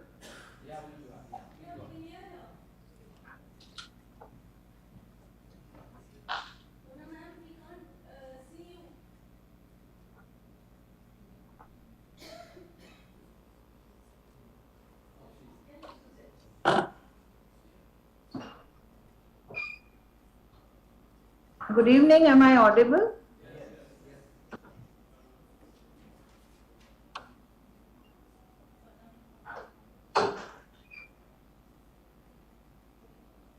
Are you able to hear me, please? Yes, please go ahead. Please go ahead. Yes? Go ahead. Yeah, your voice is not coming. Yeah. No, we can hear you, ma'am. You go ahead. You can go ahead. Okay, so your voice is a little feeble. Yeah. Doesn't matter. You can't hear us, but we can hear you. You kindly go ahead. You're able to hear me. Okay, thank you. A very good evening to all here, and I'm happy to share the experiences of Andhra Pradesh into what I would call is whatever we do here, we do to improve the economic condition of farmers on a sustainable model. And when we talk of improving the economic condition of farmers on a sustainable model, we have sustainable ways of doing agriculture, which focusing, and the main focus of agriculture activity in Andhra Pradesh is not only increasing the crop productivities and thereby the production, but also teaching farmers on resource use efficiency. Now, the entire gamut of technologies that are being taken to farmers is focusing on resource use efficiencies and crop diversification. Recording in progress. Now, the optimal monetization of farm produce, as well as the risk negotiation all along the agriculture value chain, in addition to building an efficient digital ecosystem in agriculture and increased capital investment in post-processing in agriculture and allied sector, are the main focuses of agriculture in our state. And our Honorable CM, Shri Y.S. Jagan Mohan Reddy ji, has started an agri-input and a village knowledge center, which we call as Raitu Bharosa Kendras, in every single village of the country, in the state. So in our state, we have 10,778 Raitu Bharosa Kendras, and these are available at the Gram Panchayat level, and these are manned by the agriculture graduates and postgraduates who are recruited specifically to handle this Raitu Bharosa Kendras, and so they are available at the village level to give all the guidance to farmers from seed to sale of the produce. The village, we have around 21,796 village agriculture assistants, village animal husbandry assistants, village sericulture assistants, village fisheries assistants, and horticulture assistants who are available in the village to give guidance to the farmers. And all these, in the RBKs, we have a kiosk with an interactive touch screen, internet facility. We have a digital library and also a smart TV through which the farmers are connected to the various offices and also to the research stations, KVKs, etc. Now, I am giving you this background because if we have to train our farmers to move towards more sustainable ways of farming, we need to have this type of infrastructure at the village level. Farmer is already doing agriculture for years together, and now we slowly need to take them to sustainable ways of farming. Therefore, in these Raitu Bharosa Kendras that we have established, 10,778, it's not only the buildings but also the manpower there. They are recruited by the government and they are well-trained staff. Similarly, all these 10,778 Raitu Bharosa Kendras are connected on internet and is linked to a central point so that we can be in touch with these farmers in a way that it's not only the government officials but also the scientists and all the ARSs and KVKs, as I told you. In addition to this, we have in these RBKs the conduct of classes for the farmers. So we call them as farmer field schools, and many of you would know what farmer field school is. And farmer field school is actually not only a theoretical class for the farmers, that is capacity building, training, etc., but it's actually a field level demo that happens for the farmers. So every Raitu Bharosa Kendra conducts in every season, whether it is Kharif or Rabi, 2 to 3 farmer field schools in their village. And in these farmer field schools, they take a plot of around 25 acres in the village of any farmer who is willing to participate in this. And on these plots, the actual practices are then demonstrated right from the sowing of the seed to the harvest of the crop. And the university has developed for 21 crops. They have developed the syllabus as to how do you do agriculture on a sustainable basis using all the eco-friendly methods, and also the integrated crop management. So it's integrated nutrient management, integrated pest management, integrated water management, AESA, PAR, water management, and all the agronomic practices which will result in minimizing the farm expenditure, will result in better resource use efficiency and increasing the crop yields and going towards the eco-friendly organic farming. So our university is our knowledge partner in this. And whatever we tell the farmers, the syllabus for these classes is prepared by the university. Once the university prepares this syllabus, then we divide it into 14 or 16 classes depending on the crop that is there.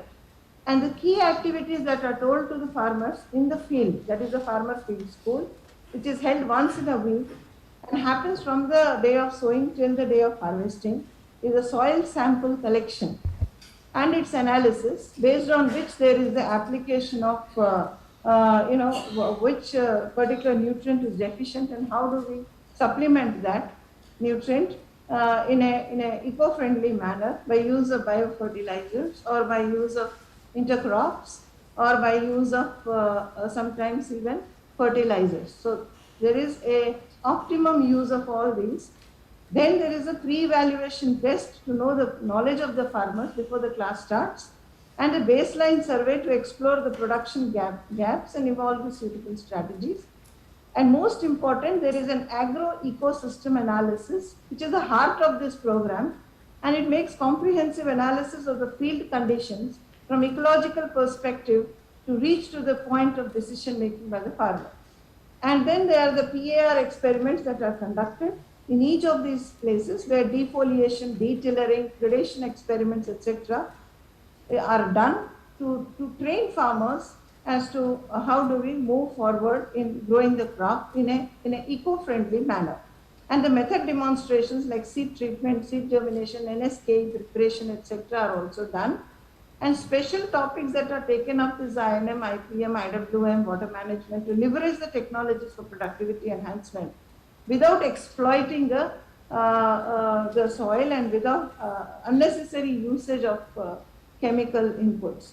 And then there's also a group dynamics to break the monotony and refresh the farmers group, and a field day at the end to assess the variability in cost of cultivation yields, gross and net incomes in these plots in comparison with the control plots. And then there's a post-evaluation test for the farmers to know their knowledge levels. And then there is an evaluation of the impact assessment of this program by the agro scientists. Agro is our university scientists. So the university prepares the syllabus and the university trains our people and the university finally evaluates the program. So we don't do anything in the field. We don't take anything to farmer which is not validated by the university. This is very, very important component of our program. And we have done this now in Kharif 2019, Rabi 2020, Kharif 2021, 20, and then Rabi 2021 and Kharif 2021 and Rabi 2021-22. And now we are preparing for Kharif 2022. So far, we have done over 60,000 column buddies because we have 10,779 RBK, so we do 20,000, around 60,000 column buddies have been done for various crops across the state. Every village is covered, and all this syllabus that is told to farmers is validated by the university. Nothing is not validated. We are not experimenting with the farmers and their incomes. We are not. And what we found is that there is a reduction in cost of cultivations. There is a reduction and there is an increase in yields. Now let me tell you that this is what is called as integrated crop management. I'm not talking of natural farming as I understand, nor am I talking of organic at this stage. At this stage, in my state, I'm talking of taking to farmers these technologies which are integrated and which will help farmer to use less chemicals to have a more sustainable farming, and we will ensure that the yields don't go down. So we're not making tall claims at all. Then, in all these 3 seasons, different crops when we have taken this, So we said, there is nothing like not to use chemicals. Use it, but use it minimum. If you use minimum this season, you will use less in the next season. And then you will use less in the next season.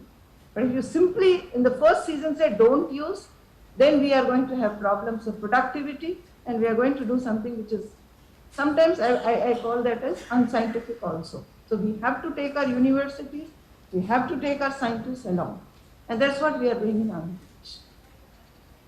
Now, in this Dr. YSR Polambadi, as we call it, farmer field schools, after having done for 3 seasons the Polambadi, 60,000 odd, we realized that we can't go on like this. Because our farmers have now learned, okay, how do you use, what is ILM, what is ICM, not just theory, but actually practice, and saw its good benefits. Then we said, okay, now we can go on to the next level. And the next level is going to good agriculture practices. So we have partnership with the FAO and ICAR on this. We are into a tripartite partnership. And now we have prepared the syllabus for good agriculture practices. Now we have moved from farmer field school to good agriculture practices in different crops. And the syllabus is prepared. Our people are going to be trained. The training will happen now. And then we will start from Kharif the good agriculture practices. This is the next step. If farmer field school is the primary school for the farmers, this will be the secondary school. Slowly we are taking them towards sustainable farming. And what is very important is the farmers to benefit from sustainable farming. While we are very much concerned about consumers consuming less pesticide, we need to have a chemical-free world, we need to have a sustainable world, that's all very good. But in this process, the farmer should not suffer. His incomes should not dip. And we should not be taking him to a route which is not scientifically validated by our scientists and by our agriculture scientists and universities. Therefore, in good agriculture practices, when we are taking to farmers for 3 seasons, just like we did farmer field school, and good agriculture practices for 3 seasons, and then next we take them to what we call as organic farming. So there are 6 seasons that we take the farmer gradually towards organic farming. But how does the farmer get better income out of this? Now, the governments have declared MSPs for different crops, and that is why in the beginning I said that the income of the farmer has to be protected. The monetization of the crop is important. So if I'm doing a sustainable farming, and if I'm doing it differently from others, how am I incentivized as a farmer? We don't have a differential MSP. We are not able to implement MSP itself effectively. But in the state of Andhra Pradesh, because of the Raitu Bharosa Kendras, all Raitu Bharosa Kendras are also converted and declared as a crop procurement centers. But that is not sufficient. If I am taking my farmer towards organic farming, I should be able to give him differential price, a better price for this produce, because it is a better quality produce, because it has less of chemicals, it has less of harmful products. And so for that, if they have to completely depend on the government, it is not going to work out. So we have to make the farmer self-reliant, and for that, we need to have a good and affordable certification process. To the best of my knowledge, as on date, there is no certification process for natural farming across the globe. So what we have done is, while we need to take our farmers towards sustainable and organic farming, now for GAP there is a certification process. So first we will take our farmers through GAP certification. And then as they go towards organic, we are developing state level agencies which will get accredited with APEDA, and APEDA accredited certification, state owned certification agencies will give certification to our farmers who are doing agriculture and horticulture products by the good agriculture practices, and then subsequently the organic. Once the farmer has the certificate, which is APEDA certified agency certificate, automatically the trade houses, the value chain managers, and a whole lot of market which is now focusing on organic products will enter into the scene. And for that, simultaneously, we have developed an e-platform in all our RBKs, e-marketing platform. I'm happy to tell you that we were the largest exporters of banana last year in the state. And we would next like to go for organic. So the movement towards organic, movement towards good agriculture practices should definitely and certainly be linked with the certification process, which is internationally recognized, which can give my farmers a better price for their products and not depending only on the government machinery. So I need to teach him how to fish instead of giving him a fish every day. And in the state of Andhra Pradesh, we are moving, I'm very happy to tell you that we are moving towards that. We are also establishing 3 regional laboratories under NABL accreditation for conducting the residual analysis of the produce produced under the good agriculture practices. So I would not like to take a lot of time at this hour of the day, but what I would like to briefly tell you is that while on one side we are taking these sustainable technologies to farmers in a phased manner, so that slowly we move him towards organic, we are also developing simultaneously the state-owned certification process. We are also trying to link the farmers to the trade houses, to the value chain managers, and to the markets which are looking for organic market or GAP certification market. And we are also developing on another side the lab systems, because all these get tested. Testing is very important. Particularly residue analysis labs are very less in the state. So, and another 147 labs we have started only for soil testing, seed testing, and also the animal welfare. So, animal welfare, animal husbandry department is also being strengthened. We have started 58 indigenous cow farms, which are all organically certified by NPOP. So simultaneously, the animal wealth is also getting into the process. Because when we talk of organic farming, we can't forget about the animal wealth. Where are the indigenous animals to do this level of farming that we are thinking of? So that is also being simultaneously developed to protect our local breeds of cows, and also to see that the farmers who handle these breeds, who are also finding it to be sustainable as far as income is concerned. Because if we don't care for the income of the farmer, nothing will be sustainable. So on one hand, the animal wealth, on other hand, the technologies of the farm. We're trying to bring all these things together. And our experience in the last 3 years has been that this Raitu Bharosa Kendras are really being very, very helpful. We have a large network of people at the field level to take this technology to farmers.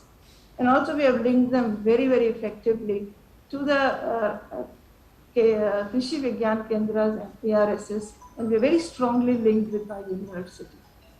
And at this rate, we are quite confident that we will have our agriculture moving towards sustainable farming and towards organic in the next 2 to 3 years on a very sustainable basis, and on a platform which is completely scientific and which is also giving good income back to the farmers. We are also in touch with our universities and funding them for producing large quantities of biofertilizers and biopesticides which are well tested and which are made available to the farmers in the RBKs. So that, and the animal wealth, as I told you, because most of this also depends, has a large dependence on the cow dung, etc. So I'll close my talk with this. There are a whole lot of things which I have on my in my presentation, but I'll close this down. And this is the brief. This is the brief. This is our brief, and in short, the strategy how we are taking Andhra Pradesh agriculture to on a sustainable towards sustainable farming, and therefore towards good agriculture practices, and then to the organic farming. Thank you so much. for giving me this opportunity. Namaskar. Yeah, Madam Poonam, you have received huge applause here. You have really given an excellent presentation. It almost, hearing you, I felt as though you are snatching my thoughts and words. You know, honestly, the use of words, monetization, value chain, sustainability, evidence-based promotion, all these things are what, our DFI report keeps speaking about.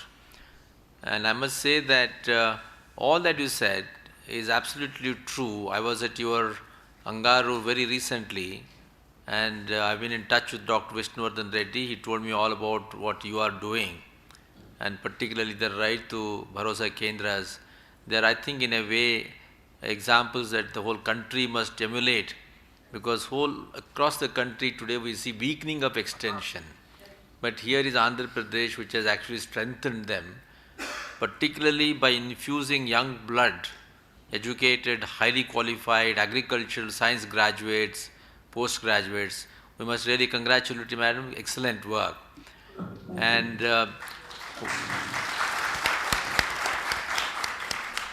the carry away for everybody, all of us here, is that we need to graduate sustainably. Like what the Special Chief Secretary was saying, that we move in 6 stages, and keeping in mind the interest of the farmers, rather than move at a breakneck speed and show that we have achieved something. And if the farmers don't benefit in terms of incomes, they are bound to relapse into the old system. We have seen always there is a relapsing after the initial success. But what Andhra is doing is gradually move up, and as you said, it is evidence-based promotion, knowledge-based promotion, and knowledge partners are there for you. All these are extremely good practices, and certainly our ministry will take this into account. And I have our former Agriculture Commissioner here, Dr. Suresh. I'm sure you will carry this thing into the ICR system. So this is very important that we learn, because today's evening session is purely on learnings from state governments. I think you have given us extremely good learnings. We will certainly bear these things in mind. And so we will now thank you once again and close this session here. We will have 2-3 questions. I know we're delayed. No, sir, we don't have Hello. time for Don't have questions. Sir, questions तो ले लो थोड़ा अच्छा रहेगा. Yeah, just brief. Okay. Yeah, okay. थोड़ा briefly कहना मगर. Sir मेरे questions बहुत होते हैं क्योंकि काम करता रहा हूँ. सबके लिए एक question मैं आपसे शुरू कर लेता हूँ. Yes, yes. ये सबको benefit करेंगे जो भी questions मैं कर रहा हूँ. तो basically क्या है कि जो हम produce बेचते हैं ऑस्ट्रेलिया में ने it's being sold at the basis of nutritional facts. जो भी हम बेच रहे हैं, जैसे आप क्या नाम waterless farming में और whatever the terminology you give, जैसे आप बरान खेती करते हैं हमारी लैंग्वेज में करवाते हो और you in charge of that, तो उसमें nutrition facts ज़्यादा होते हैं, बजाय कि जहाँ पानी लगता है उसमें हमेशा कम होंगे, पर भाव दोनों का एक ही लगता है. तो इसमें बजाय भी हमारा ज़्यादा थोड़ा, तो उसकी टेस्ट बेसिस पे जो किसान का प्रोड्यूस है उसको on the basis of its food value और न्यूट्रिशन फैक्ट्स उसके पैसे मिलने चाहिए उसको. Most of the problem will be solve on that basis. तो आप ये कह रहे हैं कि न्यूट्रिएंट के आधार पर सेल होनी चाहिए, राइट? हाँ जी, उसके अकॉर्डिंगली. अच्छा है. That's what the director also was saying, that we must sell the products which the consumers feel is good for them. So आप जो कह रहे हैं, अगर हमारे टेस्टिंग लैब होगा जैसे आंध्र प्रदेश में बना रहे हैं, तो टेस्ट होगा, न्यूट्रिएंट कंटेंट इतना है, सब पैरामीटर्स हम वो लेबल पर छपा देंगे ताकि लोगों को पता चलेगा कितना कार्बोहाइड्रेट है, कितना प्रोटीन है, कितना. यही कह रहे हैं ना उसमें ऐसे है कि अच्छा, वेरी गुड सजेशन है, इसको हम मान लेंगे. या विल नाउ ठीक है. अब तो उस आगे जाएंगे. Last question, one from young one student will take. Sir नहीं सुनिए, टाइम नहीं है जी.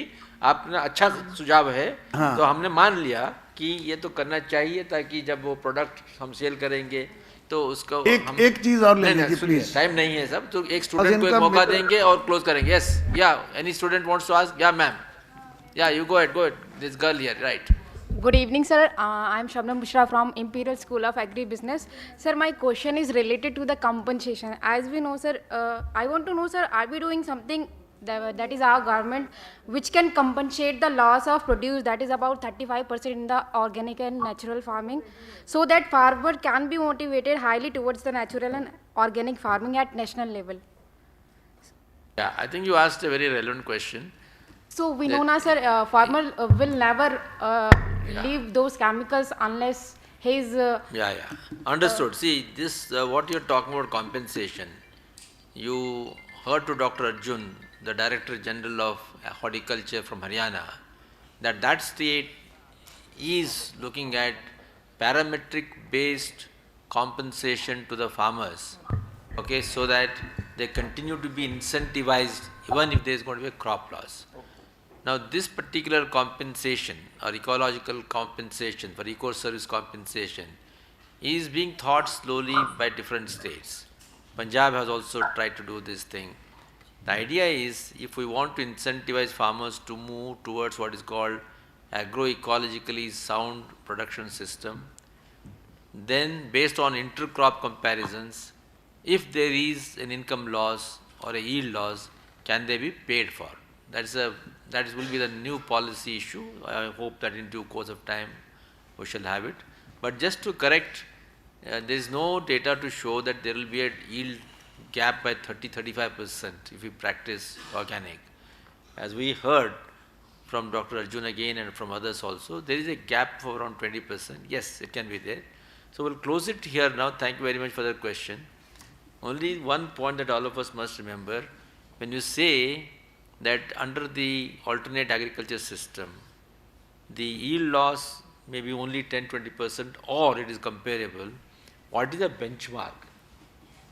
We need to keep in mind the benchmark, because in India, the average yields are still not the best. So if you look at the average yields of different crops, including in the livestock sector, we already are lower. So we should not be satisfied by achieving that particular thing.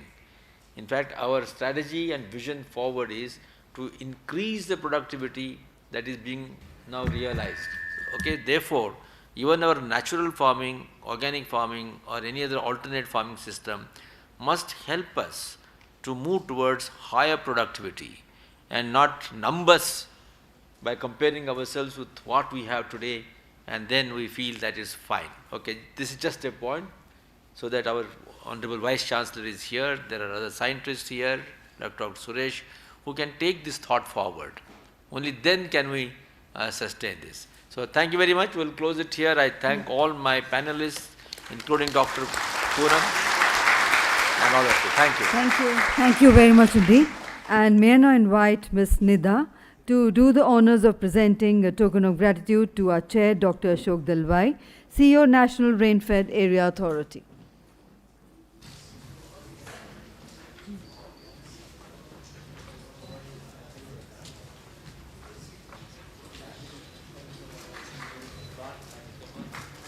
I would request Nida to present to Dr. Arjun Saini.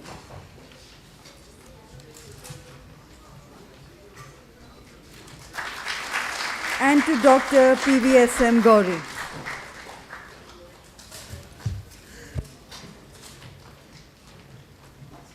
Thank you, Nida, for doing the honors. May I now invite Ms. Vinita Singh to do the honors of presenting a memento to Dr. Ashok Yadav.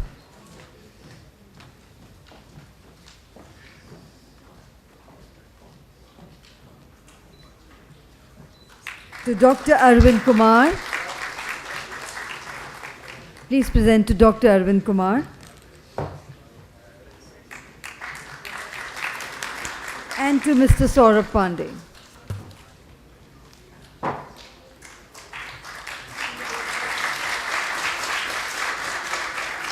Thank you very much indeed. And ladies and gentlemen, with that we close this session, inviting all of you to join us for dinner. Dinner is once again served in the basement. And tomorrow we will begin at 9 a.m. The first session is at 9 a.m. Requesting everybody to be seated 5 minutes before that. Thank you. Have a wonderful evening ahead. Good night.